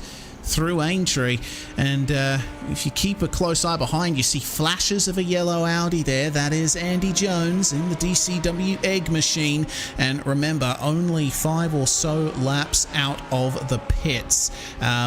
Sander Blau, meanwhile, is on the 28th, 29th lap of his stint, so we should be expecting that car to come into the pits very, very soon. I suppose closer on strategy are the Prismatic and the DCW cars, as this is quite an entertaining pack. This is for 7th and 8th place in GT4, I'm presuming. 2 Aston Martins having to deal with a swarm of Audis and Mercedes. Owen Bull trying to get past Ethan Kearley at the moment, and both of them will need a splash at the end of the race. Bull goes very wide through the first part of the loop, but now will be stuck up on the outside. Try and get the run through Aintree. Don't go round the outside here. Well, he couldn't really turn in there because he was alongside, and so he just about has his nose there, but he's down the grass. Goodness me. Owen Bull down the straight with 2 wheels in the grass. Now he'll have the outside at Brooklands. This is a long way around, but he's still going for this, and down the inside now he'll go for 7th place. The Triple S racing car can't do anything about it. Ethan Kearley tucks in behind. That was quite a nice move in the end from Owen Bull, from 2 wheels on the grass to round the outside at Brooklands. Lovely stuff, and that goes to show you how good of a racetrack Silverstone can be, even on this layout, which is certainly not the most popular layout in the track's history. But yeah, the sheer amount of racing ability you have around this place is fantastic, especially through that section. And it's a double pass there as 2 GT3s make their way through on the 2 GT4s. A little bit deep in maggots there for Owen Bull, and might leave the door open to the car behind, but wide in Beckett's for that machine, and so gap increases once more. So it looks like Owen Bull is safe for now. He is indeed. Kearley just getting it a bit wrong through Beckett's there, and that was the end of that for the fight for 7th place, for the moment at least. BPR Esports are in as well. That's the first of the... Well, hang on. They're in after 20 laps. That's early for Adam Holloway, and he's back out again after 40 seconds. Now, we've seen him... Now, this is a bit of strategy, I think. 2 hours 5 to go. I still think they will only have one more to go, one more pit stop to go now. However, that's early, and they've only done 40 seconds in the box as well, which is interesting. So strategic games, mind games even, starting to be played now. Yeah, still plenty to think about with so many cars in this field having to take a 3rd pit stop to get to the end. Oh man, I love the conclusions of 24-hour races, because you have these really long stories that have made their way through over the course of the last day. This race has lasted a whole day, and now the chance here once again for Sander Blau. Looks to me like the Prismatic car has lost a bit more time again, and Blau once again trying for it, but the Prismatic car going straight for the inside at Brooklands, gains a little more track position into Luffield. Will Blau be successful at getting by this time around? Well, he's running out of laps to do it now, really, before his stop. How many are there still to go? Well, 1 or 2. He's on lap 30 now of this stint, which is right up at the upper limit in GT3. I think Aspire Racing Team are in fact just going to be okay in terms of making their pit stop then, and making this their penultimate one with just over 2 hours to go. It's an awkward moment though, and Blau will go round the outside with the Prismatic car down the inside. An awkward place to be in Aston Martin. That was remarkable. 3 wide through Maggots and Beckett's, and Sander Blau takes advantage to go through. That was amazing. That was the pincer move. I loved that. Thankfully, it didn't turn out in disaster as well. There was fear there for a moment, but they get away with it. And Sander Blau does a great job to get the inside at Beckett's and the position as well. Although it really doesn't matter because he's in the pit lane anyway. That's what I feared slightly. But he still gave the overtake a good go before getting into pit lane. out with a bang, I reckon. that was really nicely done. I enjoyed that. Let's see if Sander Blau will hand over to another driver in this 369 machine. And yeah, looks like he will. It is going to be a driver change, and who's going to jump in? It's Adam Grevison in the Aspire Racing Team Audi now. And with 2 hours and 2 minutes left on the clock, I reckon if they stretch this stint slightly, they should only need to make one more stop here. Yeah, think so. Adam Grevison missed out very narrowly on a Pro-Am Championship in the Radical Esports Cup UK on Friday night. It's a big shame for him, as these two have gotten back together again somehow. How's this happened? Oh, it's a different pairing, of course. It's a drive-through by the looks of things for Kearley, is it? Or no, he's just dropped back, sorry. His last pit stop was a drive-through, though, but that was a while ago. Kearley is now behind Kieran Sharp. I can only assume the TSRC car has followed the X-Racing car's lead and also gone through into 8th place now.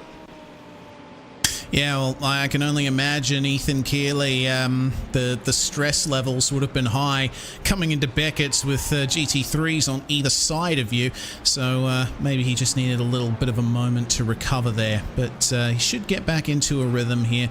Still running strongly in the top 10 in GT4 with 2 hours remaining, and I think Triple S Racing should be very happy with how things have gone for them so far. And so that is sorted as we approach the 2 hour mark in the ButtKicker Britcar 24 hours of Silverstone. I'll do a rundown just on the other side of the 2 hours to go, I think, but I think there's a fair amount of pit stops about to happen, so it may not be the ideal time, but just after those we'll do a bit of a rundown of the top 10 in each category. By the way, in GT3 as well, just as we went away from them, Andy Jones got through on Georgie Mackay as well for what is 17th place now, and even further back from that, the 22nd place battle is commencing. Luca Monroe will have to do a lot of defending from Crofton Woodhatch, who is a very, very strong driver indeed. He won the final round of the Radical Esports UK. I've got that in the wrong order again, haven't I? Radical Esports Cup UK, I should say, on Friday night. He won the finale of that one, and it was around Silverstone. Not sure how much good practice a Radical is for driving that GT3 as he is doing right now here on Sunday morning, but either way, he's a strong driver, and he's looking to drag that car up a little bit further. I would argue that, you know, there's a lot of talk about who's out of position and whatever at this stage in a race, but Crofton Woodhatch, in terms of his driving ability, him individually, he is certainly out of position, and he's found his way past Luca Monroe to 22nd. Yeah, that he has. And we will wait and see if there's more to come from that battle. I suppose there's a little bit of transfer from a Radical over to an Audi. They're both mid-engine rear-wheel drive, but really the similarities end there, don't they? Here's Luca Monroe, meanwhile, with Mr. Woodhatch in the car up ahead, and he's keeping a close eye on the Audi running behind him. Looking like a pretty strong race once again for the Ram Ranch Racing car. They did begin the race in 27th overall, and so it hasn't been a huge climb through the field for them, but I reckon there's going to be quite a few more positions to come for them if they play their cards right. Possibly, yeah. Whoa, that's late on the brakes for Monroe, but it's okay. The Woodhatch driven car, by the way, is the sort of red and white car, the Marlborough livery, as you dubbed it, Reith, earlier on in that Mercedes earlier.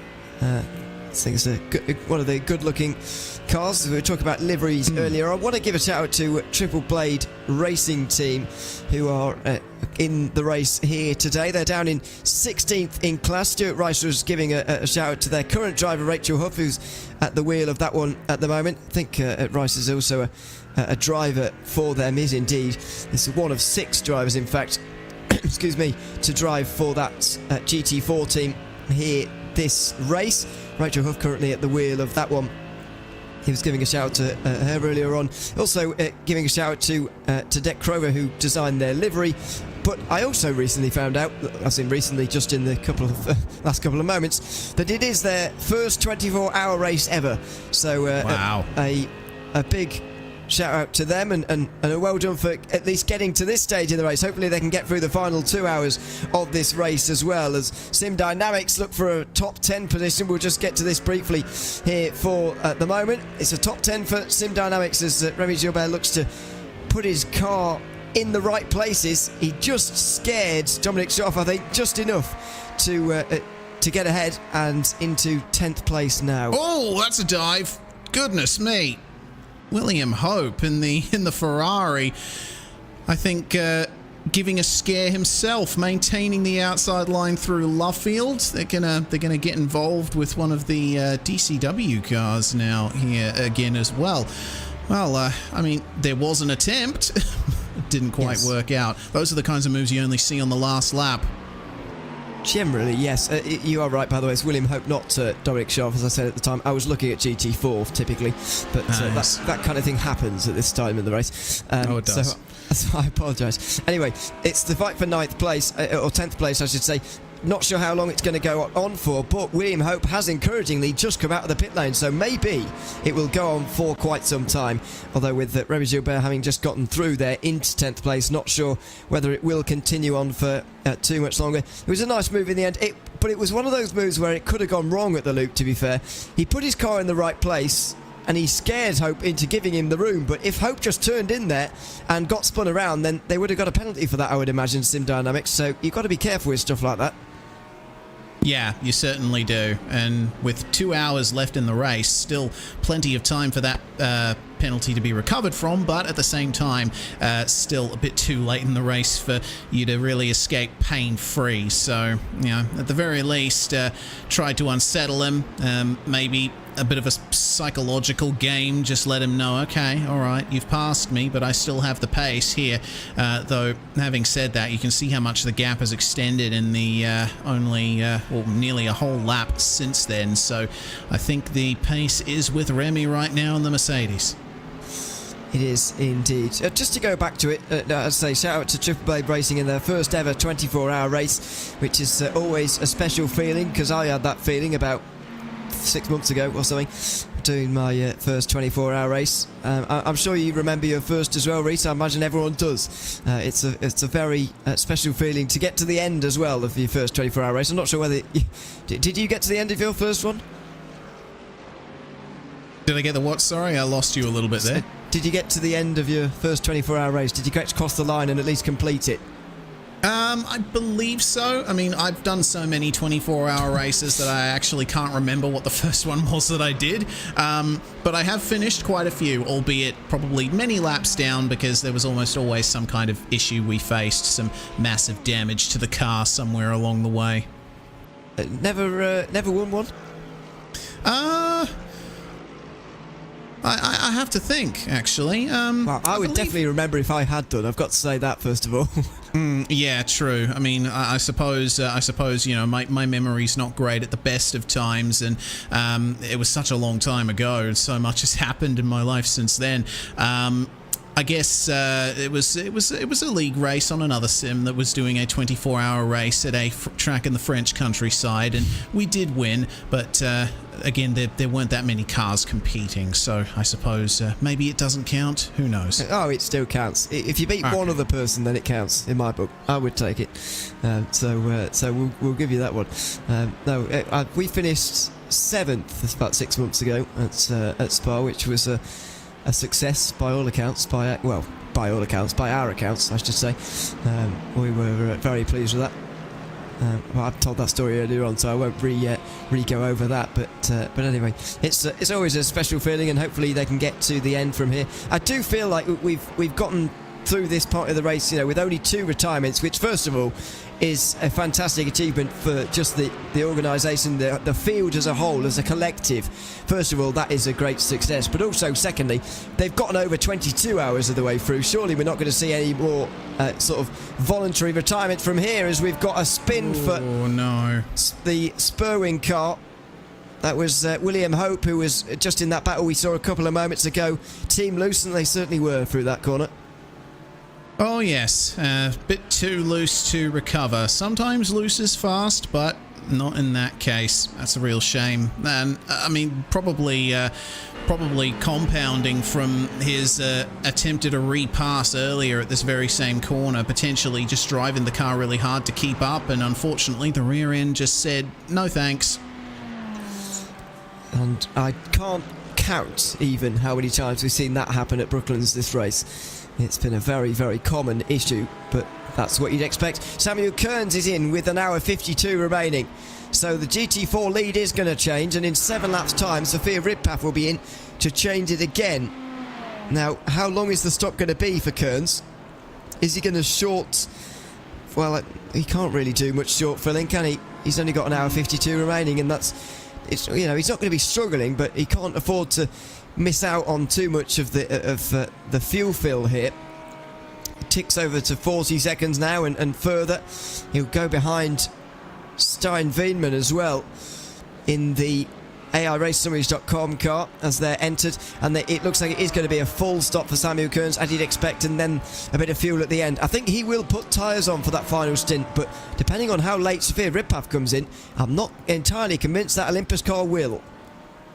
Yeah, I think if they want a chance at winning, they're going to have to give up as little time in the pits as possible, and maybe not taking tyres is going to be a big part of that, because, well, actually, hold on a moment. Fuel and tyres are done at the same time in these cars, yes? Yeah, but I think the fuel takes longer. Okay, right, so point being, if their fuel fill is shorter than the tyre change, then will they take them, is my question. Yeah, well, I think if that is indeed the case, then yeah, I think the number 50 will probably forego the tyres, just try and gain as much of an advantage as they can, because remember, they were able to keep the gap for the lead at around 10 seconds or so, and sometimes not taking tyres, saving that extra few seconds in the pit lane can compound, and it can definitely narrow that gap for them. So we'll have to wait and see. It's still quite up in the air at the moment. It definitely is. And we're very glad about that. Some intrigue and interest to go with the end of the ButtKicker Britcar 24 Hours of Silverstone. Let's do a GT3 top 10 while the GT4s are sort of all over the place. Run down the GT3 standings, because they're pretty much how you'd expect to see them at the end of the race, save for a few battles that are yet to be resolved. WSR Esports ButtKicker and Alexander Davison is leading the way, as he has done for such a long time in this race. He's still in the 2-minute lap times, nudging going below 2 minutes, even at this stage in the race. Very impressive from them so far. They've got 2 laps over BRT and Andrew Dawson, who's currently driving that car. Altitude Esports are 3rd and 4th in the Audis. That's, well, one of them's an Audi. The 38 in 4th is in the Audi. It's the Lamborghini of Ethan Critch who's in the last place in the podium, though, and Kimura Racing are 5th. There will be a battle for that 4th place, I would imagine, although it's going to be difficult for Kimura to get on terms. They're 16.5 seconds behind, and they've got a longer final stop to make, so it's going to be especially tricky for them. Sampsoid Canaan Esports are a minute 20 away from getting onto the podium. Minute 20 from getting away to the top 5 here, so they will struggle there, but they do have a lap over RaceSpot's very own Will Chadwick, who is in 7th for 11 Temps Racing Team, and he looks like he'll be taking that car to the flag. Jonathan Atkinson is about 13 and a bit seconds behind him, and with a much longer final stop, should finish 8th as well. Sim Dynamics have just passed Team Loose Spurwing for 9th, so that is a battle that may well be resolved. And Team Redix.com Academy, just to slip down to 11th, are looking for that entry to the top 10. So, as I mentioned there, Reese, a few battles that are still yet to be resolved, but also some big gaps as well, which you'd expect. I'm actually impressed with how many small gaps there are still remaining in both of the categories so far. Yeah, I agree. It's awesome to see that there's still quite a bit of competition going on at the end of this race, and I think that the allowed fast repairs have certainly helped with that. If there were no fast repairs allowed in this race, as Ridpath decides to come into the pits for this car's second last pit stop, Yeah, I think if there were no fast repairs in this race, we wouldn't be seeing the gaps still very close at the end. I think we've seen quite a few incidents in this race that would have warranted, a minute or more in the pits, which would have resulted in some much bigger gaps. But it looks like a driver change here in the number 50. Daniel Sedgley getting back in to the number 50, and potentially that's him going to the end from here. Only 27 laps on that stint, though. A bit shorter for Olympus Esports. Expect this to be a bit shorter of a stop, and that's exactly what I was going to say next, actually. But I thought they'd stay out, so I thought I'd have time to make the point. The fact that they might as well do 2 stops where they sort of fuel for as long as the tyres take, if you see what I mean. So they obviously they know how long the tyres are to change. I'm not entirely sure on the exact number myself, but it's over the driver time at 30 seconds. Certainly the driver change 30 seconds, that's for sure. So they'll take the amount of fuel that they have for that tyre change, and then they'll just go. And that's what they've done. That saved them about 10 seconds. They were more than 10 seconds behind Samuel Kearns before, though. So SOP will hang on to the lead again. However, the gap will be reduced by 10 seconds or so. There it is. 4 or 5 seconds will now be the margin between the top 2 in GT4, but Sedgley still has a bit of time to gain on Kearns in the next stop. They've got 2 laps less fuel to put in at that very last stop. Here we go. I'm rubbing my hands together in glee at the battle we're going to have in the GT4 class. Touch wood, all things going well. And I think now what I'm interested to see is just how much pace the number 50 can hold on to here. Both of the cars, I believe, taking tyres in that last pit stop. But if the number 50 is going to forego the tyre change at the final stop, which we are expecting them to do, more or less, it will be interesting to see if Sedgley can hold on to some pace there, or whether or not the tyre wear will get him in the end. Well, it's going to be a straight fight by the looks of things between Samuel Kearns and Daniel Sedgley. Then 5 seconds apart, and so with that resolved as well, I will do a quick GT4 rundown to match the GT3 as well. SOP Racing or Esports Racing are now leading with Samuel Kearns, 5 seconds in front of Daniel Sedgley for Olympus, as we know. 30 seconds further back is Mikey Pollard for the DCW Racing team in the number 16. Then just slipping a bit further away is Adam Holloway in the BPR Esports car. I think that's where they're going to finish now, even if they did look like they were going to challenge a bit earlier on. A whopping 4 laps further back is Boosted Motorsport Virage and Sean Gardner over a minute ahead of Donovan Dyer. Owen Bull is another lap back, and he's got about 20 seconds over Ethan Kearley now, who he overtook not so long ago. TSRC and Quinten van Wingerden, who got into that car for the very first time just before 4 hours to go. He's a minute further back with another lap back to Dirtbacker and Sim Dynamics to round out the top 10 in GT4. So there's the top 10 of both of your classes. I think it's fair to say that GT4 is a bit closer. The spread of field has 4 cars within nearly a minute and a half, which is absolutely fantastic at this stage of the race. Same can't be said of GT3, of course, but it's a very, very different race in that top category. Indeed it is, especially with the sheer dominance of the WSR Esports ButtKicker team still holding on to a 2-lap gap over everyone else in the field. Now we'll keep an eye here on what Cairns can do now that the car is back up to speed, and it looks like in the last lap or so he has gained half a second over Sedgley. Maybe we need to give a little bit more time for Sedgley to get into his own rhythm, but regardless, it looks like the advantage for now still with the SOP Mercedes as they give way to their fellow Mercedes in the top class. Very different look to those 2 Mercedes, of course. Not easy to get those 2 mixed up unless they lose a rear wing, I suppose. But that's the way of it. It does feel very similar when you're riding on board with one of the GT4s, actually, in the Mercedes. Just the interior feels very similar to the GT3, but certainly not externally. In GT3, there is a closing gap, I believe, between DCW Racing and Team Radline at the moment for 14th place. John McCutcheon has taken over from Simon Edwards there, and Patrick Faulkner is back at the wheel of the chicken car again, which people... well, someone was enjoying me saying earlier on. That's now 2.5 seconds for that 14th position. And so a battle commencing there soon as well. How's that going to play out at the end of the race, though? Well, it's going to be exactly like this. They pitted on the same lap before. I'd imagine that's going to remain the same for their final stop coming up soon as well. Yeah, still a strong run for the DCW Racing cars, still solidly smack dab in the midfield of the GT3 class. Move complete into Cops there. And continuing on. Meanwhile, we check in on the Dapper Customs Pineapple Racing Club machine in the number 66.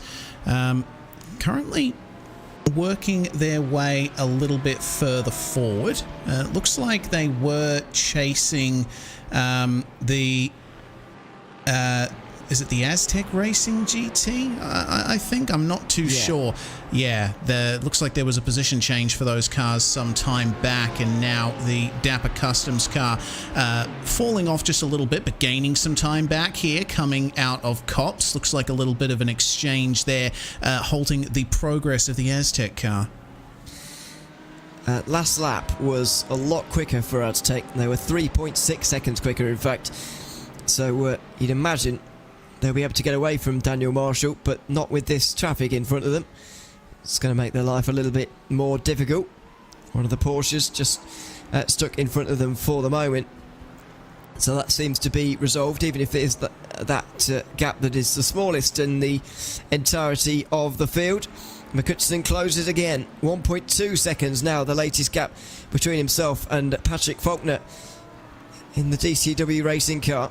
14th place, that is the fight for, by the way. Who are they going to gain on in the near future? Well, Blocco Motore have 2 stops remaining. They do have a splash to make, and that could prove to be crucial because they're about a minute ahead of these two. However, I don't think a splash and dash will cost you a minute around this circuit because of the lack of time you lose in pit lane traversing the actual length, the actual time. I think someone said earlier you only lose 12 to 15 seconds with a drive-through, which is really, really short. Yeah, it is, and I think once again that brings into the conversation the nature of the pit lane here. Fact is, the entry to Silverstone's pit lane actually cuts out quite a bit of the racetrack that you're otherwise going quite slow through. So a drive-through penalty, not as harmful as it can be at other tracks like, say, Road America, I think, would be the polar opposite. A long Sepang pit lane, and a long straight. Sepang too, yes, indeed. Any track that has a super long start-finish straight with a pit lane smack dab in the middle, you're going to really be hurt if you take a drive-through, but not so here. Name any more at home if you want. There's examples, but yeah, it's a very different situation around Silverstone, and that's where I'd argue where this pit lane's a bit different to Bathurst as well, because to me Bathurst feels like a slightly longer and slower pit lane than Silverstone, despite the fact you are on the inside of the circuit as well. Yeah, well, pit lane speed here at Silverstone, it's around about is it 64 k's an hour? Because I think it's about 60 k's an hour at Bathurst, if not a little bit slower than that. Yeah, that sounds about right to me. I do work in kilometres an hour as well, by the way. I know I'm English, but kilometres is fine. It's easier to understand, in my opinion. Sorry to the metric people. Is that the right way around? No, anyway. Imperial. Sorry to the Imperials. Sorry. I was using metric. Sorry to the Imperial people, but kilometres are just easier, so I'm sorry. Anyway, John McCutcheon's closer to 14th place than he's ever been now. Thought he was going to go for it at Cop's Corner. He might well do now, finally. He's been aggressive. Oh, was that too much? Well, very nearly. Patrick Faulkner was pretty stern in his defence there, and that could have been contact if McCutcheon wasn't more careful.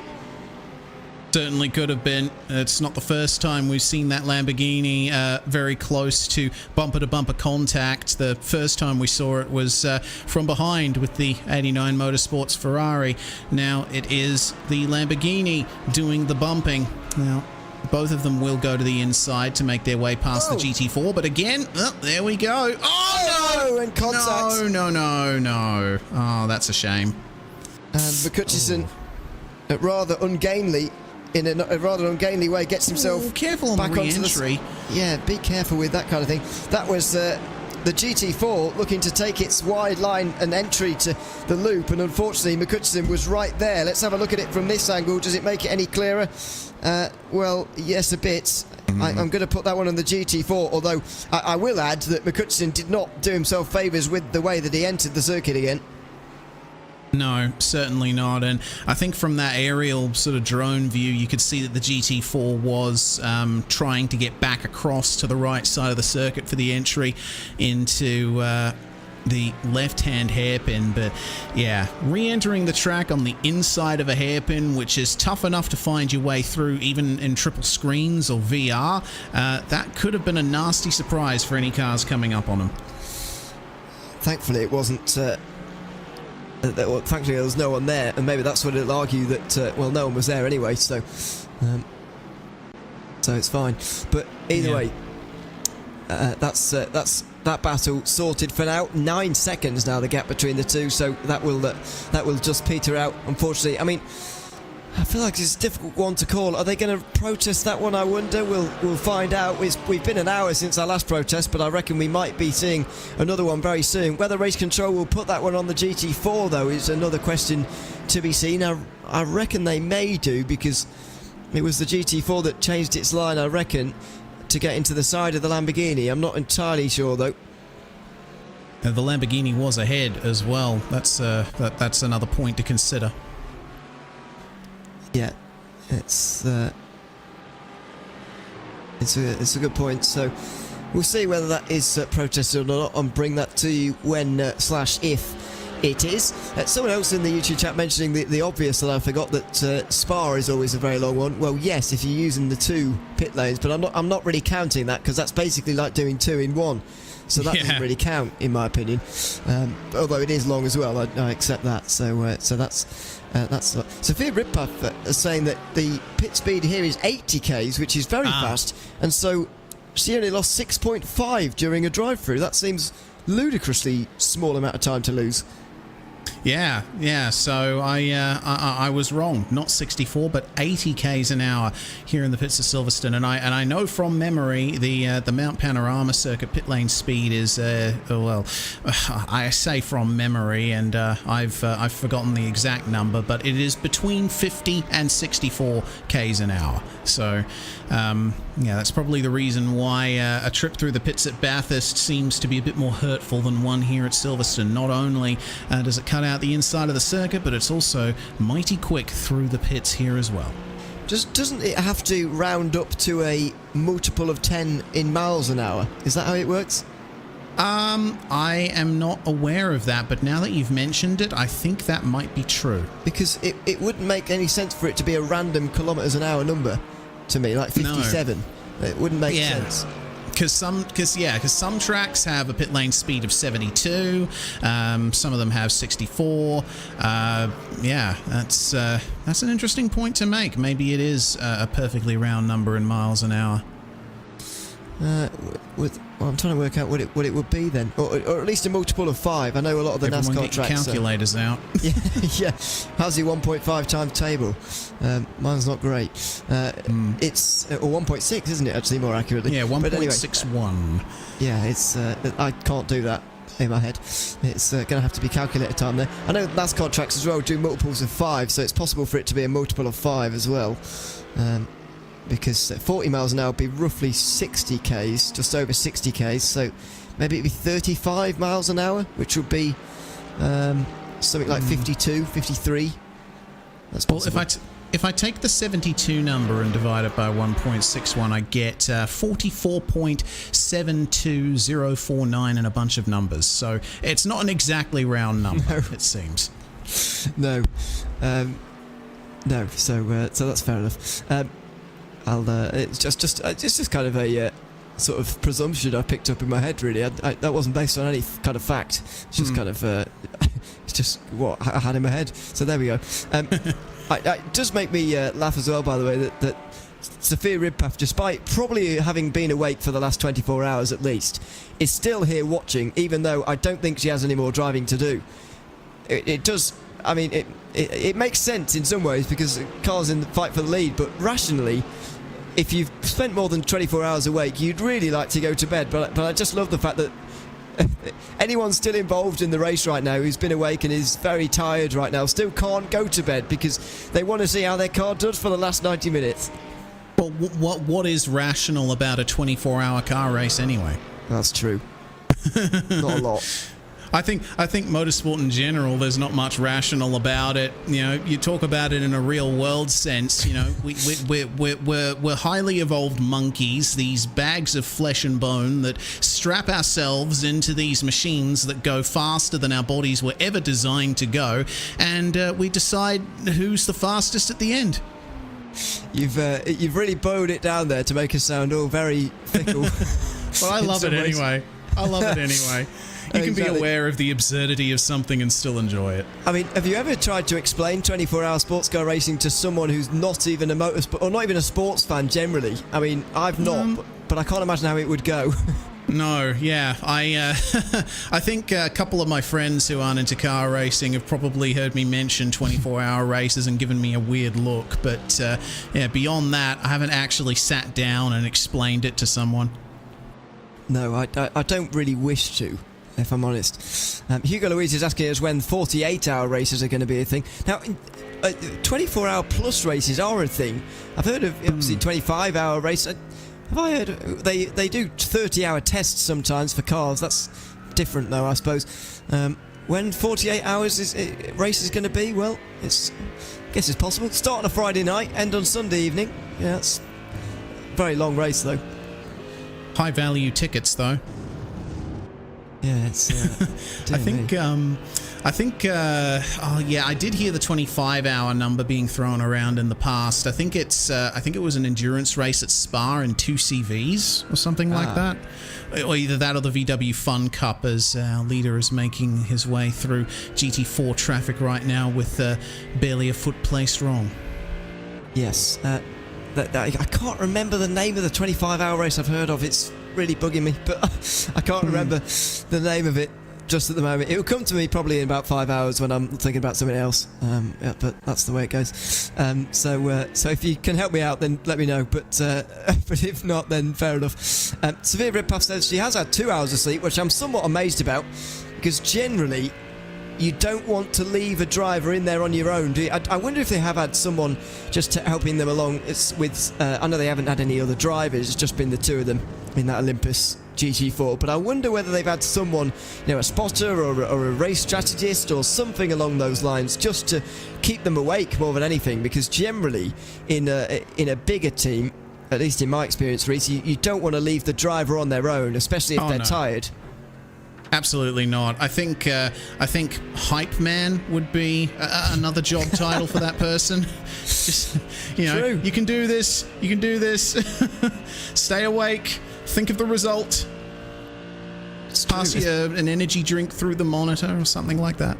Maybe it was a bit easier back in the night, to be fair, when they were leading by quite such a way. That would motivate you a bit more, I suppose, than this sort of hard battle they're having right now, which is not good for their minds, I would imagine, at this late stage in the race. 7 seconds now, the gap, by the way. Cecily does seem to be bleeding a slight bit of time, although it's not terrible. Yeah, not terrible at all.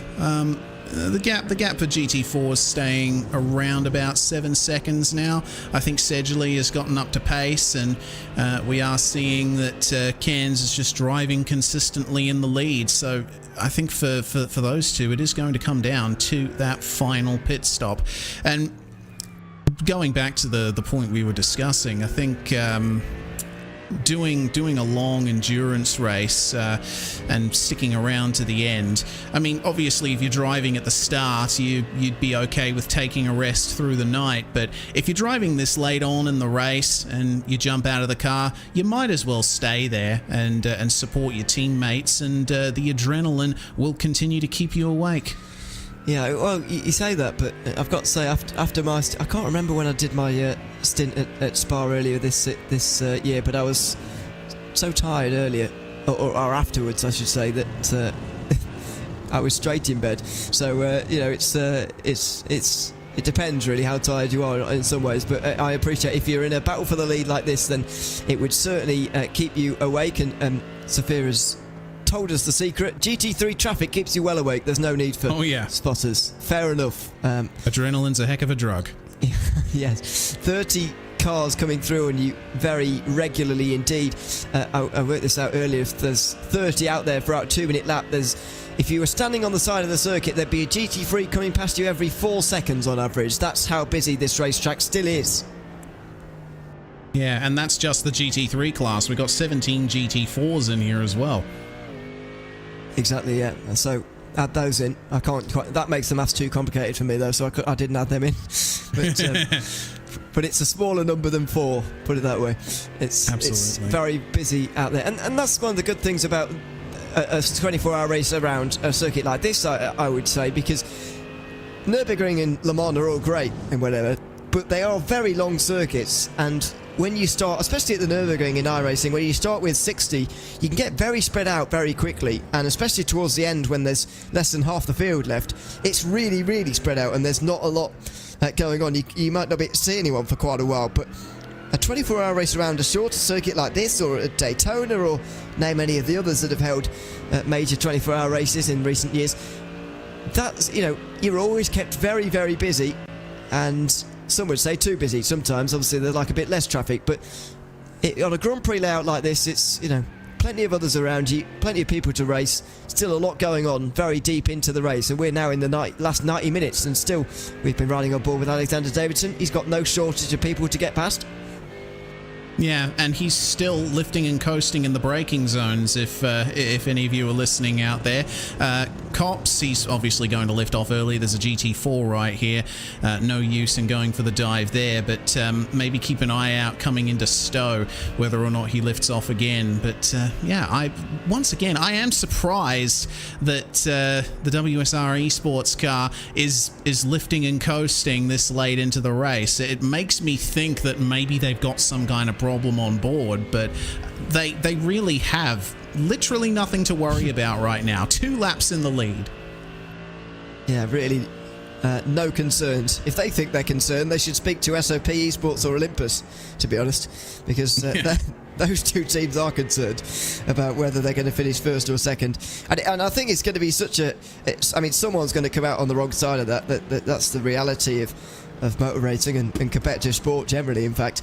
But it's going to be such a mix of emotions at the end for whoever finishes second. There's going to be the satisfaction of getting towards the end of a 24-hour race, which first of all is an achievement in its own, as we've been through. But second of all, you've got the bitter disappointment of missing out in second place, and it looks like it's going to be a very narrow miss in second as well for whoever it's going to be. Yeah, keep your eyes peeled over the next hour and 24 minutes, because GT4 battle for the lead is by no means over. And remember, we still have 4 cars on the lead lap in class in GT4. Adam Holloway probably in a little bit of danger in car 81, the BPR Esports car, of potentially falling off the lead lap in class, depending on what happens over the next 90 minutes or so. But apart from that, it's still looking fantastic, and we still have the number 16, the AIRaceSummaries.com car with Pollard at the wheel, still in contention, 41 seconds behind. If that GT4 lead battle comes to a head and both cars end up crashing or losing time, then they'll be right there to take the spoils. Exactly, and no safety cars here, by the way. That has been done on pure racing, with no interruptions. Of course, there's been incidents and accidents for almost everybody at this stage. SOP have used 3 fast repairs, Olympus have used 2, but they're slightly more forgivable in GT4 because you can be hit a little bit more regularly by a GT3. Not saying that has happened on each occasion, but it could have done. So it's a bit more forgivable. What I'm saying though, yeah, it's no safety cars, so that's on pure pace, the fact that they're all on the lead lap and pure racing, and that's a fantastic thing. I do sometimes enjoy the inclusion of a safety car into an endurance race like we do see in some leagues around iRacing, of course, and it does help to keep things close. It does give the series a bit of a different feel, but these races have a good feeling of their own as well. The fact that you can let the strategy play out from start to finish, and when it, sometimes you obviously get some very, very big gaps, and you get the final hours of the race. For example, in some stints here throughout the final 4 hours of the race, we wouldn't have had a whole lot of battles to talk about, but that's not been the case on this occasion. We've had plenty to talk about, and that's the way that it goes. Sometimes it's a good race, sometimes it's not, sometimes it works out well, and it has done on this occasion, and that's the beauty of the sort of 24-hour green flag run, is the fact that when it does work out well, it's extra special, because you know that it is on pure racing. It's very close as a result of purely the teams and the drivers, and not the somewhat artificial feel of safety cars sometimes. Yeah, I suppose it's a bit of a throwback as well, because full course cautions and safety cars are not a recent invention in motor racing, but they certainly weren't present when racing started at places like Le Mans and Daytona. Back in the 20s, 30s, even up to the 70s and into the 80s as well. There was barely any need for full course cautions at all, and there was certainly no such thing as safety car periods or code 60 zones, stuff like that. I do like how real life series and sim series as well have incorporated those kinds of cautions, but I do agree with you. There's something special about just seeing cars go at it for 24 hours straight with no breaks. I think it also ups the stakes a little bit, because if there were safety cars present in a race like this, you get an incident, you get damage, and if you've used all your fast repairs, then you are basically out. But you would be able to claw back that time if there was a safety car period at the right time. But here, you get a big incident, you have to spend some time in the pits, then you don't have much of a chance to get that time back. And 89 Motorsport have found that out today, by the way. They are now down in 26th place after challenging for top 10 last night. They are a long way back now, so I agree, it does up the stakes just a little bit.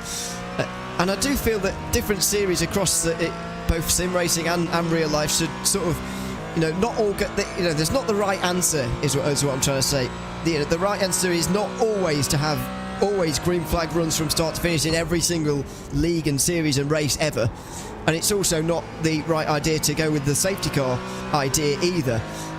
I feel as if we need a balance of the two, each series to their own, and we can enjoy each series for what it is as well. And we've got that feel in real life, for example, with the WEC going for generally more green flag runs, or they certainly used to, and the IMSA series going for cautions in an American style way. I think I wouldn't change either of those, even if the WEC is starting to use safety cars a bit too often for my liking these days. It gives them their feel, and I don't think they should go away from that, because their character is important, and they should be very different from one another. Another point on which I 100% agree, Ewan. I think, especially when you have series across continents using the more or less the same classes of cars, you need that kind of differentiation. It's not just about the drivers involved or the tracks you race at. It's about event formats as well. The Supercars series down here in Australia, not only are the cars and tracks unique, but they also have some really awesome race formats incorporating compulsory pit stops too, and I think that just adds to the feel of the series. It adds to the uniqueness. You see that with all kinds of series all over the place. Yeah, I've got to say, I've really enjoyed. I still call it V8 Supercars. I know it's old-fashioned. That's what it is, really. It was still be called V8 Supercars when we've got no V8 engines left. But anyway, that's it will be in my mind. Anyway.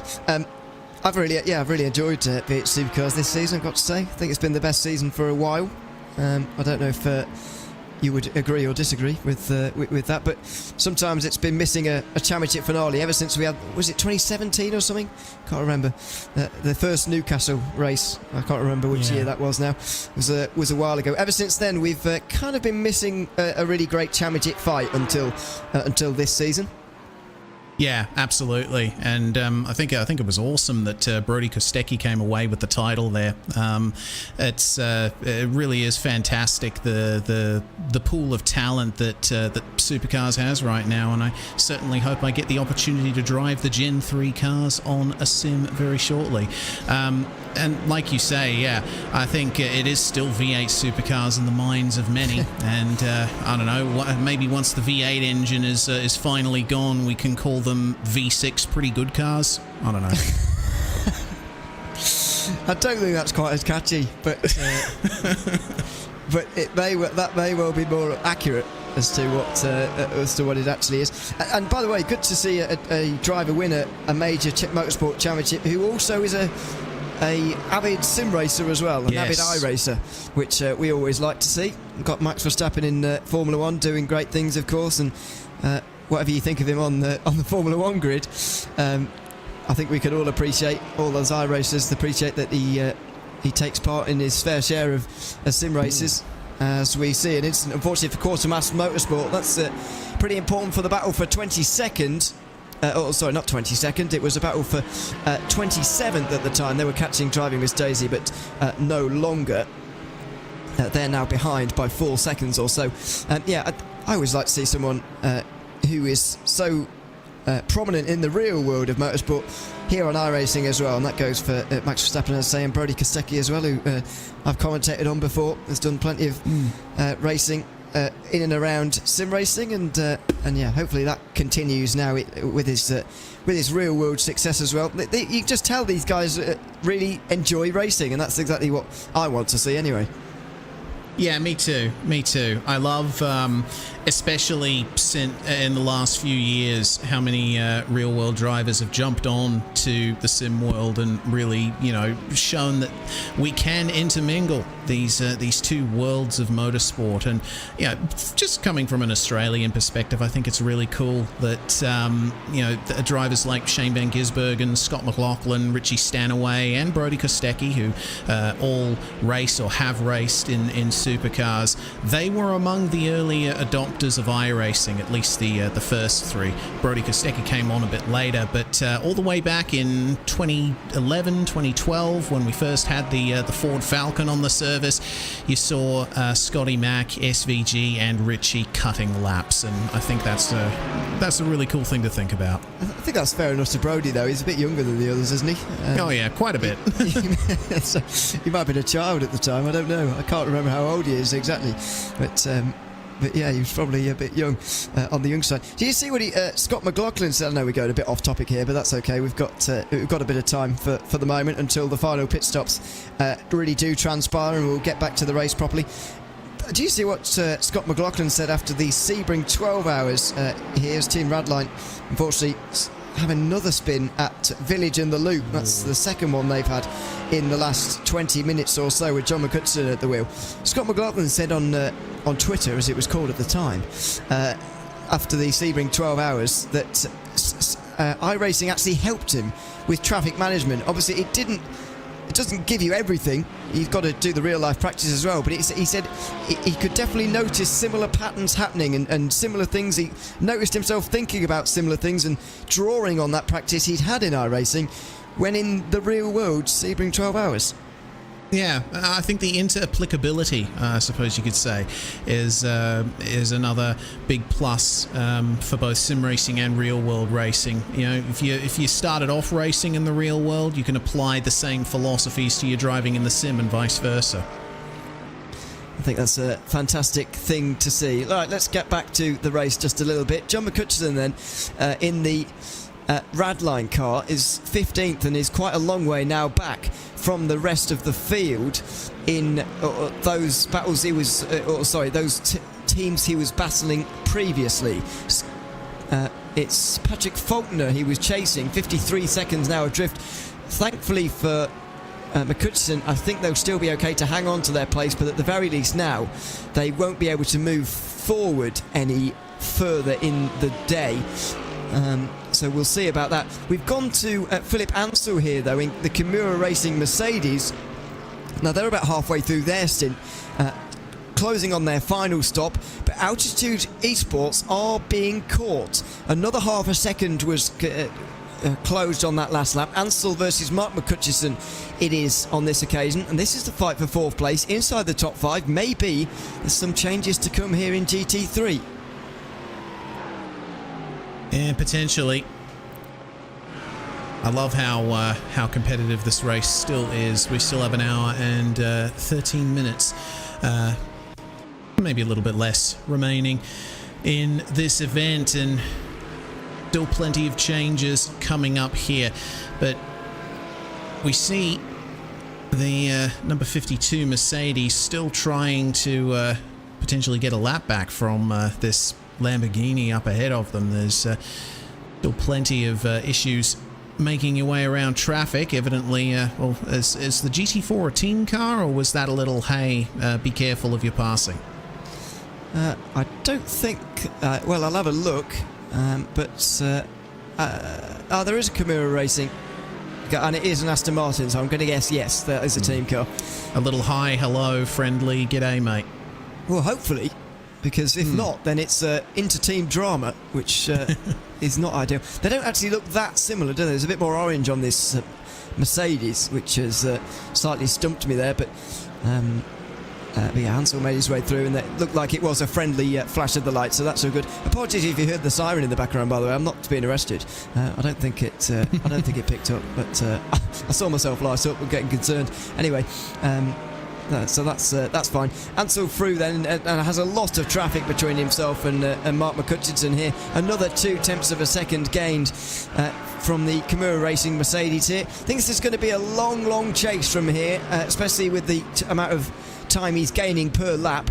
We'll be able to enjoy this battle maybe in the last hour, maybe last half an hour, if indeed Kimura Racing get there at all.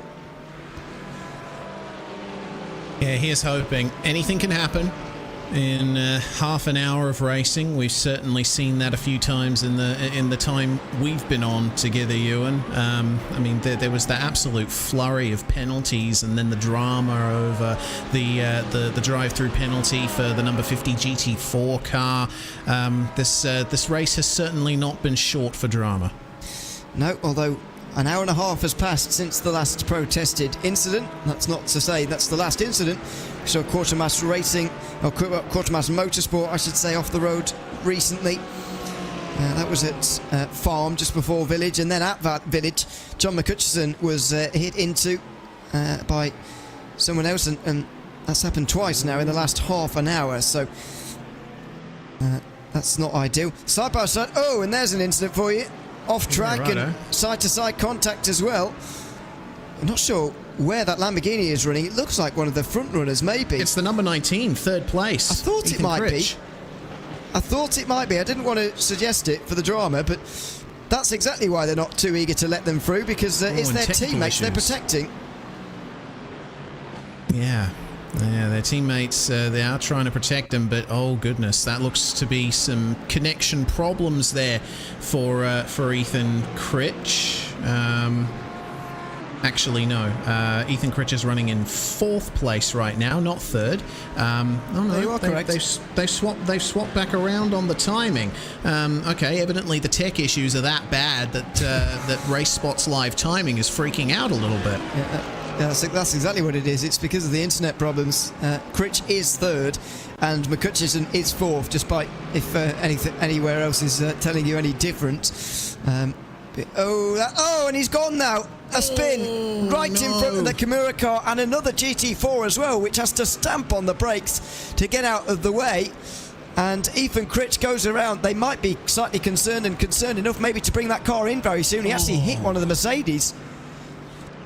Yeah, that's a shame. You know, the transfer of momentum when you're in the middle of a corner like Luffield, that ain't good. Meanwhile, it's what we're presuming to be the final, if not one of the final pit stops for our leader, Alexander Davidson, bringing the WSR Esports ButtKicker car into the lane from their still very dominant lead. I would expect this to be a full fuel tank change. Tyres, of course, changed as well, and why wouldn't you when you're so far in the lead? Exactly, why not? I think this will be the penultimate stop, even despite the fuel saving, which we still can't really get our head around. The 68 minutes more accurately to go is way, way too long. Now Alexander Davidson will go, and he will have a pit stop very late on.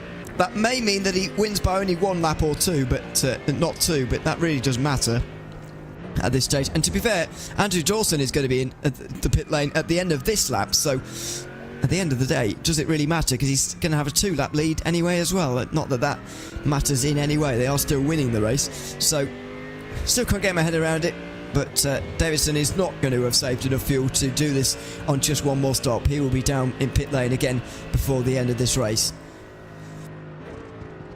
Yeah, wow, you see how aggressive he was on the lift and coast that time, and again, you know, we saw it earlier, didn't we? Oh, yeah. That's probably why. The number 38, who's that? Number 38, that's down in the field a bit, I think. No, that's the 4th place car, my apologies, yeah, righto.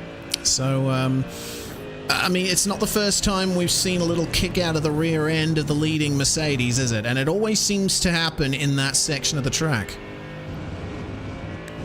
Well, I think, yes, it's always that part of the track. I would say as well, it's always cold tyres, isn't it? Or coldish tyres. I don't think they come out freezing cold for the GT3s, but they're not up to temperature yet. There's no doubt about that. And that's what's the concern for Davidson somewhat here. Or the challenge, I should say, more accurately, for the WSR Esports ButtKicker car. That's what's making it so difficult. And to be fair, he's done well to catch the car through the last couple of times. We've been on board with him, as you say, throughout those outlaps for the last couple of stints now, and he's been doing exactly the same thing both times, but saving the car very adeptly as well. Yeah, and saving fuel once more. Yeah, like you say, still can't get our heads around that. Regardless, it's their strategy. They can do with the car what they like. It's not going to make any difference to their finishing position as long as they don't have an incident or a crash that forces them to take to the pit lane. And even then, they still have all their fast repairs in hand. If they have a big crash, they're not going to lose anything. The real worry is if they have to tow, then there might be a slight concern. Because that's when you really lose time. And I know that everyone says, 4 fast repairs, no one's going to have any issues, but if your car is so ruined, or indeed if it's upturned, for example, you may have to tow back to pit lane from the far side of the circuit, and that is what's going to cost you time. A fast repair obviously doesn't cost you time if you can get it back to pit lane, but there's first of all the crash itself, then there's either the crawl back to pit lane or indeed a tow, and then you've got to do your pit stop, so that's going to be the real concern. Yeah, very true. I think around the far side of a track like Silverstone, it would probably take you 3 minutes or so to get the tow cleared before you can get back in the car, and that would certainly be disastrous. Still, a lap around here takes 2 minutes, so at the very least, at the most, they would probably only lose a lap. And I know that if they were in any position other than the lead of the race by 2 laps, that would be very bad news. It would be, in any other class. Well, I was going to say any other class of any other race ever, but that's not true. There's been bigger winning margins than this even, but still, you get the point. It's been quite a display from WSR Esports ButtKicker. We say all the time about getting bad luck in endurance races, in multi-class races, but in some ways that doesn't really explain how, as BRT come in from second, doesn't really explain how this kind of team can stay out of trouble for so long. Now, I know they've got better pace than the rest, but they've also been able to stay out of trouble better than most of the rest of the field as well, and a lot of people say that it's down to luck, but it's also the sort of smartness throughout the race to know when to make moves on GT4s, know when to lap GT3s, which has been the case for many, many occasions as well for this leading car. It's about having that sort of smartness, and you make your own luck in that respect. Sure, some incidents can happen that really aren't your fault, but how come it hasn't happened to them? Well, you make your own luck in some ways, and Alexander Davidson and the rest of the team, they know where to put their car and when and how to stay out of trouble, and that's exactly why they're so far ahead of the rest of the field at the moment. Yeah, I mean, I think it's a bit of a misnomer to say slow and steady wins the race, because they've certainly not been slow. That car started on pole position after all. But there is something to be said in a race like this for just backing off at almost any opportunity. That was how I always drove when I did endurance races on the regular. You know, if I was driving my prototype and I was coming up on a GT in a fast turn, I wouldn't go for the move. I would just stick behind and make the pass at the exit of the corner, and that ended up paying dividends for us later on. And I think it's the same philosophy that these guys are doing here. Is just, you know, if you're coming up on traffic, don't be aggressive with them. Don't try to shove people out of the way. Be mindful that you're sharing a racetrack with them, and you have enough of an advantage already in pace that you can afford to back off a little when you need to. Absolutely, it's the smart way to do it, and it's the way that WSR Esports ButtKicker have gotten such a lead. Now, I've been listening in while you were talking there again. The 38 car, you'll notice, is now miles ahead. I know it's got less fuel on board, and so it's probably lighter and probably quicker at this stage. McCutcheon's got about a third of a tank on board, whereas Davidson's almost full to the brim at the moment. But you just listen in to that car, and you were just listening in there for those couple of onboard laps we saw. He was lifting off substantially, especially into Copse Corner, and surely he's not trying to do 70 minutes just for a laugh here. And but once again, we can't understand why they're bothering with fuel saving, and no one's come to tell us why, so we'll continue to ponder the thought and wonder why. Yeah, I mean, with an hour and 40 with an hour 1 minute 41 seconds on the timer now. Yeah, I think at this point, the reason he's lifting so aggressively is they want that last pit stop there to be their final one of the race. They want to go to the finish from here, or at least see how far they can stretch the tank. At the very least, I would say I'd expect them to come in again with about 10 minutes to go, maybe put like 2 or 3 liters into the car, the minimum amount you can. But yeah, I'll be amazed if they manage to pull this off. Oh, yeah, will be as well. Still an hour and 1 to go. I'd be quite nervous coming in now.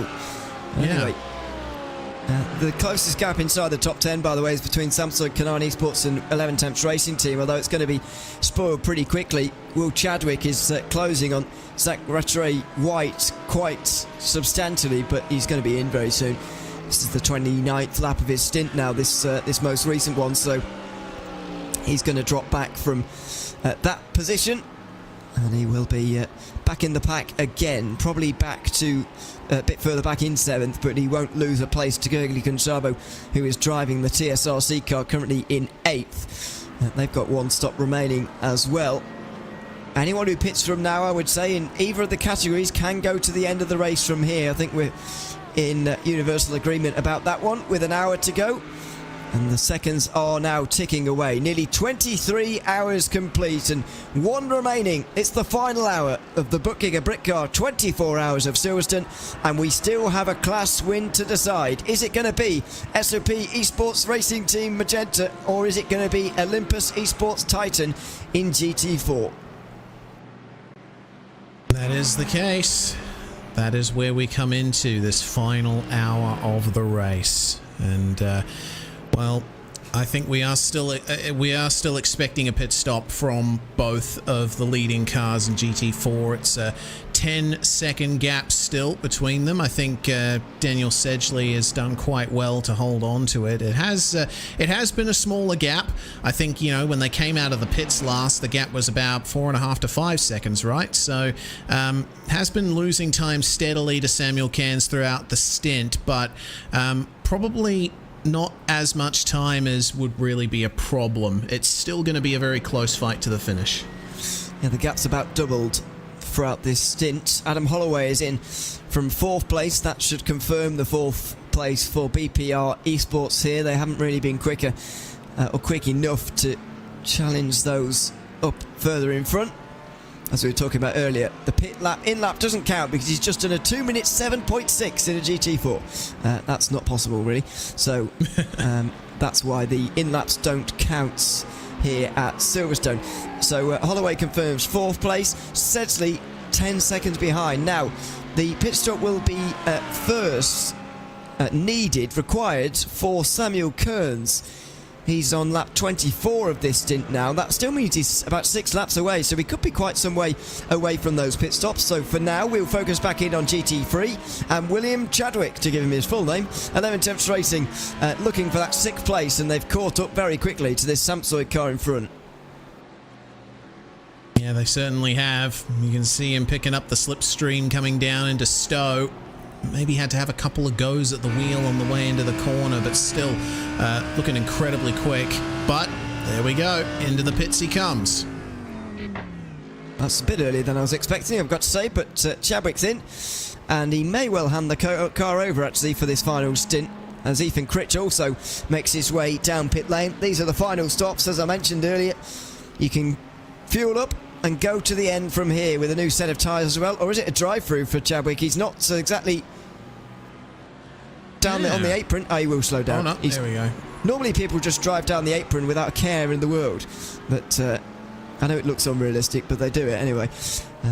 So thankfully he doesn't have a drive-through. I've been told from the YouTube chat that only 15 cars haven't had haven't had a drive-through so far. Don't know who those 15 are, but that would mean 2/3 of the field, more than 2/3 of the field, have had a drive-through so far today, which I guess is believable.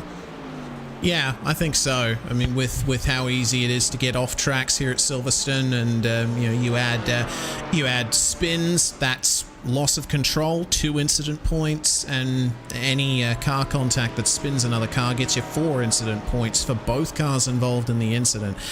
Add all of that up, and yeah, 24 hours at Silverstone will certainly put you over 100, possibly even more. Absolutely. Someone says that some people are over 300. That's a catastrophic day. That's like 9 drive-throughs. Goodness me. Well, we said that it didn't cost you very much to do drive-throughs around here, but even so, you would rather the less drive-throughs you can have, the better, really. Patrick Faulkner is closing in on Daniel Villola in the Blocco Motore car. He's recently into that one, actually, although his last pit stop was a good 13 laps ago. Faulkner has been steadily closing in. The last time round he gained 1.4 seconds, and now he is very much on the back of the 13th placed Mercedes and looking for a way through, although he comes straight into the pit lane after only 19 laps out there on the circuit for whatever reason. That's because his last trip down pit lane was a drive-through, so it's slightly ruined our stint timer, and Faulkner is in now on schedule to make his final stop of the day. And since Blocco Motore's final stop will be a lot shorter, I wouldn't imagine that's going to be a battle that re-emerges. Yeah, I wouldn't imagine so either. I think the extra drive-through that the DCW car had to take was certainly something that harmed them in that battle. We talk about drive-throughs not hurting as much here at Silverstone, but yeah, you mentioned some people as many as 9 drive-throughs. I mean, a McDonald's cheeseburger is pretty cheap, but you eat enough of them, you will have heart problems. Yes. And even if you're going down 9 times, that's quite a few cheeseburgers. It's quite expensive. Oh, yeah. Mm-hmm. Cost you, you have to get your notes out for that. But anyway, Ethan Critch apparently had a drive-through that stop and not a pit stop. It was a steward's issued penalty for not leaving enough room and pushing someone else off track, the Kimura 52 car. Now, I don't know if we saw that, pushing another car off circuit. It was the Philip Hanswell car, of course, that was trying to chase down their teammates, and they were trying to defend for their teammates, I suppose. But I don't remember them pushing them off the road, unless I'm mistaken. Well, it says that the incident happened at Stowe, apparently. Yeah, I do remember now, actually. Yeah. It was side by side, wasn't it, through here, and the Mercedes was basically off the circuit because of Ethan Critch. Yes. Yeah, so I suppose it makes sense that a penalty's been assigned for that. It does, yeah. So Critch had to come down pit lane. 90 seconds, though, is the gap to those behind. And while he does have a stop remaining, so do the 2 behind, and they probably won't catch him over the course of the remainder. They're actually running really fast at pace. The three of them are probably the quickest in the field, along with Guglielmo and Szabo in 8th place.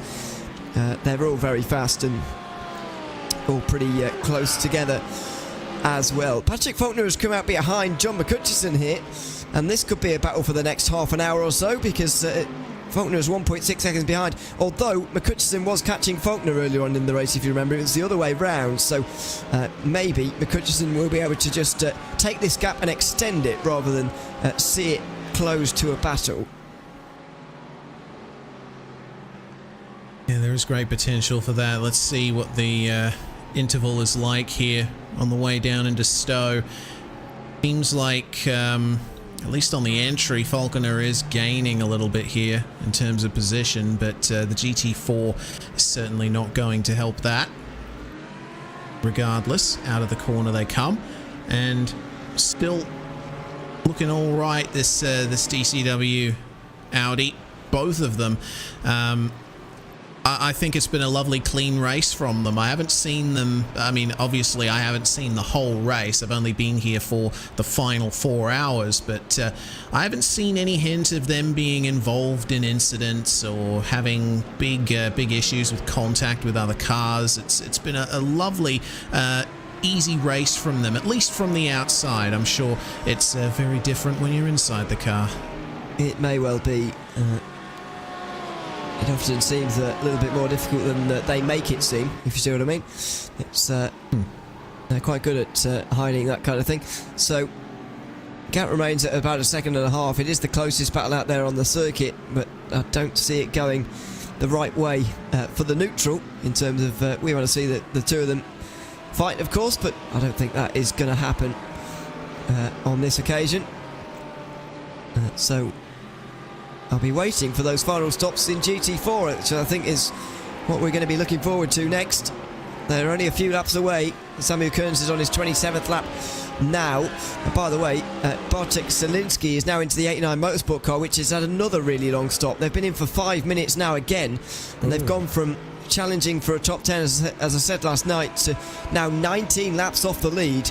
I'm not sure if they've had another incident or whether it's just a really long stop, but it's a shame to see their race slightly unravel in the last 4 hours. Yeah, it is a shame because, like you say, they were looking very quick. So, yeah, I can't imagine what that 5-minute stop is for unless they've used up all of their fast repairs. Okay, so there must have been some pretty big damage that they sustained somewhere along the line for them to get that. Meanwhile, GT4 leader Samuel Cairns coming up to the end of the lap now, and it's 50.5 minutes to go in this race. So I am wondering if now is the point that he decides to blend into the pit lane. No, he stays out for one more lap. I'm wondering how long they're going to push this final stint, because I mean, they're going to have to put the same amount of fuel in, whether or not they pit now or you know, in 5 minutes, but maybe just stretching it out a little more will mean that the car is slightly lighter for a little longer. Yeah, possibly. So they'll just deal with the traffic that has come through on them, and it wasn't that bad in the end either. Lap 28 now of this stint. They can go further than 30, so it could well be towards the 40-minute mark, closer towards where we see the pit stop there. Sedgley should be coming in within the last 40 minutes as well, and so it'll be about 2/3 of a tank that they'll put in. I wonder how conservative or aggressive they're going to be with their fuel fill, though. How much are they going to put in compared to what they think they'll need and so on? You know, are they going to be really safe, or are they going to have to go right down to the wire? Because the extra difficulty in GT4, I know that nobody knows how many laps are remaining in this race, really. Unless you've got, unless you're the race leading team, of course, and you can almost manipulate the lap times to suit whichever amount of laps you want remaining in the race. But for these GT4s, they don't know where the leader's going to be in relation to them. They don't know where the leader's going to be in relation to the checkered flag. If the leader comes over the line 5 seconds before the checkered flag for the last lap, and then the GT4 car finishes just ahead of the GT3, meaning they'll have to do another one, you know, it could be 4 minutes after the timer running out before Samu Kearns actually crosses the line to win. That's what you've got to factor in. Well, that's what I always factor in my mind when I'm figuring out fuel in a multi-class event like this, you've got to remember that you could be racing for 4 minutes longer than the race actually says. Exactly. Well, there is another lap down on the leader there with the 1, 2, 3 just making their way through coming out of the Beckett's S's. So we extend that out. 48 minutes remaining. Probably 24 laps for the leader. Probably, yeah. Yeah, 24 laps for the leader. It's nice maths around here, isn't it? Yeah. but how long will it take them to put the 11 car another lap down, and will they do it again before the end of the race? I think the pit stop coming up for the GT4 leader is definitely going to come into play there. Yeah. I would expect them to at least see the leader, the overall leader again before the checkered flag. I think it's going to be twice. It's 120 seconds a lap for the leader, as we said. Nice maths around here. That means they're losing 10 seconds a lap. It would be every 12 laps. That's also nice maths. I like Silverstone for this. It's very round numbers sometimes, Silverstone. It's very nice. 12 laps per lapping for a GT4 car for the overall leader, and that includes obviously the race leader here. So they should be lapped twice more, as Daniel Sedgley has just thrown things off slightly. He doesn't want the low fuel. He wants the new tyres, and he's in already.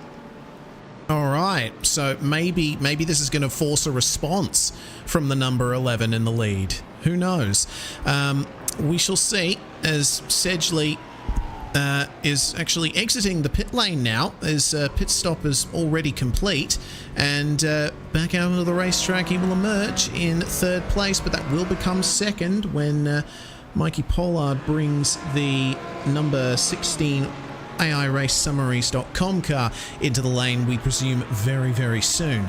Now, we'll keep an eye on the lap times here. New tyres for the number 50. That means that the lap times should be quicker. Remember, though, the extra fuel taken is certainly going to balance that out a little. But maybe SOP have a few people keeping an eye on this Olympus Esports car, and potentially we'll be thinking, okay, maybe now's about the time we come in to try and minimize any tyre undercut advantage they might have. I would just cover them off anyway, to be fair, and they haven't done it. SOP Esports Racing, carry on. This is very interesting, a very interesting call. As I say, if I were Samuel Kearns, I would just cover them off anyway. The longer you spend sort of apart like this, when they're a minute apart, you've got no idea what Daniel Sedgley is doing on the other side of the track, and you've got no real idea. Obviously, they'll have more of an idea of us than us because they're only focusing on their car. But even so, they've got no real definite idea how long their stop's going to be, or how much time they're going to lose to Sedgley, how quick Sedgley's going to be, because they're not even going to get a lap time until the end of the next lap, by which time Sedgley's competed 2 laps. By the time you've reacted, Sedgley's got 3 laps on you, and then you're in trouble. So I would just cut them off straight away, and the more time you can spend closer to Sedgley, you know what they're doing and you know what you're doing, and you feel like you're in more control of the race, whereas from here you've got no idea what they're doing, and there's a lack of control, I would feel, in this situation. Clearly they're confident in their own strategy, but it would make me a bit nervous, the fact that Sedgley's out the other side of the track and you don't know what they're doing. Yeah, I agree. It's a difficult situation here for the number 11. Regardless, I think they're still pretty confident in their car at the moment. I mean, at the time that Sedgley pitted, and speaking of, there goes Sedgley back into second, puts Mikey Pollard back down to third as the number 16 comes in. I reckon they'll at least keep a lead of 5 seconds or so, which, considering the pace of Cairns versus Sedgley, should be enough to hold on to the lead from here. But like you say, there is an element of uncertainty to it. I think SOP is sort of casting their hat not into the ring, but into the ether, and seeing where it lands by staying out. Well, let's see if he comes in this time, maybe. 44 minutes to go this time. And it will be another... he's seen the traffic in front and thought, absolutely not, I think. I think he was going to stay out there, but decided, Well, look at that in front. There were 3 GT4s for me to negotiate. I'm not dealing with that. I'm coming straight in pit lane. Now, this is the race in GT4. SOP Esports Racing make their final pit stop. It should be slightly longer than Daniel Sedgley's 41.2 second stop we just saw a couple of moments ago for Olympus Esports Titan. Samuel Kearns will stay in the car. A good idea, really. You don't want a new driver thrown into this melting pot of a situation where you've got the GT4 win for the ButtKicker Britcar 24 hours of Silverstone on the line. Still should be another 20 seconds here for Kern as he goes up on the jacks. Well, here we go then. Onto the hangar straight now for Olympus Esports. Now, the pit stop time was 41.1 seconds for Sedgley. We will see how long it is for Cairns. It's 38.6. Okay, a faster pit stop for the number 11. Well, either Olympus have overdone this with fuel or SOP have underdone it. Look at that. They're going to come out even further ahead. Well, that doesn't make a lot of sense to me there. SOP were scheduled to come in earlier, but Olympus decided to do an early stop. Now, unless I've got that the wrong way round, I don't think I have, but unless I've got that the wrong way round, then that would make a lot more sense. But Olympus should have been the ones with that amount of time shorter of a stop. It still wouldn't have mattered. The gap would have been 6, but, you know, it would have been less than half of what it is right now. 14.5 seconds, a big gap. Yeah, this is bizarre. I don't know what to make of this. Well, all I can do from here is hope for SOP's sake that they have enough fuel in the car to get to the end of the race with less than 42 minutes to go. I can't get my head around that. Yeah. But I'll try to by asking a few people. There's been a few things that we haven't been able to get our head around in this race. I mean, you know, we've already got the leaders doing the bizarre lift and coast fuel save strategy when there is no need to do that. We have SOP taking a shorter pit stop from the lead of GT4 when we were expecting them to have a longer stop. I honestly don't know what's going on here. Well, I've asked some questions, and I'll see if I get some answers. But yeah, it's not the first time we've been confused. It may not be the last, even if there's only 41 minutes left. Oh yeah, certainly. In this race, 14.5 seconds between Samuel Kearns and Daniel Sedgley. It's an all-out battle now, but we'll call it 21 laps to go for Kearns. We'll imagine that he is going to. Well, it actually be a bit less than that, when it'd be about 19-20. But even so, it's approaching a second a lap that says he needs to gain, and that's significant at this stage in the race. Yeah, it's he's up against it as Sedgley, and I mean, look, if SOP have underfueled, then, you know, that would ensure they need to go into the pits one more time, and that might just be what Sedgley and the Olympus car needs. But I don't know, we've seen stranger things in the past, certainly in this race as well, and at the very least, if Ken starts fuel saving, maybe he has enough of a gap to be able to do that and still get to the end. Now, Peter Brett has come into the YouTube chat to give us a proposition. He's on the SOP esports team, by the way, just to preface that. He says that they must have underfueled during their penultimate stop, because SOP definitely didn't. So SOP went for what I would call the regular strategy of the full fill at the penultimate stop and then the short fill at the end. Whereas Olympus may have underfueled in the penultimate stop and then had to, obviously underfueling still a little bit at the second, or the actual last one, sorry, but, you know, not a full underfill or not as much of an underfill. So that somewhat makes sense. However, I was expecting Olympus to gain more than that during the pit stop phase, I've got to be honest. So Olympus gains, I can't remember how many it was, about 5 seconds I think last in the penultimate stop, but they've just lost pretty much all of that again this time around, going the other way. So, or they've lost 3, so they've effectively gained 2 seconds overall, we'll call it. I wasn't expecting them to gain that little time. Yeah, well, maybe traffic had a part to play in it as well. I mean, we weren't focusing on the Olympus car at the time, but potentially they were caught up in a little situation with some GT3s getting past them, and they lost a few tenths here, a few tenths there. That could have ballooned out into even more of a time loss for them. So, Sophia Ridpath has also sort of confirmed it in the YouTube chat. They pitted 5 laps early because of GT3 traffic, wanted to avoid it, and SOP gained the time while running on low fuel, and that was all my that was my concern really with that one, with Olympus coming in early.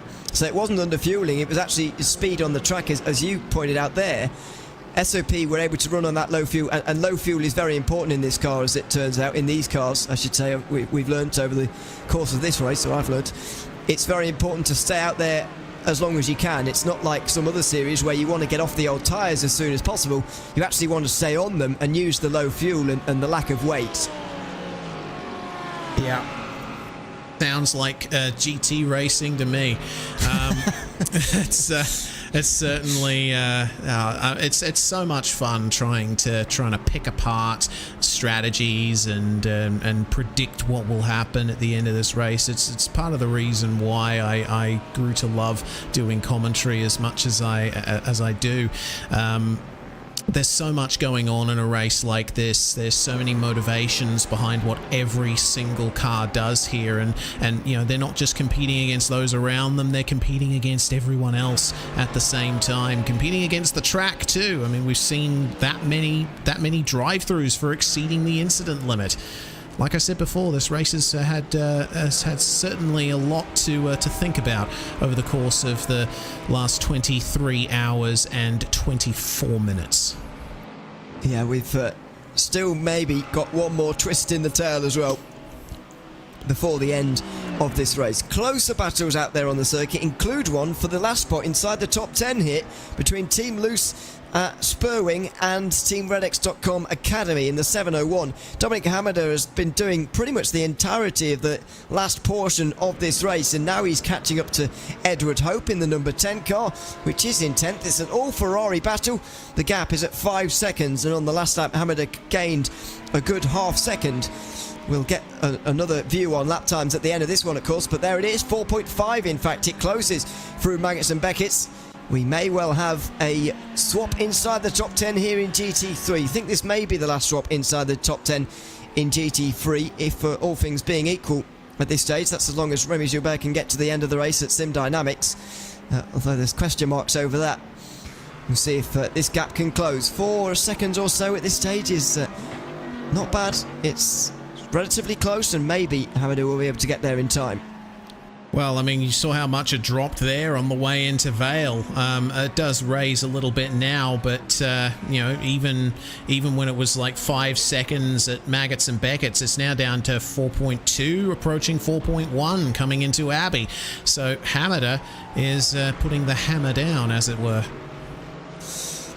Well, at least trying to. 3.8. It is tumbling here. Edward Hope has got a lot of pressure on his shoulders here. This Team Loose Spurwing team made up of 4 drivers. We've seen a fair bit of Dylan Lees. Aaron Humphrey was the previous driver to Edward Hope, and William Hope is also driver on that team. I wonder whether there's a bit of a family relation on that team, maybe. Yeah, I would hazard a guess. You know, I've actually been quite astounded to discover how many other gardeners there are on the iRacing service. There's Griffin Gardner who races in the Oz NZ scene down here, and I also saw another driver. I can see him here in the number 35, Sean Gardner. Same spelling as my last name too. But I don't think we're related. I mean, even for a name that's comparatively rare as Gardner with an I.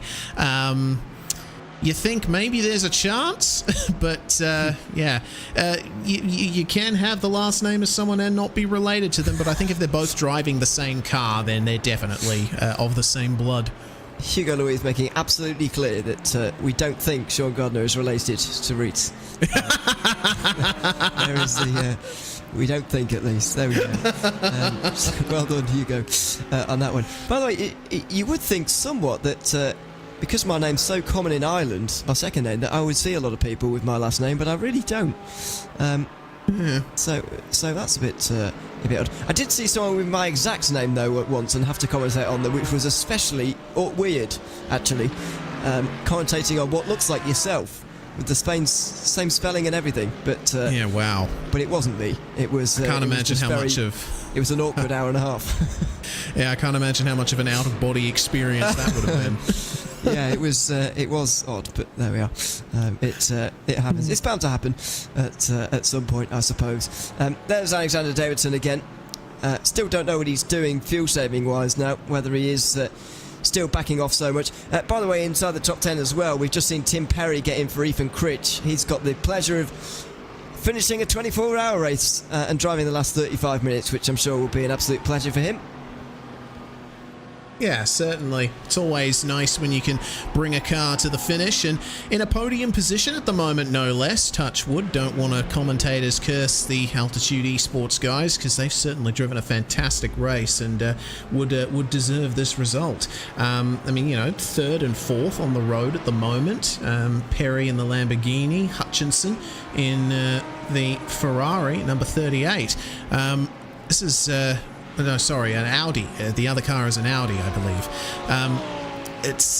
Oh man, there's so many great stories to come out of this race. You know, the fact that we've seen these teams survive, you know, and not too far off the leaders either. And I know that WSR Esports have been the class of the field this whole race, but I think even with no safety cars, the fact that the other podium spots are still within 2 and 3 laps of them is really something worth pointing out.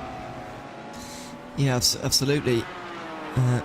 Lots of flashing of the lights there. I'm not sure whether it's all friendly. Tim Perry maybe making it clear to the Aston Martin that he was coming through there. But the Aston seem to respond, so maybe they know each other or something. I don't know. Altitude don't have any cars in GT4, by the way, to trip over, which is probably a good thing for them. So he's got a minute and a half on Mark Hutchinson, sorry.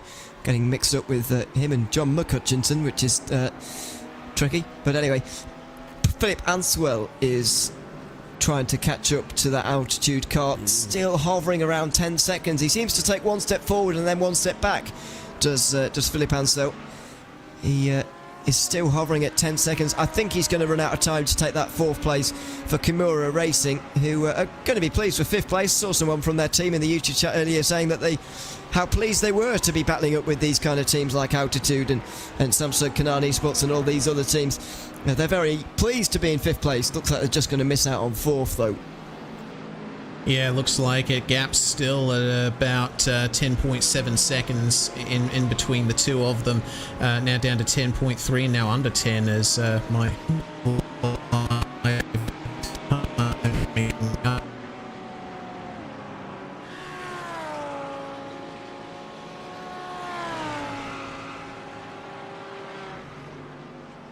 Ace. Paul Smith pointing out to us, by the way, that the flash of the lights between Tim Perry and it was Sean Gardner who he was flashing the lights at. They used to be teammates, and so that was a friendly flash of the lights. So thank you to Paul for that. That's good news that it was friendly, I suppose. Sean Gardner, by the way, I don't know if we probably made clear earlier. 5th place in GT4 at the moment for Boosted Motorsport Virage.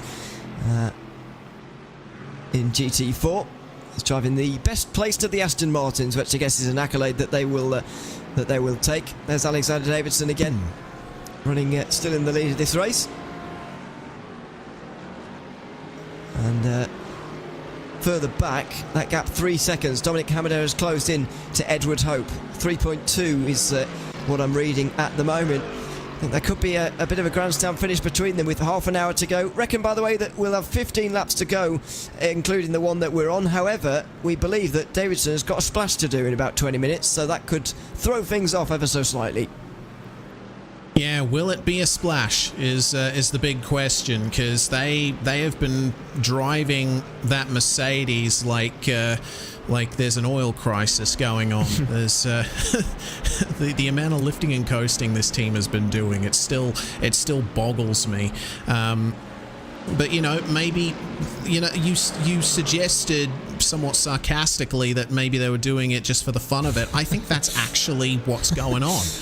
They might just be going, okay, cool, we're in the lead of this race, we're not in any danger, we might as well just see how far we can stretch this tank. Yeah, it was half sarcasm, half serious.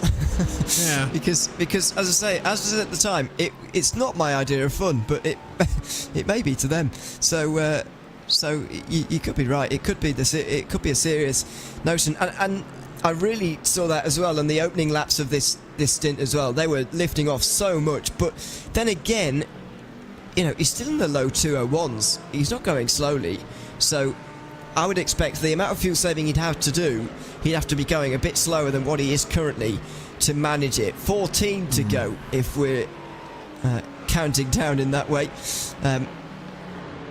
What's the time going to be? I mean, it's a 2:08.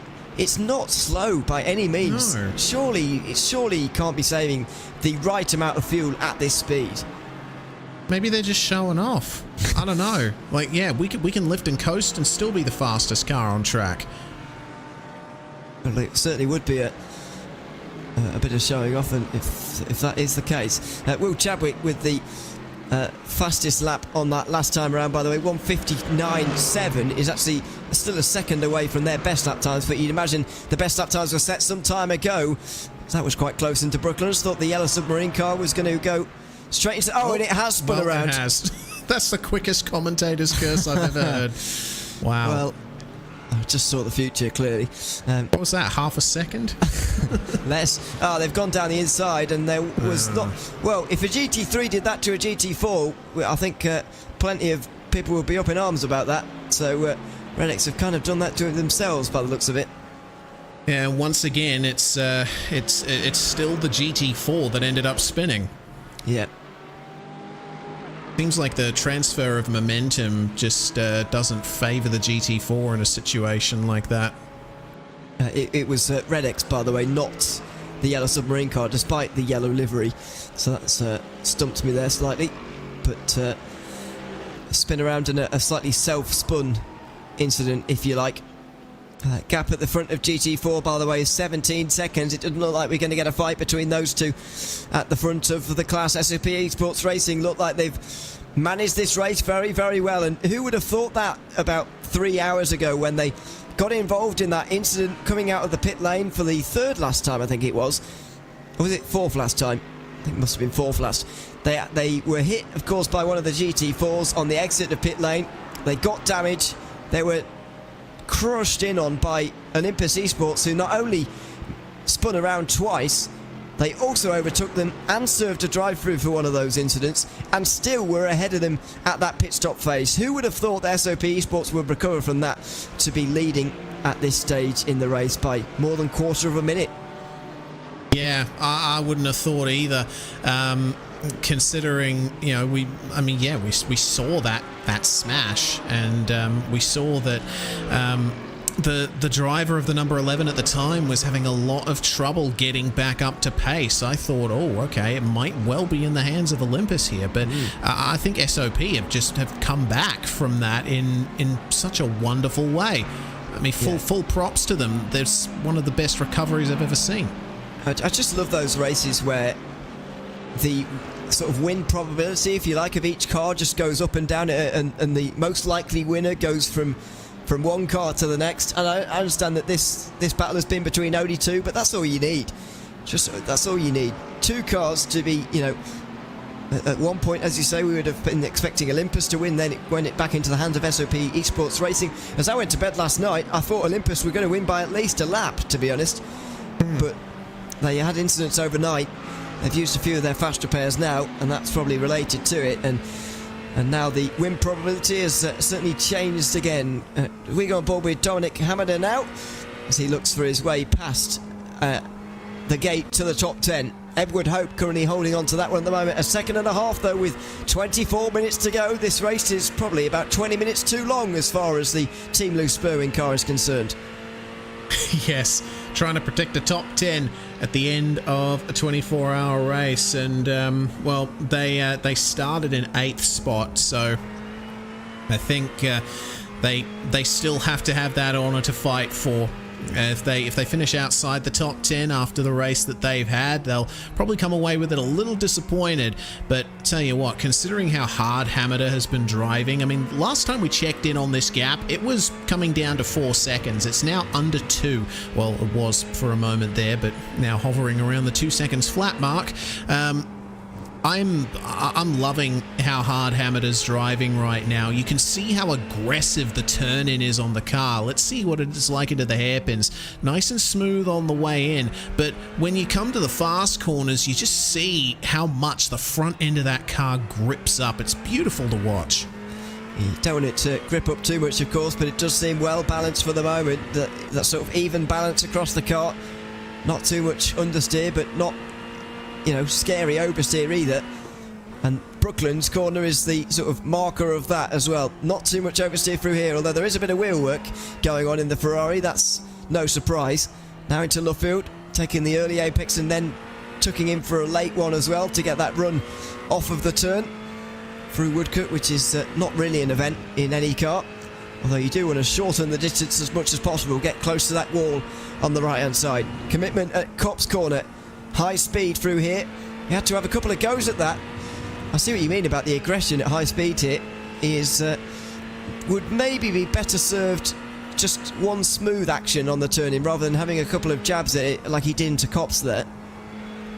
Yeah, and you see the direction change through the Beckett's S's as well. It's like there's no sort of smooth transition from going left to right coming into Beckett's and Chapel. It's just a flick. It's I always enjoy seeing that, but I don't know how much the front tyres will be enjoying it. Probably not so much. Sphere Rippath informing us that their lead was lost due to a disconnect, which makes a bit more sense. So thanks for that. And Paul Smith as well, giving us a bit of an idea for the WSR Esports ButtKicker team that we haven't thought of before, or at least I haven't. They're obviously they're continuing on with their plan currently. He says they might as well because it's good practice for the special events in 2024, which is true because the GT3s will be involved at Daytona, Sebring and Spa, all of the ones in between. Plenty of others, of course. So it's good practice for that, and so they're sticking to their plan, just in sort of with a mind to that. Although, of course, there's a new build coming out next week, so it might all be thrown out the window on Tuesday. May very well be. Yeah, I think I remember mentioning that like sort of offhandedly before. There might be, you know, some kind of extra testing / preparation for upcoming events, but yeah, regardless, it still is a good point to make. We don't know how much the Mercedes is going to change in the next build. We don't know about any of the GT3 cars really, and then the waters are muddied further with the introduction of the new Audi. Yes, very much so. It's going to be difficult to call. I wonder how the new Audi is going to do, the Evo 2, because as I say, it's not been a particularly fancied GT3, but it's going to get a baptism of fire, isn't it, in about a month's time when the Daytona 24 hours rolls around. It's going to be in the middle of January, middle to end of January probably. It's going to be very well attended as always here on iRacing. One of the best attended special events that we run, and it'll be sink or swim for the Audi really on that day. It's a case for the teams, can you get a handle on it quickly enough to make it a race contending car by the time January rolls around. Yeah, indeed. And I suppose, you know, there is a pattern whenever a new GT3 car comes out. Everyone's driving it for the first couple of weeks, and I suppose that might give people a bit of a false sense that, oh, you know, the new car's the fastest or something like that. But really, it's because everyone's driving it, and the fast guys will always be the fast guys. Or girls, of course. We've got to be inclusive here. And Yeah, I think we might see some success for the new Audi early on, but like you say, we'll see what it's like come Daytona time, because there might be some balance of performance changes yet to come before that race. Yeah, very true. That's going to be a talking point as well. Although I've got to say, over the course of the special events this year, I've been very impressed with the balance of performance for large parts of the season. It's been good variety at the front, and I think part of that in the very top level has come somewhat because of the new manufacturer deals that have been happening with the teams like Williams, Esports Apex Racing Team, and Urano, unfortunately, no longer going to be a team very soon. But they all had deals with Mercedes, Coando with Porsche, of course, and fierce competition with BMW. All these different deals mean that all of the top teams end up driving different manufacturers almost no matter what the balance of performance is. And that gives us great variety, along with the iRacing balance of performance, which has been good. And BOP here has been good as well. We've got Mercedes, Audi, Lamborghini, Audi, Mercedes, Ferrari, the 4 manufacturers all covered inside the top 6. Yeah, and that's awesome, really. It's something that I hadn't really thought about properly until now, just how much of a spread there is of manufacturers represented in the top 5, top 6 places. It seems like no matter what configuration you're going for, mid-engine, front mid-engine, etc., it's going to be a good time for all. And speaking of a good time, it looks like Dominic Hamada is about to have one, because look at how close he is now to Edward Hope. That was not a good exit out of the chicane, though. He just was a bit scared of that outside curb, which they really need to remove in real life. I'm sorry, but yeah, it's not a good feature. It's not, and it's going to cause a disaster one day. But anyway, that's another talking point for another day probably now.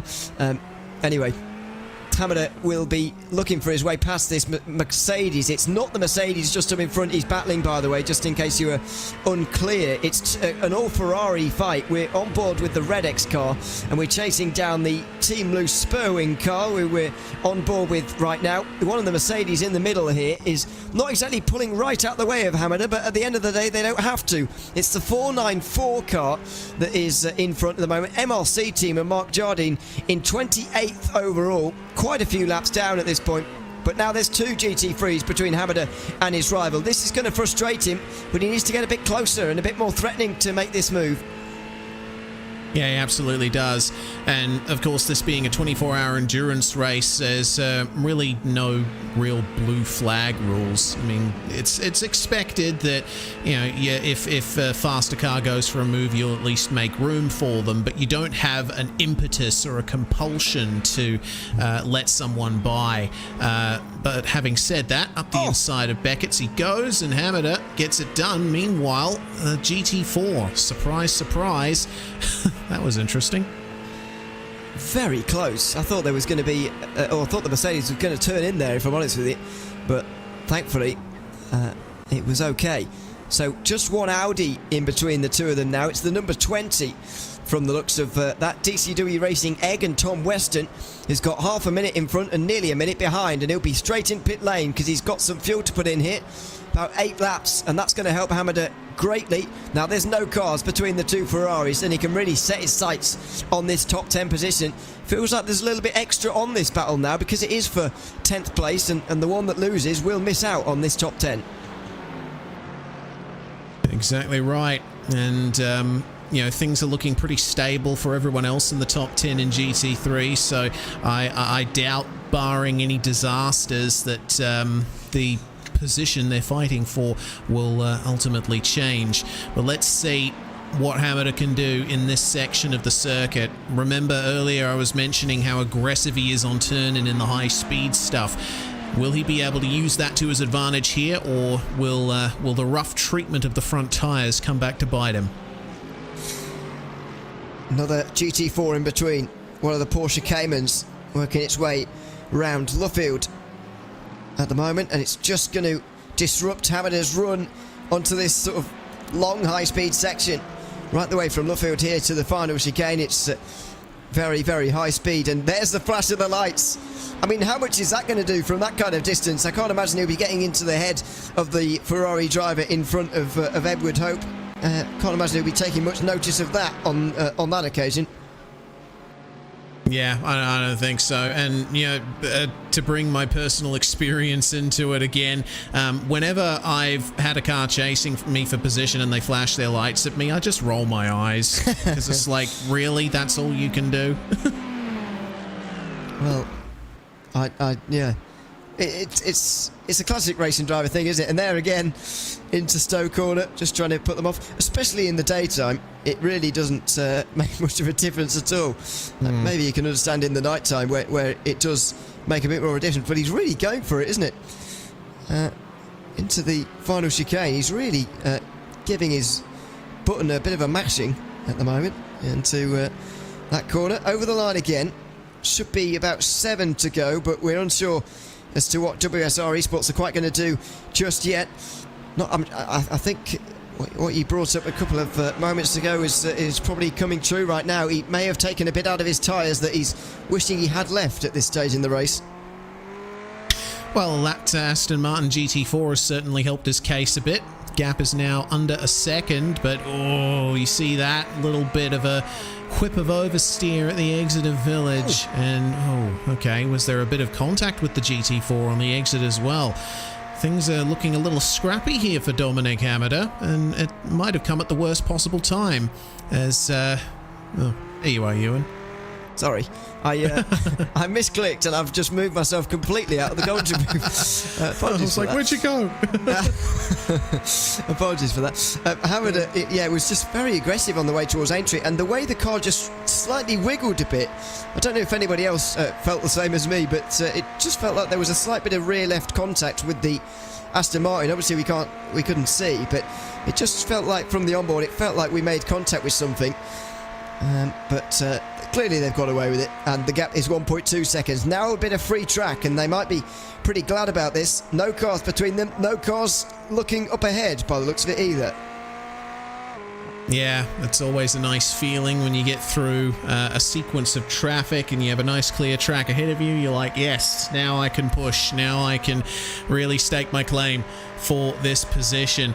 Now, it was around about this point last lap that he was really gaining a lot of time, and just like that, they are on the back of some more traffic coming into Vale and Club, down to 1.1 seconds, and the braking zone, it stays kind of stable. It looks like Hamada is getting a better run on the exit there until he hits the curb.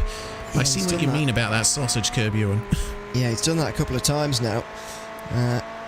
It's just hampered his run just when he needed it most as well. He's able to pretty much take turn 1 at full speed there. Will there be another car between them after Village? Yes, as down the inside goes Hope into turn 3. That's one of the Mercedes GT4s. Hope almost taking a defensive line into the loop there. Now will Hamada be able to get through into Aintree? Well, he wanted to, but the Mercedes just cut him up, and he was within his rights to as well. He could see that coming there. Could the GT4 driver, couldn't identify the Mercedes quite in that time, but Hamada wanted to go down the inside. He was too far back really, but he's just turned the aggression up to maximum now with 10 to go. Yeah, and I suppose of all the times in this race, now is the time to turn up that aggression, but he's got to be careful to manage it, right? He needs to deploy it in a reasonable way. Because, I mean, we all know if you're over-aggressive on tyres, even in a GT3 where the tyres tend to last a while, you will pay for it. You don't want to overheat the tyres. No, and I do fear that Hamada is slightly flirting with that at the moment, because his performance is just not quite where it needs to be. The next lap car is not quite going to slow up Hamada, but it will slow up Hope. Is he going to get there in time for Red X here? Under the bridge they go. There'll be a bit of slipstream. A hint of a weaving around the straight there for the Mercedes, but not going to be able to hold Hamada back, who's to end up taking a very tight line into Stowe. He'll slide on the way through, and the time that he gained through Maggots and Beckett's is lost and a bit more towards the end of the next lap. Yeah, it looks like things are really balancing out now in this battle, because the gap as he hit the apex of Vale was almost exactly the same as it was at that point last lap, and this time he's losing even more time on the exit of Club, so potentially that 701 has nothing left in it. think it's looking like that. There's been a pit stop for Alexander Davison. In fact, a drive-through for the race leader. Oh. But that's the least excited you'll ever hear me say those words on a broadcast, because Alexander Davison has 2 laps of a lead.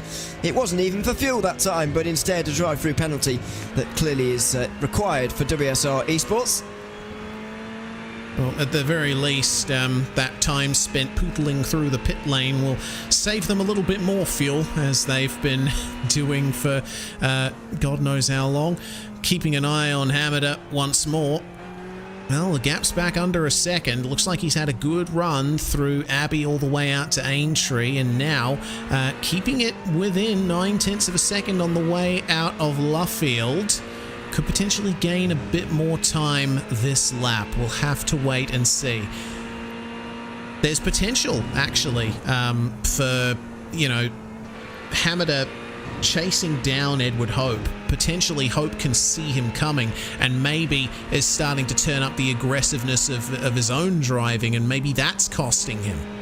Well, my concern now is with the clock, really. 8 minutes to go. How many chances is Hamada realistically going to get around this circuit to actually make a move? Because he's hanging around at this 8-9 tenths margin. He's not picking up any slipstream from back here. He's certainly not making any moves from back here. He's going to need traffic to first of all go in his favour, and then how much time is going to be left in the race, and how much time is he going to be able to find his way through. You know, I'm not convinced there is enough left in this race now for him to have proper goes at this. It's going to be sort of a one-shot deal at the end of the race.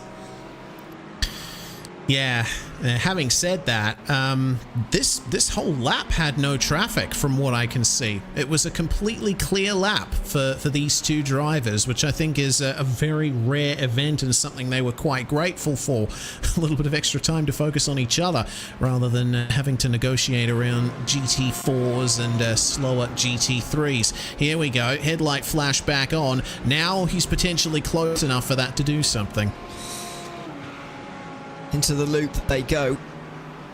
Yeah, it is getting closer. Maybe that is starting to affect. Just a brief update on GT4, by the way, while we watch this. 16.7 seconds is the gap that the SOP Esports racing car holds over Olympus Esports at the front of the race. It's looking good for SOP right now with 6.5 minutes to go.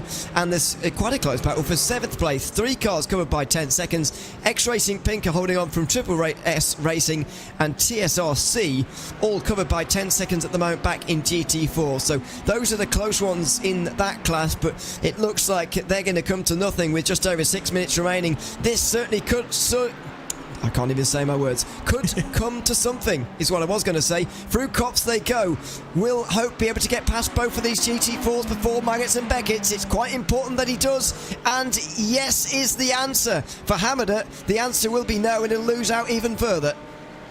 Yeah, managed to make his way past the yellow Mercedes without much fuss, but the Porsche came and is going to give him a little bit more grief, it seems. I think that is the second place car, and there's the flash of the lights again, and there's a bigger gap all over again as well. Alexander Davison still hasn't come in for a fuel stop, by the way, so maybe he has saved the right amount of fuel for this, as he'll be somewhere around the start-finish line right now, starting 3 laps to go. Indeed. Well, that is the number. 3 to go, and it'll be around about the same for these two in the battle for 10th in GT3. Keep an eye on what the lap times are this time around. Looks to me like a 2:07 for the number 10. Meanwhile, Hamada setting a 2:01.066, and that wouldn't have been helped by his GT4 encounter in the Beckett's S's. No. Definitely not, and I think he, would have thought he could have been aggressive through Beckett's there and almost pushed the Cayman out the way, proverbially, but that is a car searching for a little bit more in this race, and so can't be too aggressive with it, and they certainly weren't going to be giving over and giving up those places. By the way, just over 10 cars, including these two, should get over the 700 lap mark of this race in the ButtKicker Britcar 24 Hours of Silverstone, so that's quite a landmark to reach with 4.5 minutes to go. Hamada negotiating traffic quite well this time around, just utilising it. Oh, it's a squeeze though! He didn't know which way to go there and chose the wrong way, I would argue. Well, thank goodness for the curb and the painted concrete on the outside there. That hasn't always been there at the exit of Luffield. I think if we were doing this in the 1990s, that would easily have been a crash. I think so. Oh. However, he's gotten away with it. 1.7 seconds is the gap. Is there going to be more closing here? Yes. But, with every minute that passes, I'm becoming more doubtful this is going to change. Yeah, me too. I think this battle is over. Unless, there's more traffic and Hope ends up getting slowed down quite a bit, or Hope makes a mistake and has a spin. I think this is exactly where these two are going to finish. With only 3.5 minutes left in the race and that much time between the two of them. Really, all the 701 can do is flash the lights and try to distract. Now then, last year in the ButtKicker Britcar 24 Hours of Silverstone, we completed 709 laps in the GT3 class. It was BRT who won the race. They're currently running second in the field. They won by 1 minute and 20 over Samsoy Canaan Esports, who are currently running 6th themselves, by the way. And then Elite Racing Team, unfortunately, haven't returned this season for this edition of the race. But 709 laps is the target, and I don't think we're quite going to get there, as 89 Motorsports are doing something. Yeah, that involves putting 11s down on the exit of pit lane. Well, they're back out on the circuit after a very long time spent in there. Let's see, where is the number 89? 50 minutes. Yeah. Goodness me, wow, okay. What on earth were they getting done to that thing? What I'd really like to know is what caused them to have such a long pit stop in the first place. Failing almost race-ending damage. One of their drivers having scheduling problems or connection issues and not being able to find a spare. I don't know, but man, that is not a good number to have next to your pit stop timer. I think they were waiting for there to be, a lap or two left so they can go out and finish the race. I don't think that was all damage repair, thankfully. There is a fight for 8th in GT4, by the way, as this one in GT3 looks like it's going to come to nothing for Dominic Hamada. He's still 1.4 seconds back, but Kieran Sharp is less than a second behind Marco Tauveski in the 8th place right now. Here we go on board with TSRC, the number 99 car. We could be close to the last lap as well here for Alexander Davidson. This could be the last lap for these two as well, and Sharp has got only a few opportunities to get up into 8th. He'll be close through turn 2 and force Tversky to defend on the inside line in towards turn 3, but he's sold in the dummy and he goes through to 8th place.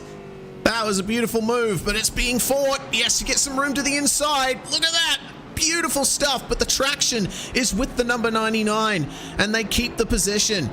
That was fantastic. Yeah, great move, and just a better line for the 99 there, round the outside to get the run onto the Wellington straight. Tauveski's not going to give this up easily. He'll look to the inside at Brooklands. That door will be shut, and you'd imagine it will be into Luffield as well. Good pass from Kieran Sharp, and he should hang on to 8th place as well with this last lap pass.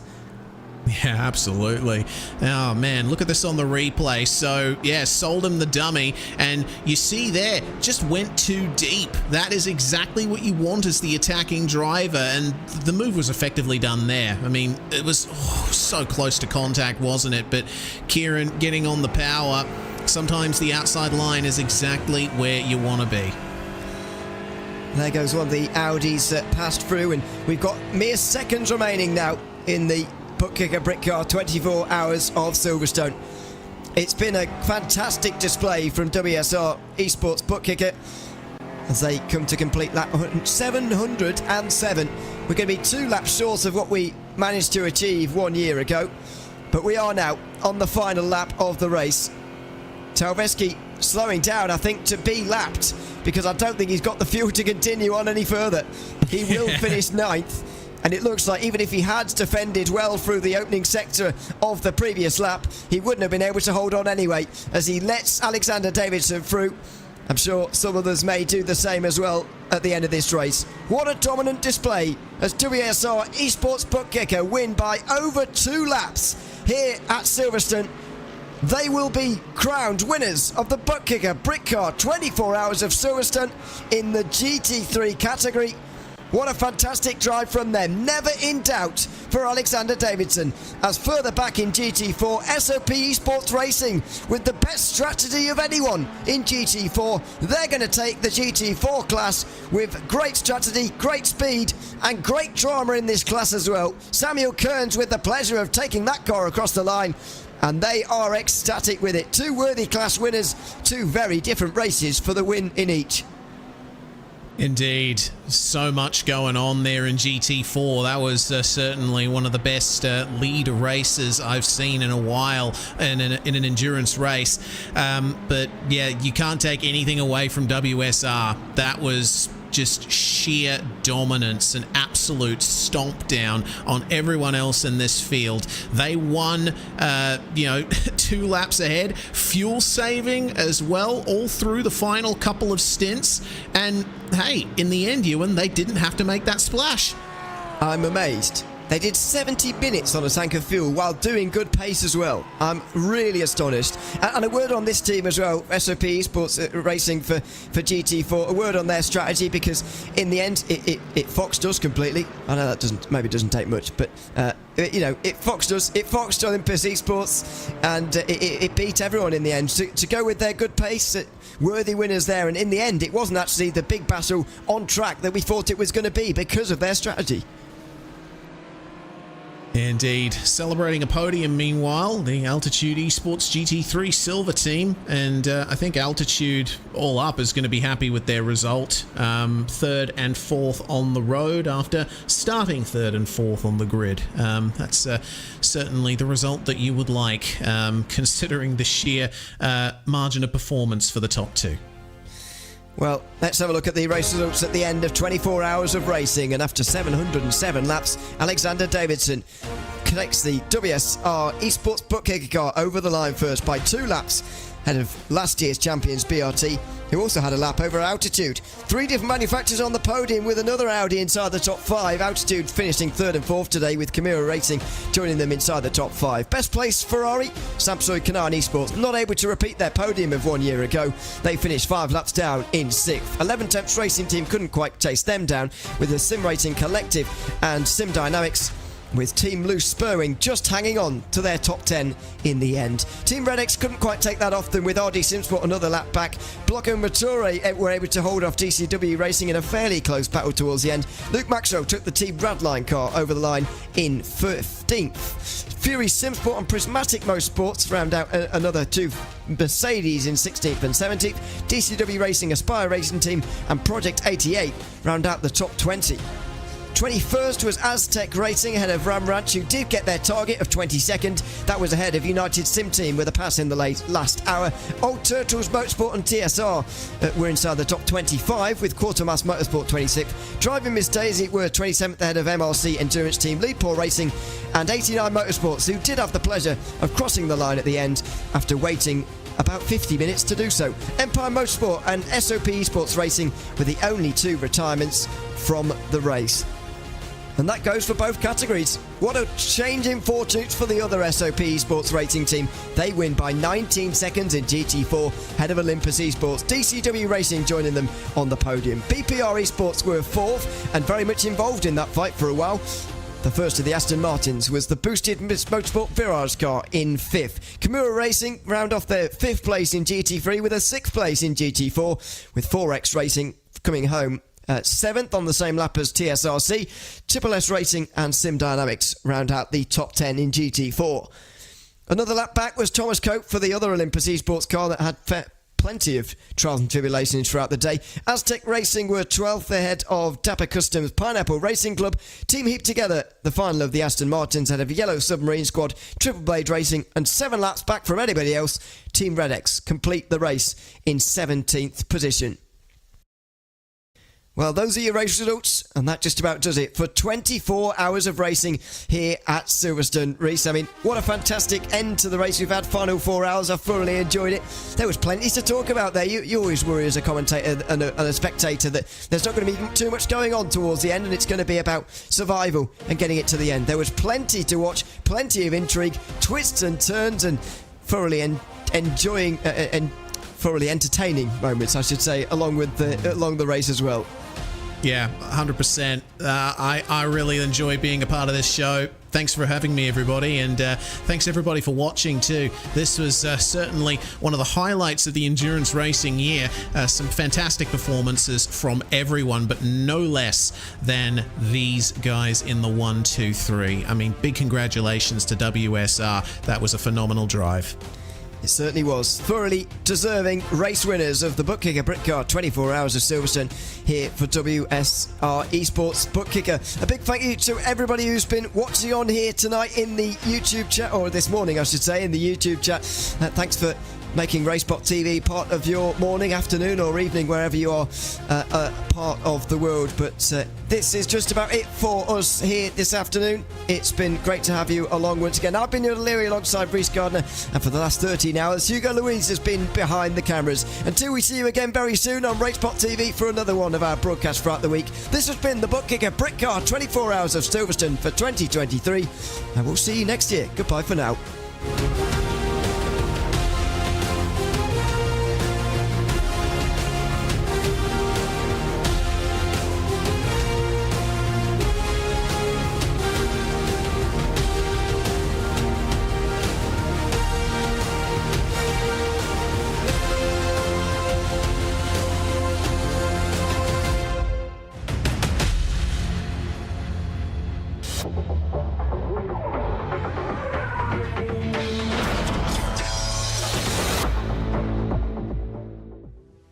The VBOX sim pack has been developed to help hone your track driving skills online, using technology developed for the professional motorsport industry.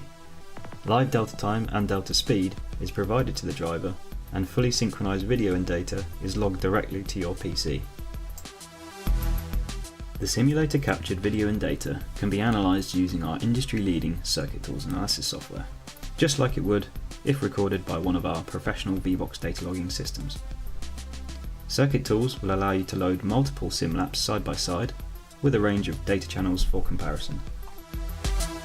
The delta time trace enables you to quickly discover where time is being lost and where time can be gained around a circuit. This provides an immediate insight to where improvements can be made, especially when referenced to the fully synchronized video. These tools can accelerate your driver development towards faster and more consistent lap times, which is key to success in competitive esports. Further detailed analysis can be performed by zooming into the section of data you wish to analyse. Then, using the keyboard controls, Circuit Tools will allow you to step through the data sample by sample whilst the video remains fully synchronised. Whether you are a sim racer, or even a professional racing driver looking to improve your lap times and racecraft online, the VBOX Sim Pack and Circuit Tools data analysis software is the quickest way to go faster.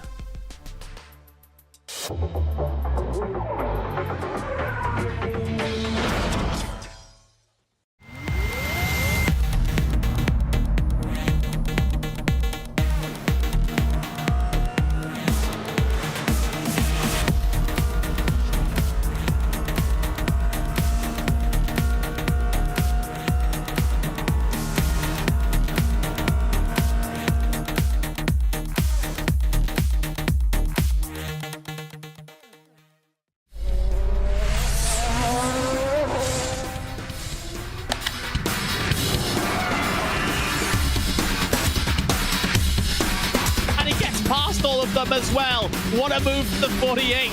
Oh, look at this. And onto the straight they come.